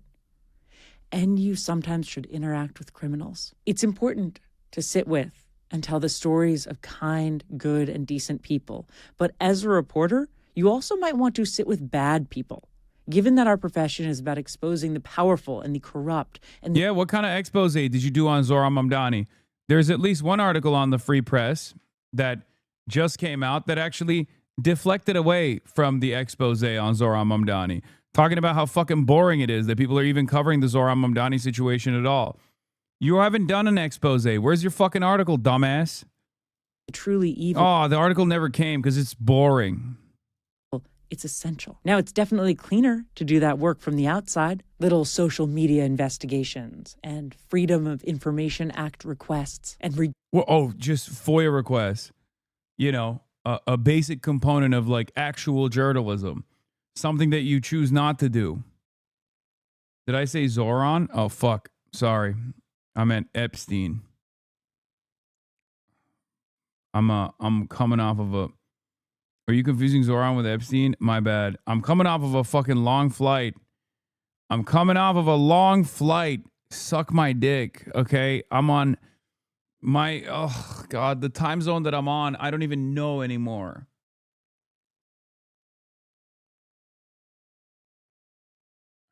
It's because I was reading the fucking chatter talking about Zohran Epstein. The chatter that was asking like, hey, my mom thinks that Zohran is connected to Jeffrey Epstein now because of the fucking AI clips. I went to the other part of the fucking world. I was 11 hours away from my time zone. 11 is a 15-hour flight from Los Angeles to Qatar. 11-hour time difference. And then I fucking flew back on a 13-hour flight to New York, cutting down the time difference from Los Angeles to 3 hours. Okay? I don't even know how I'm doing all of this shit that I'm doing currently. Dictating law enforcement records. But I mean sitting down and talking with a very bad person. First class travel is so hard, true and real. Man, shut the fuck up, bitch. What the fuck does it matter if it's a fucking business class flight or not, you dumb moron? It's still a fucking 11-hour time zone difference. Like, what are you talking about? What are you fucking talking about? I've been sleeping 3 hours every night. The fuck does that have to do with the method of travel? Jet lag is not something that you can avoid regardless. It's a human condition. You think the circadian rhythm changes with the fucking type of travel?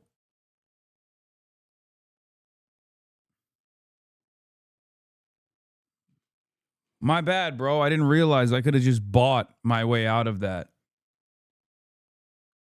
That's crazy. That is actually insane.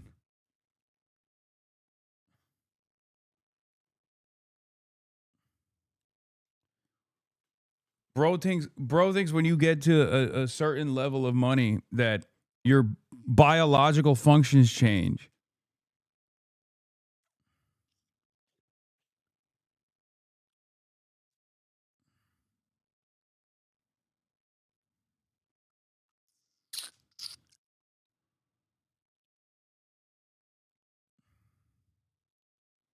Look them in the eye, describing what they are like. A great reporter can sit across from danger and power and make a reader feel like they were there too. Which brings me back to my true failing here, because there certainly is one.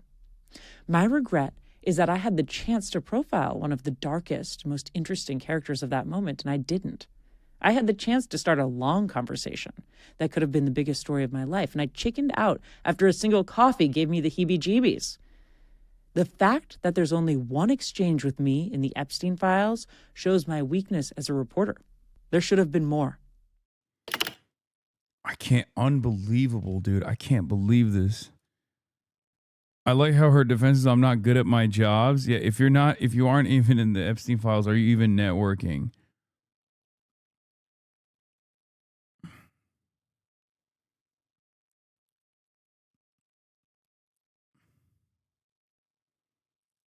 Does this spin work on anybody? I mean, considering that, like, yeah, taking her at her word. If you're such a crappy reporter, why do you think CBS bought your outlet? Maybe it's expressly because the free press is very bad at journalism. Wow, I'm such a bad journalist. Haha. I wonder why the rich and powerful keep wanting to have me around. Her and Barry are absolutely perfect for one another. I just don't. This is unbelievable spin from the worst spin doctors. The reason why Jeffrey Epstein has people like Nellie Bowles around is because they fucking eat, like they eat the asses of every billionaire they possibly can find. Okay? The cohort that whines constantly about the media being out of step with the average American is made up of human embodiments of the smugness, snark, entitlement that makes the average American hate the media. 100%. Wait, this post has been deleted? No, it hasn't.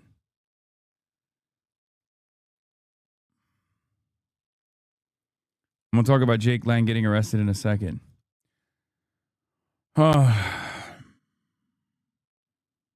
Natalie Morris says this strains credulity for several reasons. The New York Times covered Epstein's indictment and prison sentence in 2008.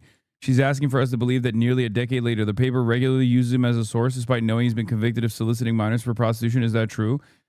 Unfortunately, for Natalie Morris, the New York Times did actually routinely use Jeffrey Epstein as a source, and plenty of other journalists didn't even just use Jeffrey Epstein as a source. They actually regularly gave Jeffrey Epstein updates on other journalists that were snooping around Jeffrey Epstein and talking to Epstein's victims. This is 100% true. So no, it's actually worse than that. They knew he was a pedophile connected to the elite, and they were helping him. They were aiding him because journalists are directly in the pocket of these elite billionaire pedophiles. Journalists at prestigious newspapers such as the New York Times were basically behaving like fucking spies for Jeffrey Epstein with the hopes that later down the line, Jeffrey Epstein can make an elite pedophilic connection for them that they could use as a source in another profile or something like that. Yeah, they were doing catch and kill for Jeffrey Epstein.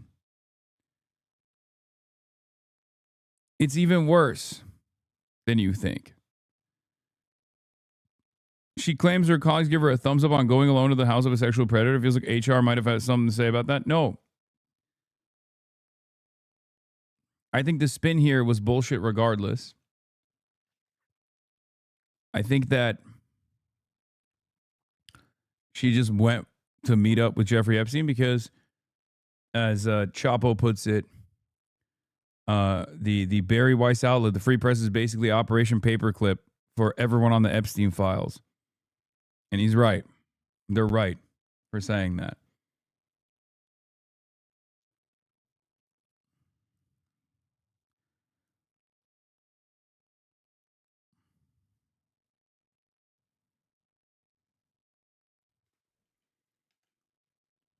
Trump's private ass to Schumer.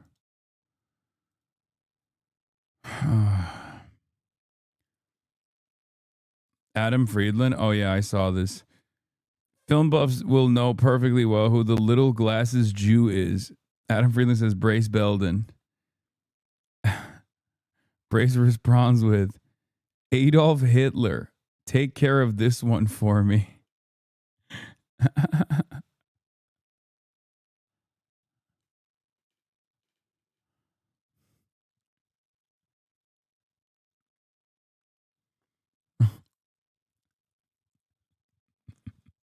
You hate to see Jewish on Jewish violence. You fucking hate to see it. This clip was going viral. Time, Robbie. It's time. They knew and they let it happen. 2 kids. Okay? It could have been you. It could have been me. It could have been It's a great movie, by the way. Spotlight. any of us. We got to nail these scumbags. We got to show people that nobody can get away with this. Not a priest or a cardinal or a freaking pope. Trump is live launching Trump RX. Oh, great. To $25.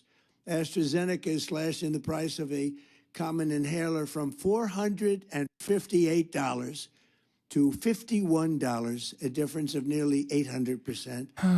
And we're also delivering historic discounts for couples struggling with infertility, as EMD Serrano will dramatically cut the cost of its most common IVF drugs. For example, a single dose of the most common IVF drug in the country, Gonal F, will plummet from the highest price in the developed world that we paid. The United States was subsidizing everybody. We paid the highest to the lowest price in the world, which will be demonstrating very shortly. We have some very talented people coming up and showing you how it's going to work and how the website works. All of these discounts and more will be available directly to consumers starting today at trumprx.gov. In just a moment, we will demonstrate how you can go to the website, get a coupon, and pick up your heavily discounted prescription drugs, highest level drugs, the highest level company, finest in the world, biggest in the world, most powerful drug companies in the world. And we had to go through them, and then we had to get all of these countries worldwide to lower their prices, and for us, help us lower our price. And what they did is, again, their prices went up by double, triple, and even sometimes 4 and 5 times.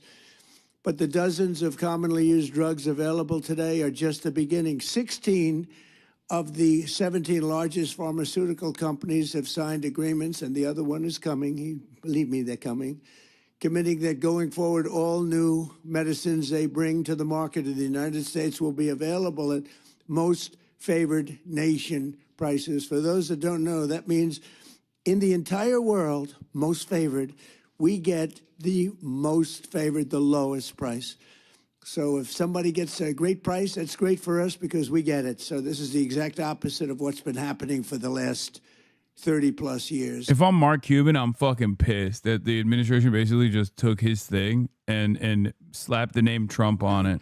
And save Americans billions and billions of dollars, making healthcare much more affordable, like at a level that you couldn't believe. In my first administration, I kept drugs pretty even. I thought I was doing a great job, but this is really the great job. There's never been anything like it. Nobody thought it was possible to get it done. It's the biggest thing to happen in healthcare, I think, in many, many decades. Under these agreements, the top pharmaceutical companies will also be investing hundreds of billions of dollars to bring drug manufacturing back to America. It's already happening. They're building plants all over the country. Eli Lilly is building 6 plants with billions and billions of dollars each, which means jobs, economic growth, factory openings, and far greater national security. And it's really a big factor was the tariffs. We're charging very substantial tariffs for companies that don't want to make their drugs or pharmaceuticals and automobiles and other things.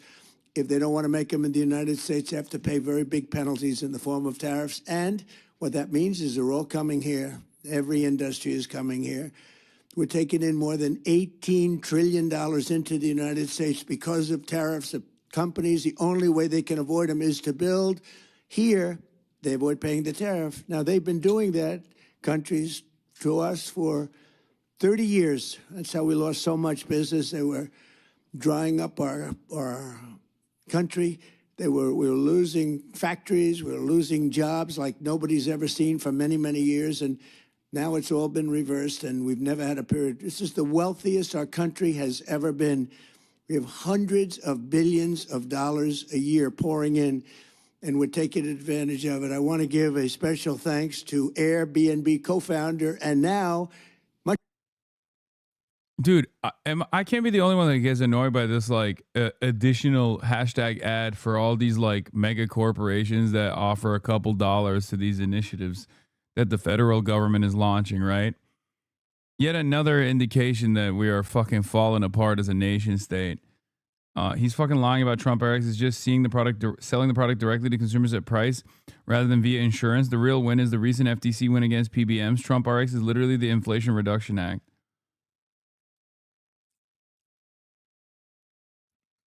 Like he'll be like, oh, we're doing Trump coin, or we're launching a new initiative. It's incredible. It's a new initiative where every baby is going to have $1,000 in their bank account that they can actually invest.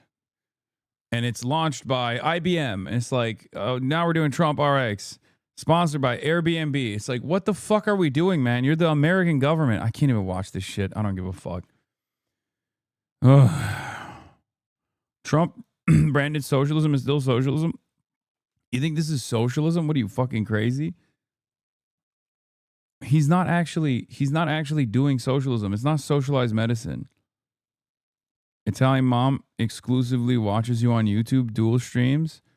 I'm screaming, this is why I support Hasan. Hell yeah.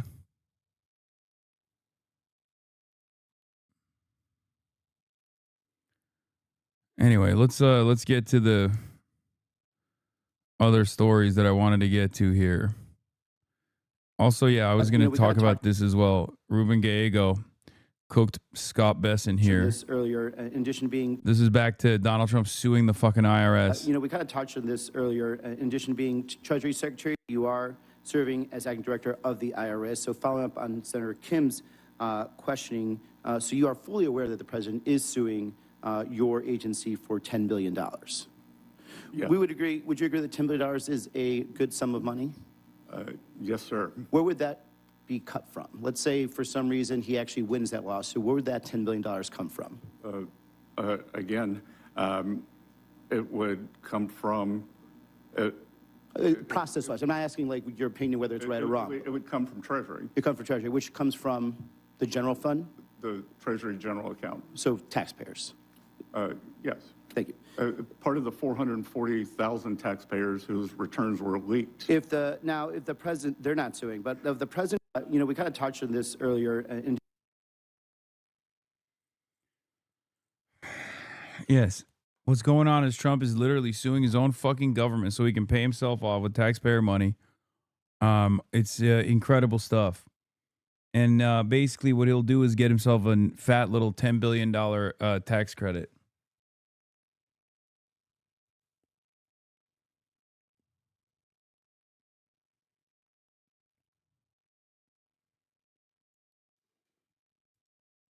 Incredible work. Robbing this shit blind, dude. Oh, this was, speaking of incredible work, here's Dan Bongino hitting a line that I didn't think they would be hitting anytime soon about the Epstein files. Finally, there's a third class of people. The third class of people after October 7th went crazy. Ladies and gentlemen, I don't know how many times I have to tell you this. I stand fully, completely, and strongly against anti-Semitic bullshit. I don't know how many times I got to tell you this. It's amazing how many people think it's like the current thing to say like they hate the Jews or something. Really? You believe that? You realize where that's led throughout human history, absent the immorality of it? Now, you may say, oh, gosh, Dan, I can't believe that that's actually happening. Really? I promise you, go look at the Twitter, if the botting that does happen, and again, it's not all botting. The botting that does happen is very well organized. It is totally synthetic. It is all anti-Jewish nonsense. Read the comments. It's from like, I hate the Jews 101 and stuff. Just look at it. You can see it. It's so clearly fake. But it's an organized movement of people, and it's not a very large group of people, who've learned to amplify social media to attack anyone in the administration or outside who doesn't go and attack the Jews. 100%. Look and just read the comments. Don't take my word for it. Just go and look. Go look. You'll see it. It's everywhere. They all have the same goal. It is to dismantle this movement, take it apart from the inside, cause disruption, pick up the pieces, and rebuild it into something far different than a movement that actually conserves liberty. They all have the same goal. Libs, the anti-Jew crowd, and the Doomers. The exact same goal. Once you see it, you'll never unsee it. Look at the people sending out the messages. Look at who they associate with. Just listen to it. Just read the comments. Read their hand. They don't even hide it. Yeah, he's going to lose a big chunk of his already fake audience for this.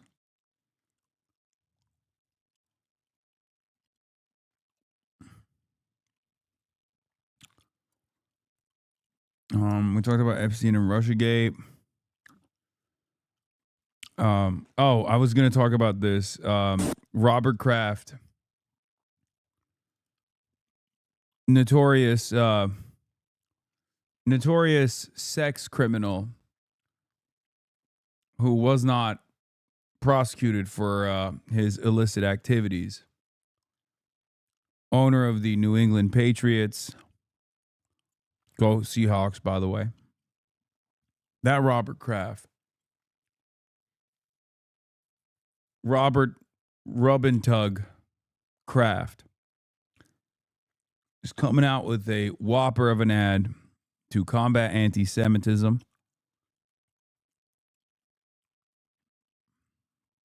Let's take a look.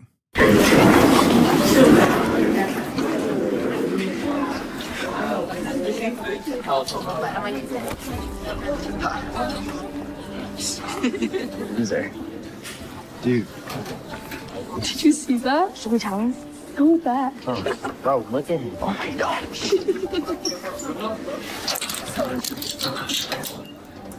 not funny. Stop.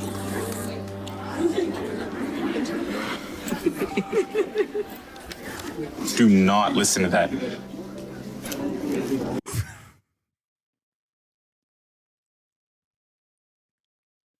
Why did he put a blue Post-it on it instead of just ripping the Post-it off?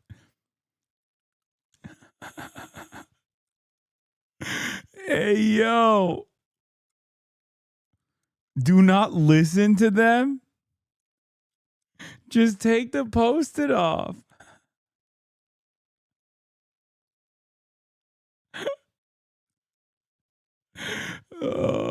This is, oh my God.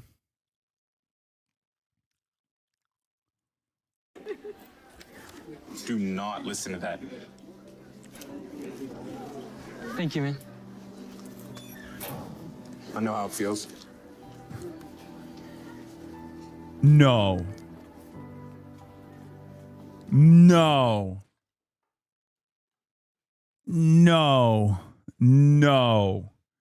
No, this is so much worse than timeout. No. I know how it feels. Okay, white hands made this ad. I'm sorry. Black hands did not touch this ad. On Black History Month? On Black History Month? Of all months, you made this on Black History Month? You got to add comparing systemic racism that black people experience in the United States of America after 400 years of chattel slavery, rape, torture, ethnic cleansing, okay? And its contemporary wounds that have yet to heal. You are comparing it to like individual acts that are anti-Semitic, but like individual acts of bullying and harassment. You want to know why I know white hands made this? Because only white people think like, oh, saying the N-word is just like hurting a black person's feelings. Okay? Like anti-black racism is infinitely more complex and infinitely more damaging because it happens at the systemic level. It's not just about racism hurting a black person's feelings because like they were discriminated against as an individual in that very moment. It's not bullying. Bullying can happen. Okay? Bullying can happen as a part of the racism that black people experience, but it's very much lower on the fucking totem pole of systemic harm that black people experience in general.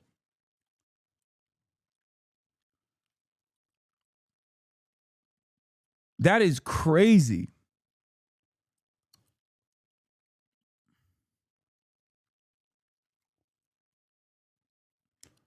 Yeah, before he opens the locker, it looks like the kid's being bullied for being white. Yeah. Like there is no world where your Jewish name causes you to be overlooked for job opportunities in contemporary American history. Now, did it happen in the past? Certainly. Could it happen in the future? Maybe. Is it happening now? Fuck no. There is no world where your Jewish existence implies that you are more likely to go to prison, implies that you are more likely to be disproportionately targeted by the police, that you are more likely to get harsher sentences for the same crimes that non-Jews commit. You are out of your fucking mind if you have the audacity to compare anti-Semitic attacks to the systemic racism that black people experience on top of the anti-black harassment that they receive. What the fuck? A more equivalent example of systemic harm experienced by Jewish people would be not being able to get Passover and other religious holidays off on the explicit basis of it being a Jewish holiday, but that's too nuanced for some.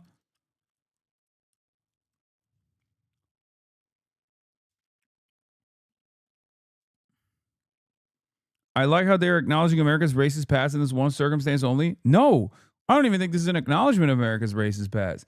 I think this is a refusal to acknowledge America's current racist today. Its current racist presence. So it's worse than that. Guys, while Jews have been historically marginalized, undermined, and have been the recipient of unlimited amounts of pain, death, and destruction all the way up until the Holocaust, okay? Jews as an ethnic group or an ethno-religious group in this country have, through incredible amounts of hard work, overcome that oppression, and on top of that, are by and large doing fairly well. This doesn't mean that like all Jews are doing all right. This doesn't mean that all Jews are rich or whatever. But like the systemic racism that Jews experience is literally not comparable to black and brown people, to Muslims, okay, in this country. You are out of your fucking mind. This is something that is very important to identify, okay?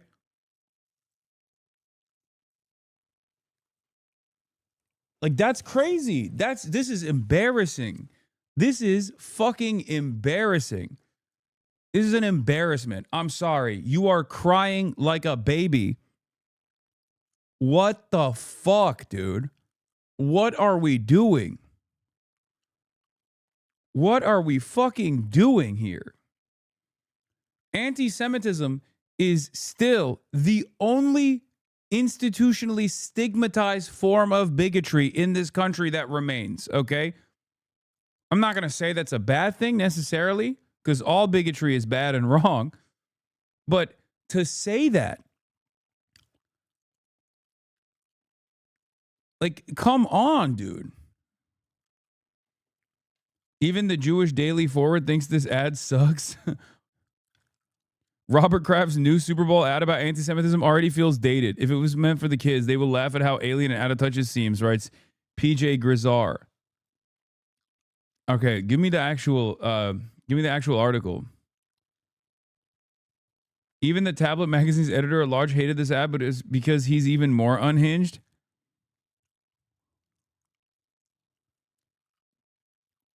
This is fucking nutty, man. Nah. They're not worth it, bro. Yeah, you're right. I was tripping. What's your name? Name's Dave. David? Yeah. Allow. Did he say Bilal? Ain't no fucking way these motherfuckers also made him a black Muslim too on top of it. Oh my God. Oh my Lord. Oh my Lord. Brother, come on, dude. Oh my God. Oh my God. I didn't know. Oh my fucking lordy, lordy, lordy. I cannot believe it. Did he say Bilal? They just hit the double Monty. I didn't even know that they could do that. I didn't know that they could do that. Flag on the fucking play. I thought they were just being disrespectful to black people. Turns out they were doing a double play here.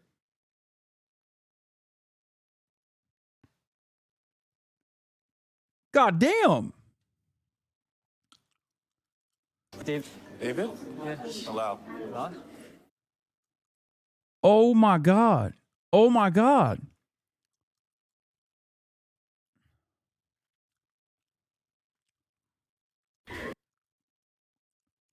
Yeah. Also, as Jonathan Greenblatt has famously pointed to, when you say Jew hate or when you say stand up to Jewish hate, people in the United States of America think you're talking about standing up to Jews who are being hateful.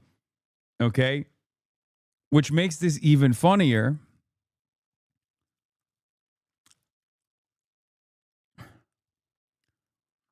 That's right. They polled this. They polled the term stand up to Jewish hate. And many Americans, when they hear that, think, oh, yeah, you're right. We should stand up to Jews being hateful. That's what they think. Now, obviously, the large majority of Jewish Americans are normal-ass people. They're very kind people. They're normal people just like everybody else, just like the non-Jews are, okay? But one must ask the question, why the average American automatically assumes when someone says stand up to Jew hatred or stand up to Jewish hate, why do they think it's the Jewish people that are being hateful? I know why. It's because of Israel. I'm standing up to Jew hatred.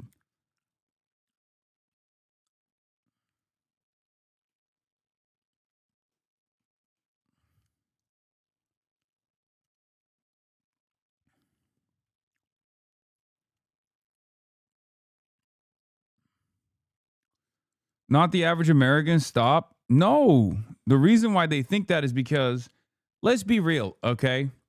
And I think all of the Jewish HasanAbi heads will say this in the chat as well. They'll probably agree with me on this. Jews in America right now have a very bad rap. And it is like almost entirely around Israel. So much so that the automatic assumption is that if you're Jewish, everyone thinks that you're pro-Israel. If you're Jewish, everyone thinks you're Michael Rappaport. They don't even think you're like, oh, yeah, I mean, my family lives there. I think they're fucked up. They think you're Michael fucking Rappaport. They think you're Amy fucking Schumer. Okay? They literally go, oh, Star of David, Amy Schumer. That's it. That's it. It's very hard to come back from that marketing. And I'm going to tell you right now, this kind of shit is not the way to come back from that marketing.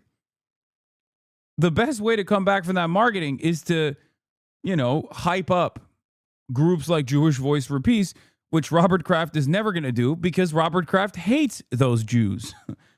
Like all of the super, super ultra Zionist, like super pro-Israel Jewish people despise anti-Zionist Jews almost as much as they despise anti-Zionist non-Jews. Maybe sometimes even more than they despise anti-Zionist non-Jews, because it's like it's almost seen as like a race traitor. You know what I mean?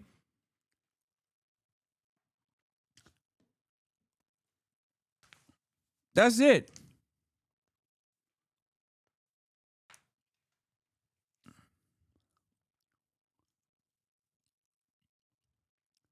This kind of ad campaign, I'm saying this as somewhat of a warning, I guess, as someone from a Muslim background living in the United States of America, okay?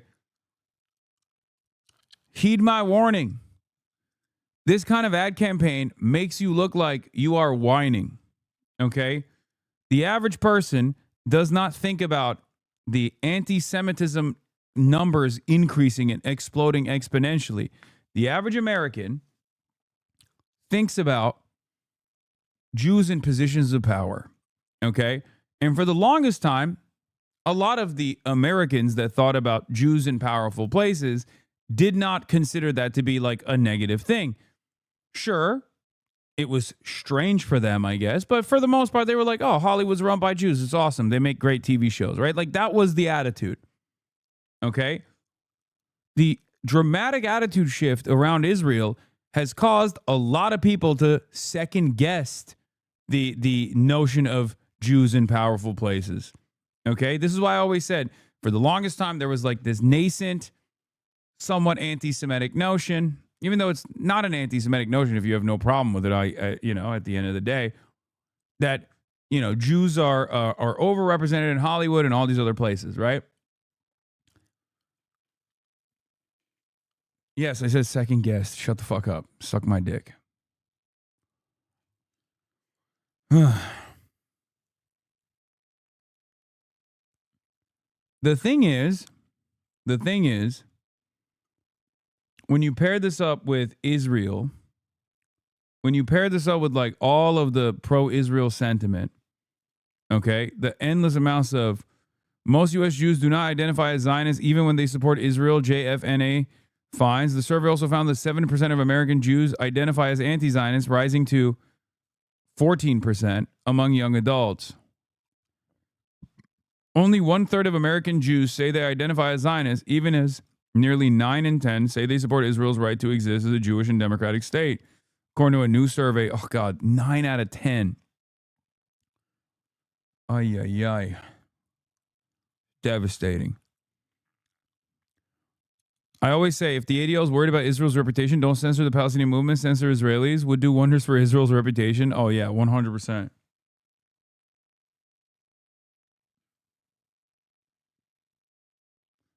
I think the Jewish Voice for Peace folks are more well-known than Michael Rappaport or even Jonathan Greenblatt. No, of course. When I say Michael Rappaport, I'm using Michael Rappaport as a fucking catch-all, chatter. I don't mean like people are directly tapped into Michael Rappaport's mania. I mean that there is a Michael Rappaport type figure that they have encountered at some point in the fucking media. That's what I mean. I don't mean literally Michael Rappaport. How do you not understand that? Nobody knows who the fuck Michael Rappaport is. We know because he's a fascinating little creature. Okay?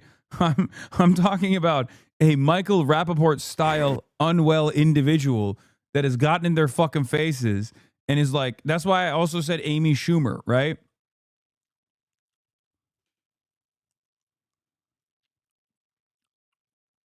You can tell this was financed by boomer billionaires because this is not what school-age anti-Semitism looks like in 2026. Oh, yeah, there's also that aspect, too. Like, the whole Dirty Jew posted is so funny because, like, I think anti-Semitism has evolved dramatically since, like, someone writing Dirty Jew on a post-it and then slapping on the back of his fucking backpack. You know what I mean?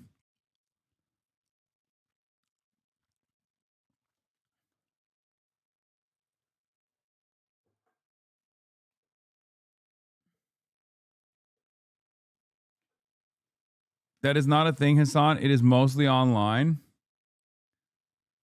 What do you mean?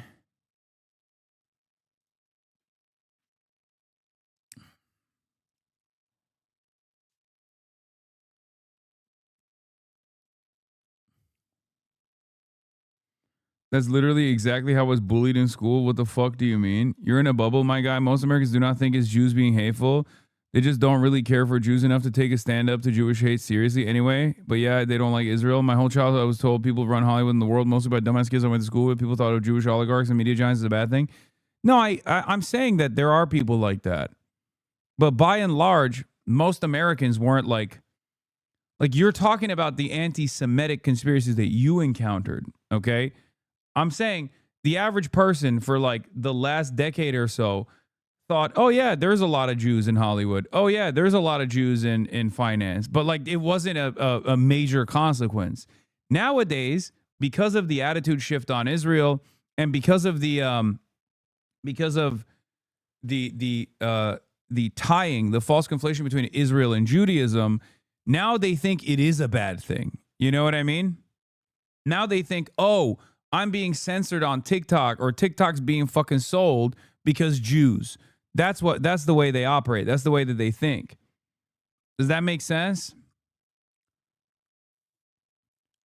That's why I always said there is like this nascent anti-Semitism that has always existed. Always existed. And the thing that I was talking about, the stand up to Jewish hate thing, is not something that I made up. It's what the ADL studied. They literally ran the numbers on Jew hatred and its efficacy as a way to combat anti-Semitism. And not only did they find that this wasn't a good way to talk about like anti-Semitism, okay, that it was actually unhelpful, because the poll results found out that the average person, when they think about standing up to Jewish hate, they don't think about like fighting against anti-Semitism. They think the reference is actually Jewish people being hateful. Jonathan Greenblatt talked about it. They ran the study. Yeah, it makes sense, but I experience anti-Semitism all the time, and I say most Jews do too. It's a super subtle thing, but I'm definitely anti-Israel. The only Jew I know that is.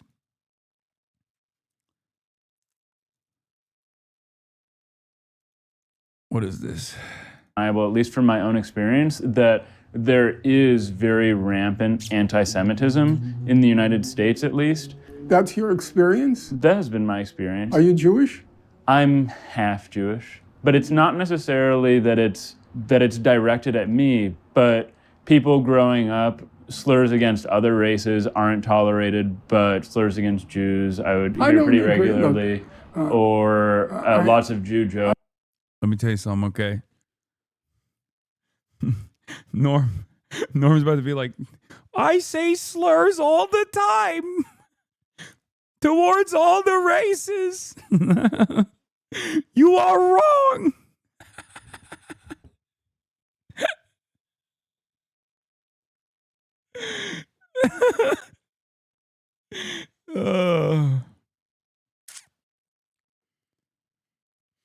I don't know if I agree with this guy being like slurs against other races are not tolerated as opposed to slurs against Jews.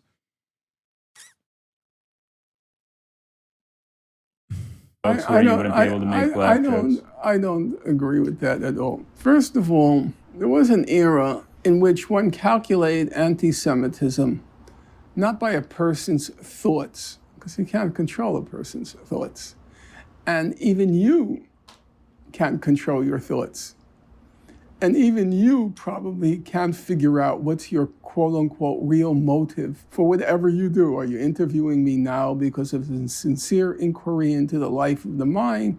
Or does it have an egotistical component? Or does it go back to something your mother said when you were 5 years old? You know, the human psyche is very complicated, and it's not susceptible to easy analysis or control. So there was an era where nobody ever thought about those things. When you talked about anti-Semitism, it meant, does it affect your job opportunities? Yeah. Does it affect your access to higher? And there was definitely an era for Jews in the West where this was an impact. This played a role.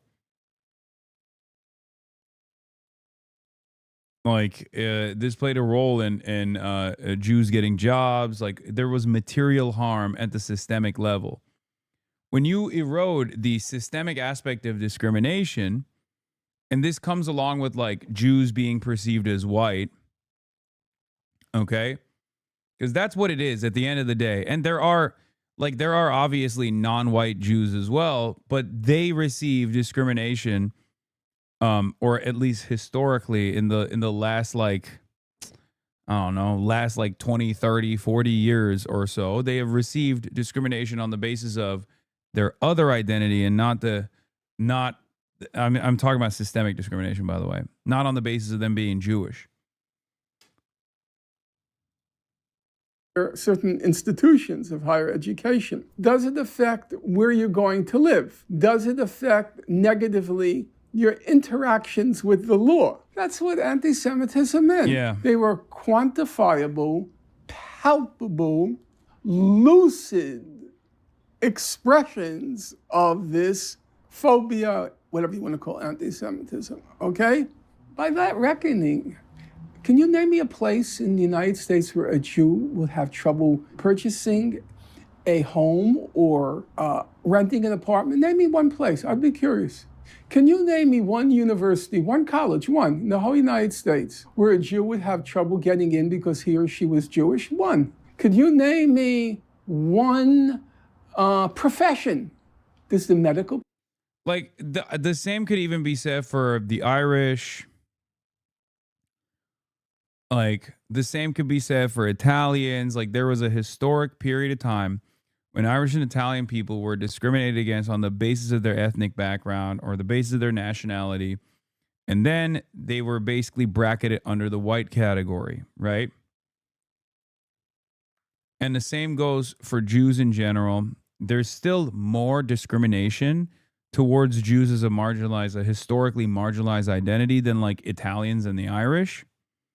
So even in contemporary examples, like there is still more, like there's still a more resilient form of discrimination that is specifically directed towards Jews because of all of the, I guess because of the historical impact of anti-Semitism and how anti-Semitism is the canary in the coal mine of fascism, how like Jews being singled out has led to genuine pogroms and the Holocaust as well. So it's more complicated than that, right? Like I'm not saying it's the same as like, okay, Jews are just like the Irish, they're white now. It's not, it's not like the same marginalization. There is a little bit of a difference there. But when you compare it to like black people, historically and in contemporary society, like that's when you develop a better understanding of like systemic discrimination versus hurting someone's feelings or being rude to them and like being scary to them, right? So the Stand Up to Jew Hatred ad has this impact of basically neutralizing all of that, or just like equalizing all of those different forms of racism, and it robs the systemic component of its significance. Okay? And for the outside world looking in, right? For non-Jewish people in general, when they see stuff like that, especially if they're like from a Latino background and they're seeing all this ICE raids and shit like that, or black people, right? They see, or Muslim people, they see stuff like this and they go, come on, dude, like really? Like this is crazy. Jews by and large should be proud of the accomplishments. Like American Jews should be proud of their accomplishments. Western Jews should be proud of their accomplishments. There's nothing wrong with that. It's wonderful. It's spectacular. Okay. You overcame great odds. This is true. Right.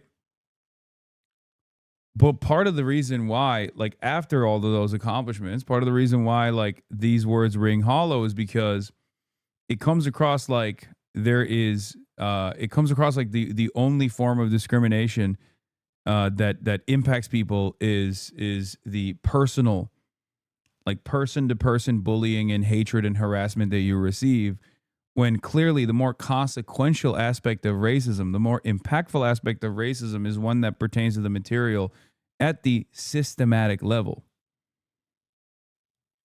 You know?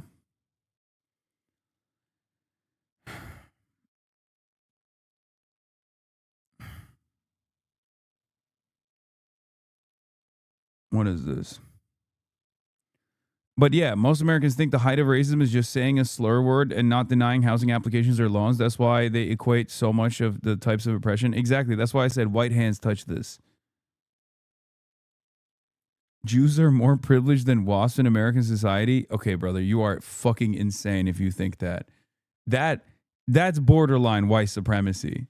Like the level of delusion that you're on if you say that, there is no group of people that are more privileged in American society than WASPs. WASPs built this country. What the fuck are you talking about, dude? This is a white Anglo-Saxon Protestant nation. Are you fucking crazy? That is insane, okay? Especially because, at least with Jews, you can point to real systemic discrimination against Jews on the basis of their Jewish identity and their religion at, you know, throughout a long period of time. We fucking denied Jews the right to enter this country during the Holocaust. There has never been a moment in American history where WASPs were discriminated against. This is a WASP country. That is fucking delusional. Okay? That's crazy. That is so ahistorical. That is so unbelievably ahistorical to say. That is crazy to me. You could say, like, you can't even say that about Catholics in general, but like, at least if you said Catholics, it would be a little bit more believable. You know what I mean? Like, what are you talking about? There has never been a moment in this country where white Anglo-Saxon Protestants were discriminated against on the basis of being white and Anglo-Saxon and Protestant. Also, yeah, every fucking president is a white Anglo-Saxon Protestant. Almost every single president. We've had 2 Catholic presidents, 0 Jews, 1 black president. Almost every other president.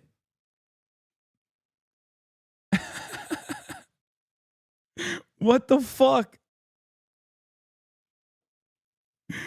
Oh, that's awesome. Like, throughout the history, throughout the entire history of the United States of America, Kissinger was Jewish. Oh, I didn't realize he was the president. What the fuck are you talking about? Did you think Henry Kissinger was the president? Hello? For every Henry Kissinger, there is a million WASPs in that role, brother. What? What does Anglo-Saxon mean in WASP? I thought it just meant white. It is. It's just think about it as white. Statistically, the chatter is not wrong. No, there is no statistic that the chatter is correct on. Unless you are literally talking about like by and no, even in statistics you're wrong. If we're gonna look at like occupants of positions of prominence throughout American history, occupants of positions of prominence throughout American history, WASPs still by and large are fucking running the numbers up. Okay, you're crazy. Come on now. No, you mean like, oh well, the country is mostly WASP. And the per capita argument is that like Jews are in a better financial situation per capita in comparison to the WASP. It doesn't matter. That's not how you look at fucking privilege.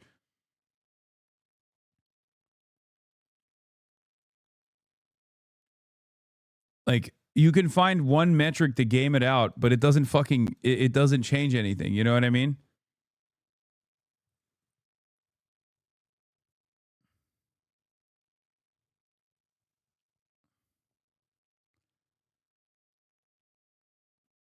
Unc, you were filmed on the plane?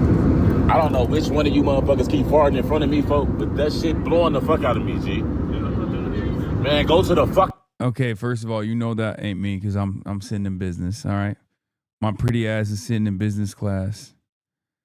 Okay? Come on now.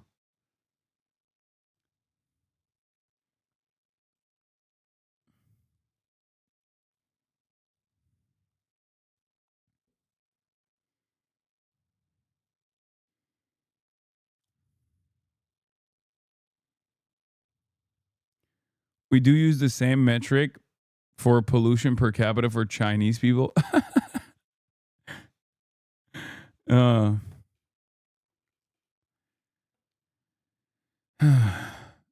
Anyway.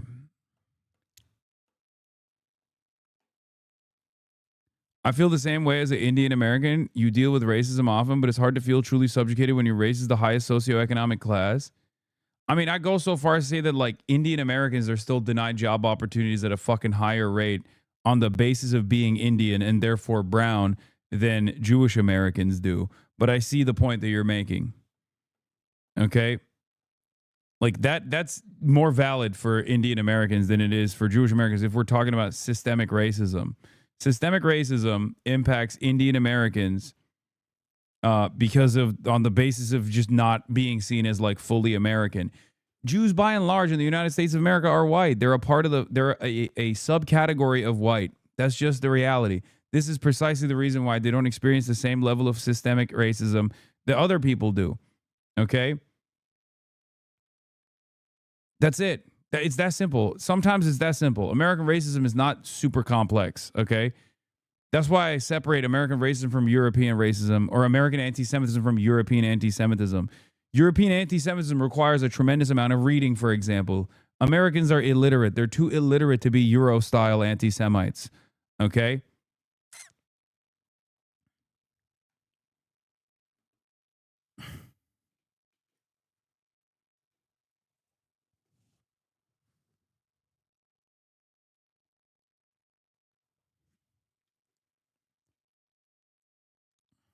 Profession discriminate against Jews?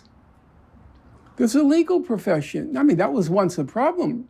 That's why Jewish law firms are created, because they couldn't get into the white shoe WASP law firms. Does that exist anymore? So this is just completely and totally. I mean, low key, like part of the reason why there's Jews that are dominant in the field of law and in Hollywood is part of the historic discrimination that they experienced elsewhere.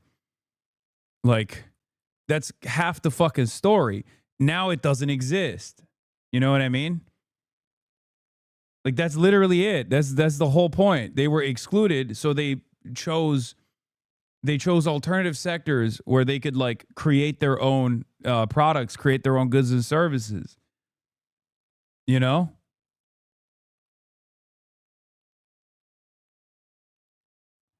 So that's what I mean when I talk about like systemic discrimination.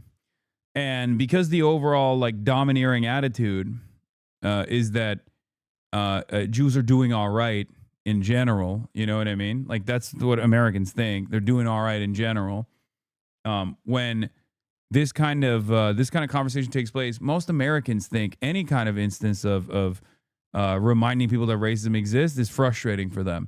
But it's doubly frustrating when it's a subgroup that is a part of the white group in general in the eyes of many people, and on top of that has the association with like being financially successful to begin with. So they go extra fucking they get extra annoyed when they see this, because remember, Americans by and large get mad when black people talk about the very real systemic discrimination that they face. They go, "Shut the fuck up! You're out of your mind. Oh, just pick yourself up by your fucking bootstraps." But when it's a Jewish person doing it, they'll be like, "What the fuck are you saying?" Because in the mind of like a dude living in a fucking trailer park, they think every Jewish person is like, you know, billionaire. They think every Jewish person is like dominating finance. So they get extra mad when they hear shit like this. They go, "What the fuck?" Dudes are gonna be sitting around in the heartland watching the Super Bowl, and they're going to see that ad and they're going to be like, "What do you mean? Every Jew is a banker and a lawyer, sometimes both at the same time. What the fuck do you mean there's any discrimination?" And that will create even more enmity. That will actually cycle back to creating, unironically, more hatred towards Jewish people. Now, of course, that's not the case. Obviously, I'm not saying every Jewish person is like a tremendously financially powerful person. Okay? That's not what I'm saying. I'm just saying that's what like the average person thinks.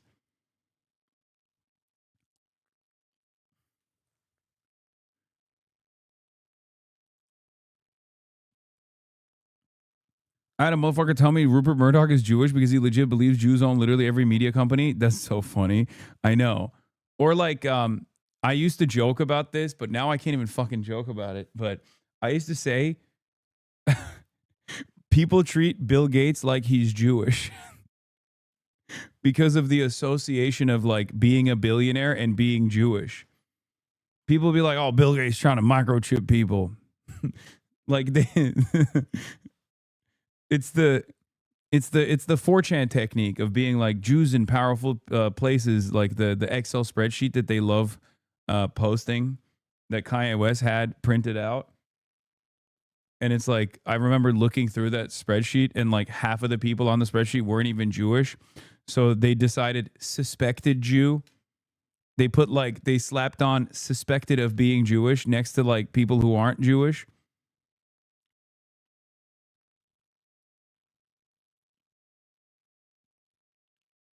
Yeah.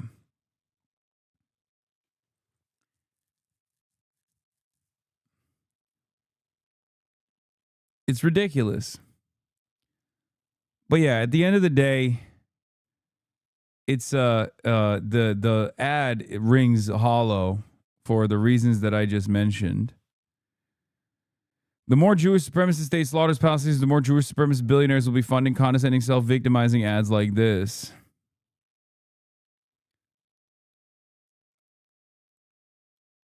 The sticky note ad may not stick the landing on stopping Jew hate. New England Patriots owner Robert Kraft will be taking on more than just the Seattle Seahawks on Sunday Night Super Bowl. New ad from Kraft's Blue Square Alliance Against Hate will beam to millions of homes. Yeah. They need to pull the plug on this ad, bro. This is going to lead to more. This is going to backfire.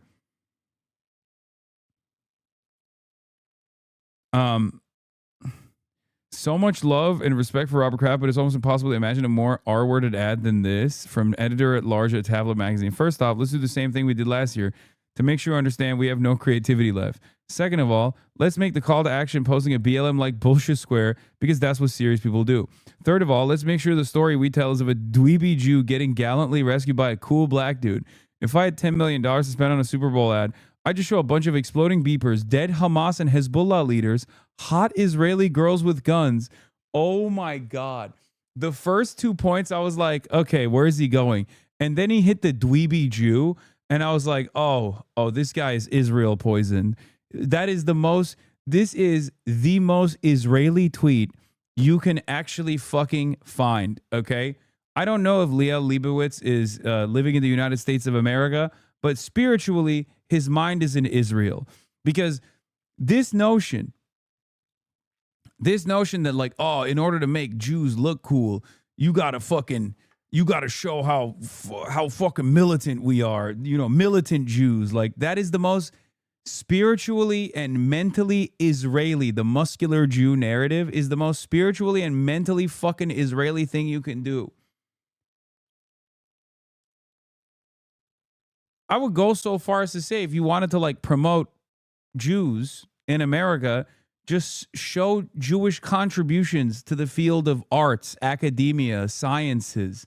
Like, what the fuck is this? Like, yeah, no, you don't understand. We're fucking Jews. We kill Arabs, dude. Come on. Like, what the fuck? This is an Israeli invention. You got thousands of years of the exact opposite of this thing with endless amounts of contribution in every field of study, in every important facet of like Western existence, American existence. And this motherfucker's like, nah, you know what we're good at? Killing Arabs. Mind-boggling.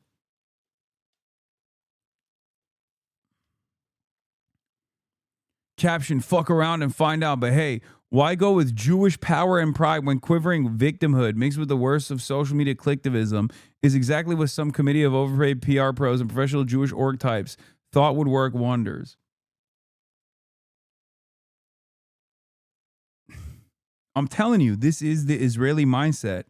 The idea that like Jews were dominated with pogroms and Jews were dominated with the Holocaust because they were weak and feeble, and no longer will they ever be weak and feeble. They're actually, you know, they're going to overcome it with military might.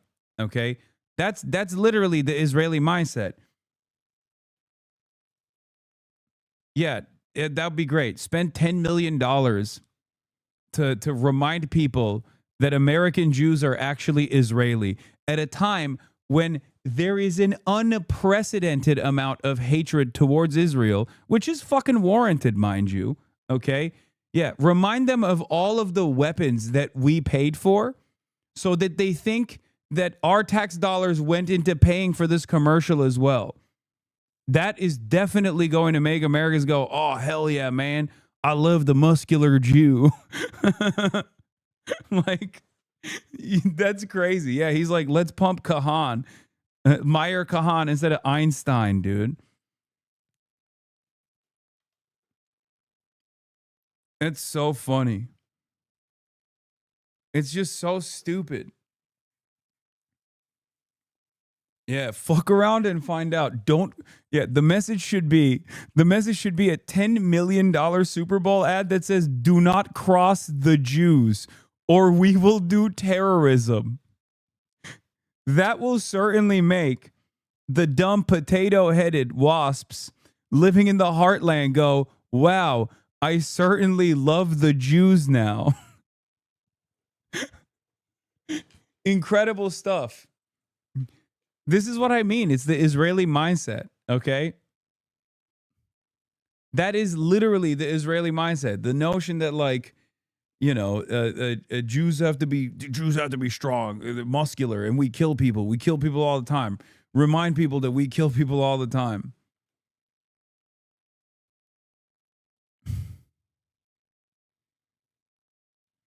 In my work, actually, they like that stuff. Fuck no, dude. What are you talking about?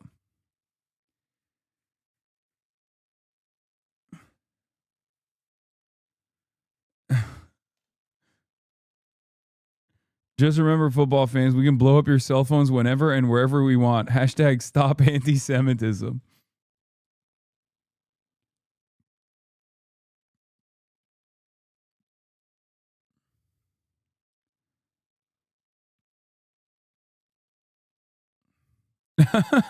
True enough. I definitely think an ad showing dead bodies with fuck around and find out is the way to go. See, Brace had the same opinion.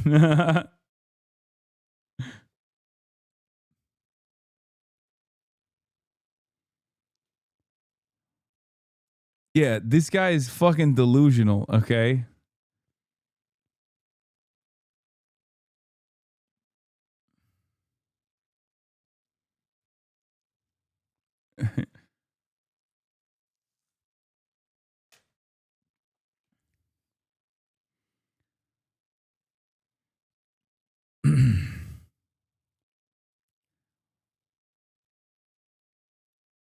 What is this? The FBI log describes a fuzzy image of a possibly an inmate. The Inspector General logs it as an officer carrying orange linen or bedding, noting that in their final report as an unidentified corrections officer. Oh my God.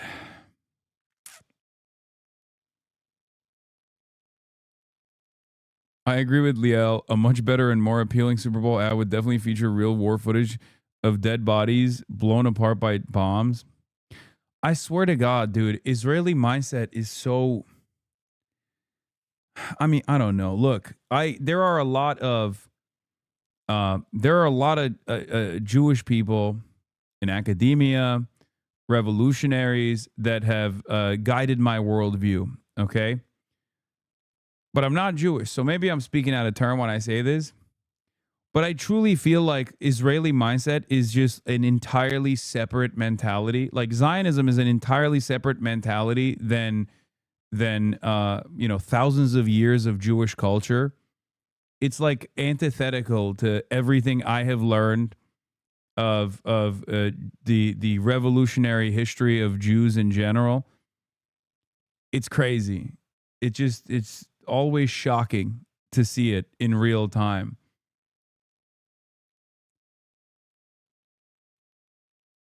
Israelis are Gentile coded? Yeah, no, they're hogs, man. I shouldn't be saying, I would never say Zionist and then insert animal term, but like they are. They're like Republicans. They're like the Republican hogs. Like they behave in the same way where it's like, oh yeah, we got to fucking shoot our problems dead, Like, like it's crazy. Another 7-day again, GG's. No, I didn't say Zionist and then insert, I didn't do it. I didn't do that. But you know what I mean. Rip it one more time. YouTube chilling. This guy's ideal message of countering anti-Semitism is a straight up threat against the entire world on behalf of Jews aired during the Super Bowl. Great job, guys. Keep it up.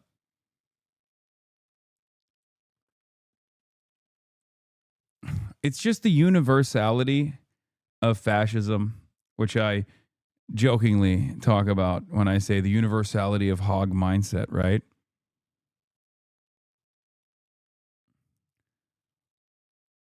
Bro, you just said that and the stream froze? Yeah, there's a reason why Israeli comedy resembles fucking Steven Crowder, right? Fascists are too angry. Reactionaries are too angry to make a joke, to find humor in life. The Stop Anti-Semitism commercial should be full of hot IDF guys wakeboarding over child skulls and then turning onto the camera and saying, all Jews love this and you better love this too or you're going to jail. Exactly.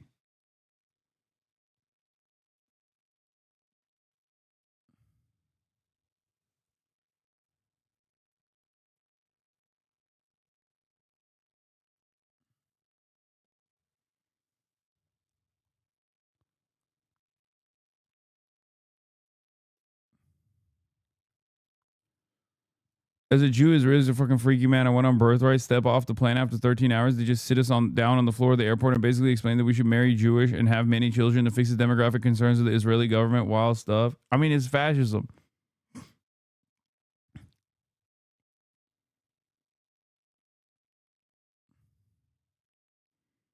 That's it.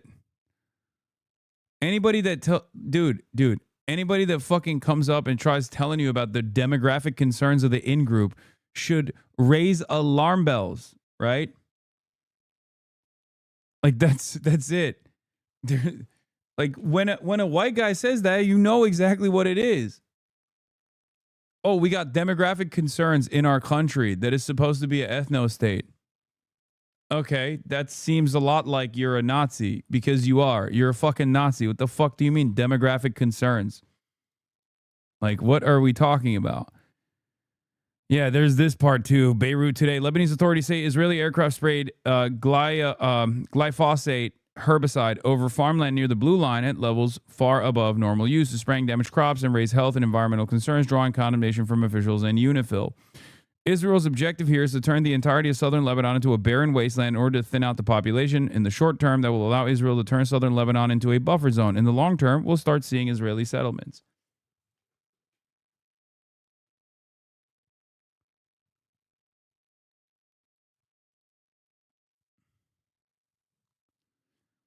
Does South Korea now have demographic concerns, though? Yes, they do. And so does Japan. Except the difference is there isn't already an indigenous population that they're fucking dominating in South Korea. Okay? Israel's demographic concerns are because the indigenous population is increasing. Hello? How can you not comprehend this? And for the record, Japan and South Korea's population concerns or demographic concerns also revolve around their refusal to allow ease of access to fucking migrants. So it's a different version of the same problem, but it's not super far off.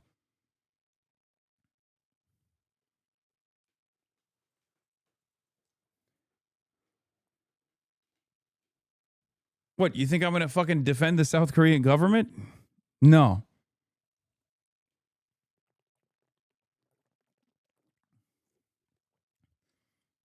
Makes sense. I just think it's trouble not to want to go extinct. Brother, you are misunderstanding my point.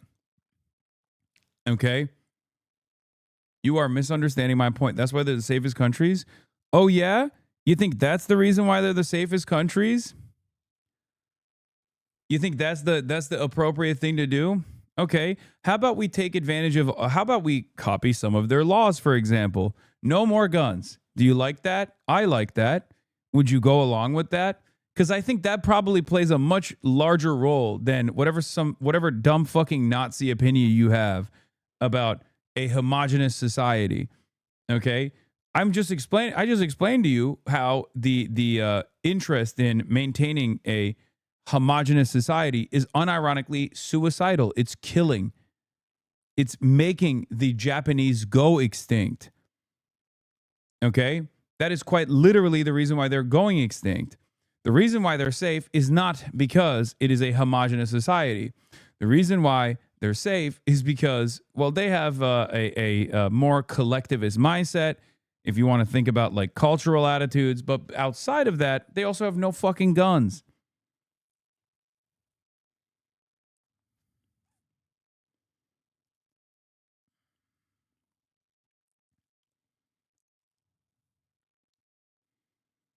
Also, they're old as shit. I feel like old people do less crime in general than young people. Speaking of Nazi, this clip was made for you.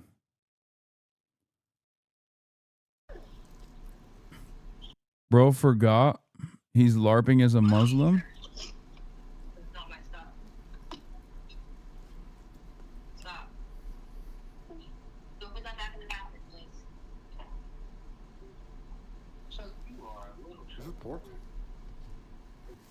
Right there, yep. He says he can't hear either. I can hear you now. Can you hear me? Oh, I sure can, brother.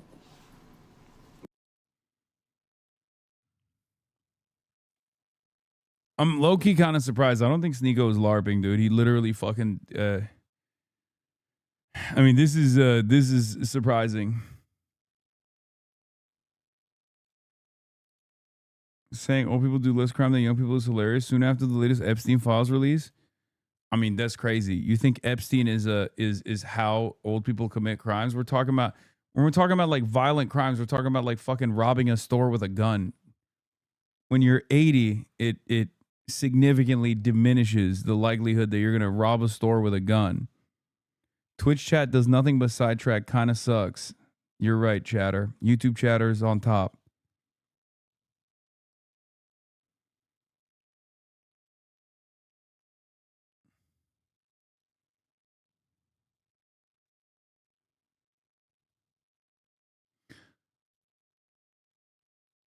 Are you planning on seeing Zoran at all during your time in New York? Yes. But it's entirely dependent on his schedule because he is the mayor now.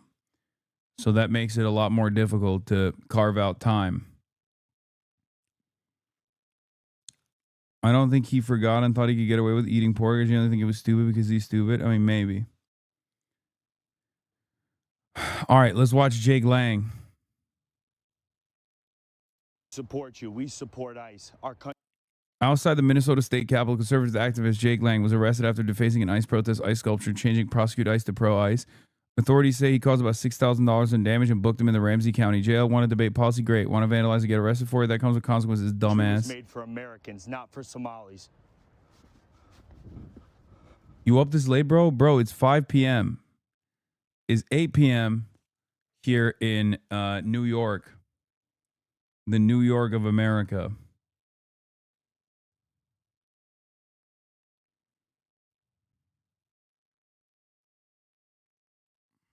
But it's 5 p.m.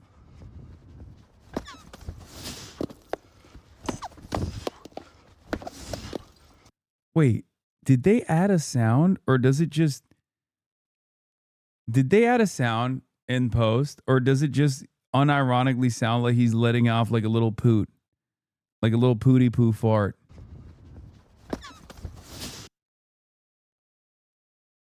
No. No. Oh my God, why is he so soy?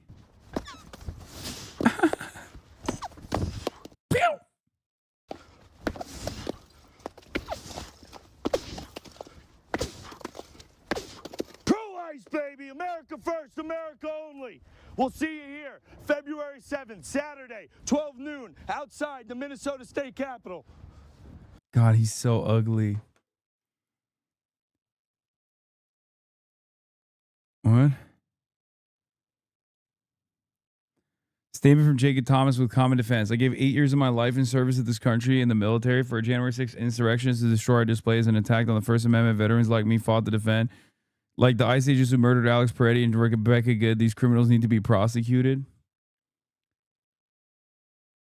It's fucking awesome that it sounds like he's doing a pooty poo. while he's kicking that thing. Poot. Poot. Do you agree with his lineup? Central Asian is real. African is That's fucked up. real. The original most successful is real. Latino is real. Oh my God. South Asian is real. Oh my God, he's cooking. East Asian is real. Oh my God. Khaliji is real. Oh my God. North African is real. Oh my God. Let me know if any that I missed. Damn, it's fucked up. Like, he ain't totally wrong, but that's still fucked up. It still hurts. You know what I mean?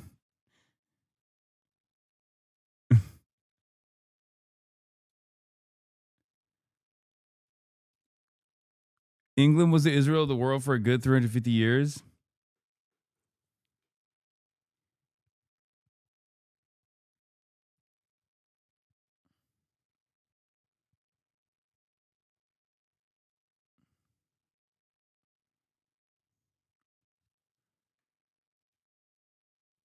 He left the UK, European Israel. I mean, technically a lot of the European countries are like Israel.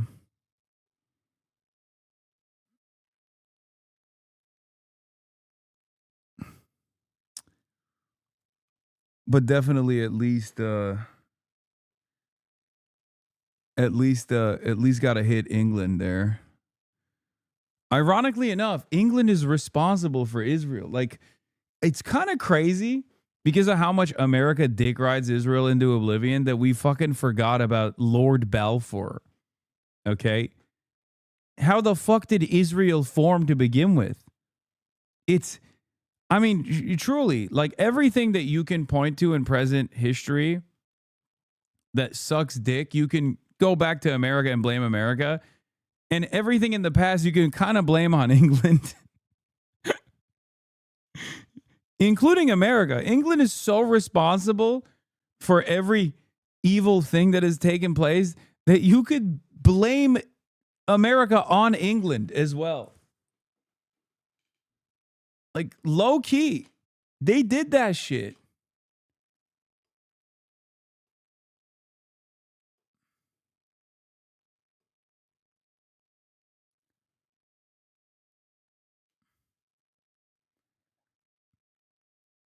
Anyway, apparently Jake Lang is going to prison. And that, to me, is awesome. Also, here's another fucking 45-year-old man getting his comeuppance. For those of you who don't know, this fucking 45-year-old dipshit MAGA hat wearing asshole walked up to a bunch of teenagers and started throwing hands. And it did not go the way he wanted it to go. They were beating his ass, bro. They were whooping his ass. They were whooping his ass like it's weapons. Okay? Okay, I'm gonna fight high school protesters. Damn. Them high school protester kids got hands. Bro, that is so awesome. The walk of shame after getting your fucking ass beat. Oh my God, that's so awesome. They're still throwing shit at him.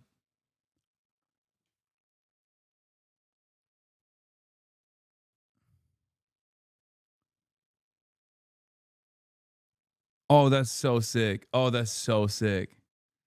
Love this. Okay.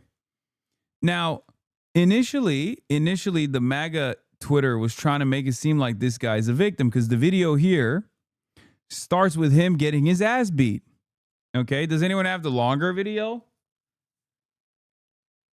Because it fucking turns out he didn't just randomly start getting an ass whooping by a bunch of rowdy teenagers. Okay. Yeah. The MAGA Twitter tried to say he was a teacher. They tried to say the kids just started rocking his shit for no reason because they hate MAGA or whatever. Okay. That's what they were trying to say. Well, it turns out turns out our boy was actually putting his hands on a teenager. He punched the little girl first, he fucked around, and he found out.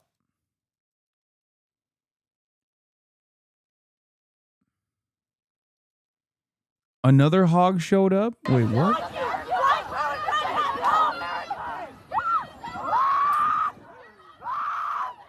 You want some too old man looking like Glenn Beck? Glenn Beck looking ass?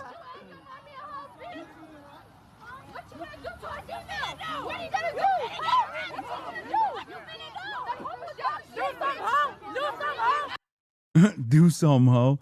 Oh, yeah, here. The clip making the rounds in right-wing circles and missing the beginning literally had to make the kids look bad. This clip has more. Yeah, look. This fucking asshole gets out of his car, starts harassing teenagers, and then literally walks up to one of the girls and starts fucking beating her ass.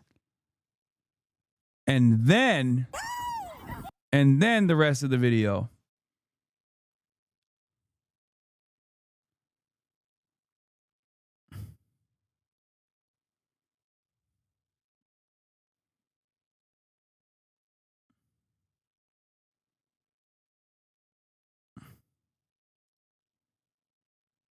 I don't know why did he shave his head?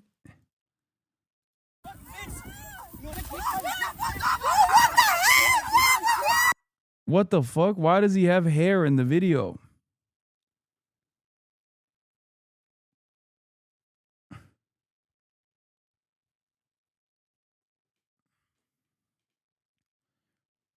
Maoism intensifies in the American countryside. A long march is necessary. Okay? I'm telling you, dude. Give these kids a red armband and let them go to fucking town on the reactionaries. I get how that shit happened now.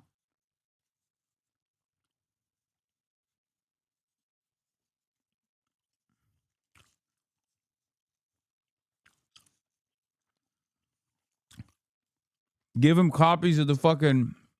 Give him copies of the quotations by Chairman Mao and a bunch of red armbands and let him go to fucking town, dude.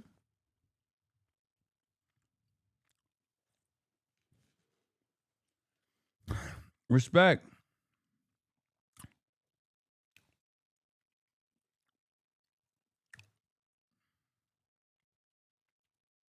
Anyway. All right. Just wanted to give you guys a little update on that. But that's all I got for today. I'm tired as hell. It's 8 p.m. here. A little 5 hour and 30 minute slot. Tomorrow I'll be more tomorrow I'll have more energy. And I'll be live for longer. And I'll be live earlier as well, hopefully. Love you guys. And I'll see you tomorrow. Half day Hasi. You already know what it is. Bye-bye. Sunny Los Angeles, California, says Hasan. The starlight to the starlight to the topic just begun. There he is again, Hasan is streaming. Hasan is streaming. There he is again. Hasan is streaming. Hasan is streaming. Reviewing the P.O. box. Uncle Uger's face. Sudden discord agitprop. Great names take embrace. Tiny bird. Sanders, LGBTQ Air Force. The whole left at your fingertips, on at your door.